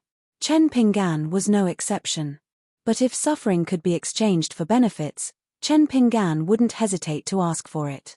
Because he had lived alone for so many years, living bitterly, Chen Pinggan understood a principle. In life, there were many people who did many things. Suffering was suffering, and it was only suffering. You reap what you sow.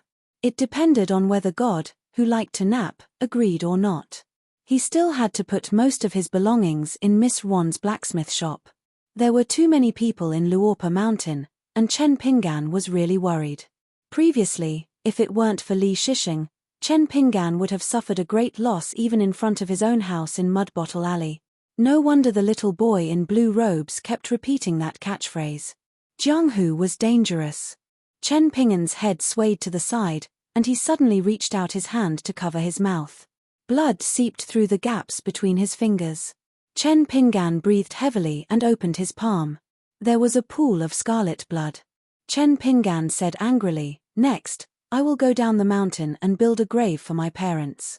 During this time, let's have a temporary truce. How about it?" The sword embryo that was about to collide with another Qi mansion's aperture wall slowly calmed down, as if it had acquiesced to Chen Pinggan's request. After that, Chen Pinggan went down the mountain alone.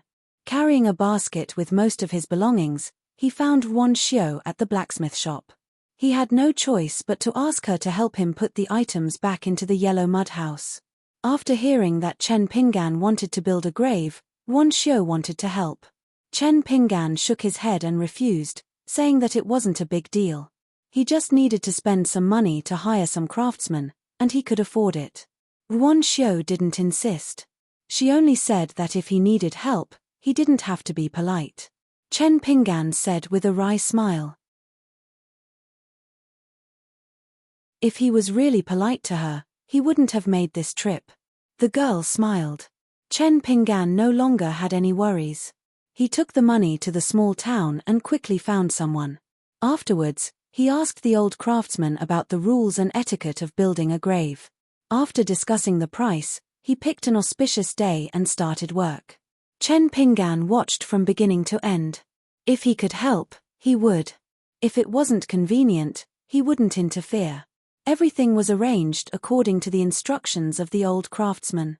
It was probably because the young man gave enough money. Moreover, the craftsman felt that the young man's heart was sincere. Therefore, everything went smoothly without any setbacks. In the end, the grave was carefully built. It wasn't any better than an ordinary family's. It couldn't be said to be luxurious. Moreover, the words on the tombstone were carved by Chen Pinggan himself, staying up all night. After paying the bill, Chen Pinggan bowed to the group of craftsmen to express his gratitude. The last person brought the offerings back to the grave. When Chen Pinggan was preparing the offerings, he hesitated for a moment. Then, he brought a pot of good wine. When he was toasting his father, he looked at his mother's grave and scratched his head. "Mother, father doesn't seem to have drunk wine. Let him drink it once." Then, he turned his head slightly and smiled at another adjacent grave. "Father, if you're not used to drinking wine, or if you make mother unhappy, just send me a dream. Next time, I won't bring you wine." Chen Pinggan finished pouring the pot of wine and wiped his face. He grinned. "Father, mother, if you don't say anything, I'll take it that you agree." After that, Chen Pinggan went to the immortal tomb and worshipped a few statues. Chen Pinggan didn't build roads and bridges. Instead, he chose the immortal tomb. In the name of Ruon Xiu, he hired craftsmen to repair the broken statues. He would pay, and she would do it. Ruon Xiu didn't know why, but she didn't ask anything. She just nodded and agreed.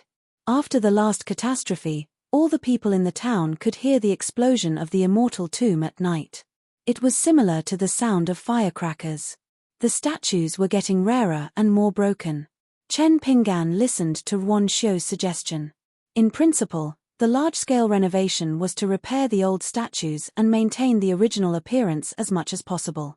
If it couldn't be guaranteed that the statues would be restored, they would only make sure that the newly erected statues wouldn't collapse again.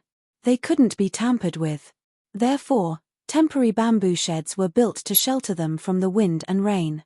Occasionally, Chen Pinggan would go to the two shops in Dragon Riding Alley to sit. Then, he would be busy. Before the eve of the new year, Chen Pinggan made a special trip to Luopa Mountain to find the little boy in green and the girl in pink.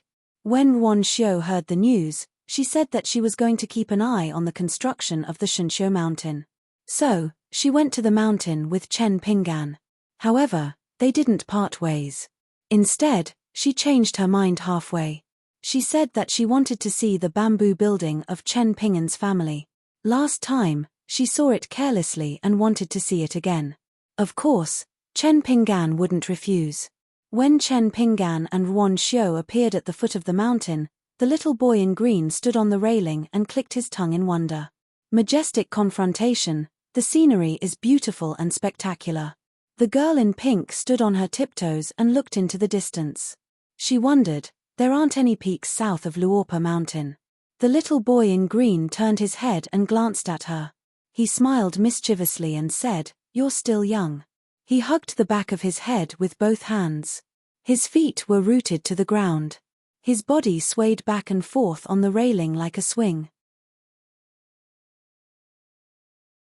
He muttered, "Where can I find such a good girl?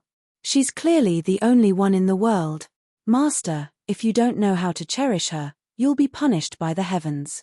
Really, what I said is true to my conscience. The girl in pink deeply agreed and said, "Miss Xiu Xiu is really very good." Chen Pinggan and Ruon Xiu slowly climbed up the mountain. Ruon Xiu said that she had received a letter from the Pillow Inn. After that, there was indeed a blind old Taoist who brought the lame boy and the round-faced girl into the small town. They went to the shop at Dragon Rider Alley to look for her. However, the three of them quickly continued north. They said that they wanted to try their luck at Dallas Capital. Chen Pinggan remembered the old Taoist who had gone through thick and thin together. He thought of Lin Shuyi and the Cloud Gem book that he cultivated. He asked her about the Five Thunders execution. Unfortunately, Wan Xiu was never interested in these things. She didn't know much and could only tell him what she heard. As they chatted along the way, Chen Pinggan learned that Master Wan had taken in 3 registered disciples this year. One of them was a young man with long eyebrows. His surname was Xie. Although he had lived in Peach Leaf Alley for generations, in his generation, his family had declined. If he didn't enter the blacksmith shop, he would have to sell his ancestral home and move to another alley. He also had an older sister and a younger brother. A young man who didn't like to talk. He was the last to become Wan Xiu's father's registered disciple. In the first heavy snow of winter, he knelt by the well for a day and a night, begging Wan Xiu to take him in as a disciple. He didn't move an inch and was covered in snow. Perhaps it was because sincerity could move metal and stone. Wan Xiu agreed to let him enter the shop to forge swords and iron. After the young man with the surname Xie, a young girl from the Wind Snow Temple became the second disciple. According to Wan Xiu, the young girl was of average talent in the Wind Snow Temple. She seemed to have made a big mistake and was expelled from the sect. She then went to find Master Wan, who had established her own sect. Wan Xiu said that she was actually undetermined. She subconsciously wanted to find a way out first before doing anything. She could stay and even teach her swordsmanship, but she wouldn't take her in as a disciple. She worked as a handyman in the blacksmith shop for a long time. One day, she chopped off one of the thumbs of her hand that held the sword. She went to Wan Xiu with a pale face and said that from that day on, she would start practicing swordsmanship with her left hand and start all over again. Speaking of this, Wan Xiu's expression was always calm, as if she was talking about an old hen and her nest of fluffy chicks. Chen Pinggan was blind under the light and didn't realize this. In his impression, this young girl was very good, so good that he couldn't find any fault with her. At that time, Chen Pinggan was thinking more about the mountain. Chen Pinggan knew that as long as one could become a cultivator, no one was simple. He had Lin Shuyi by his side. Yu Lu and Xie Lingyu were even more favored by the heavens. However, through Kui Dongshan's words and Wan Xiu's chat, Chen Pinggan roughly understood one thing. Even if one successfully went up the mountain and became an immortal in the eyes of the common people, they would still be divided into different grades and ranks.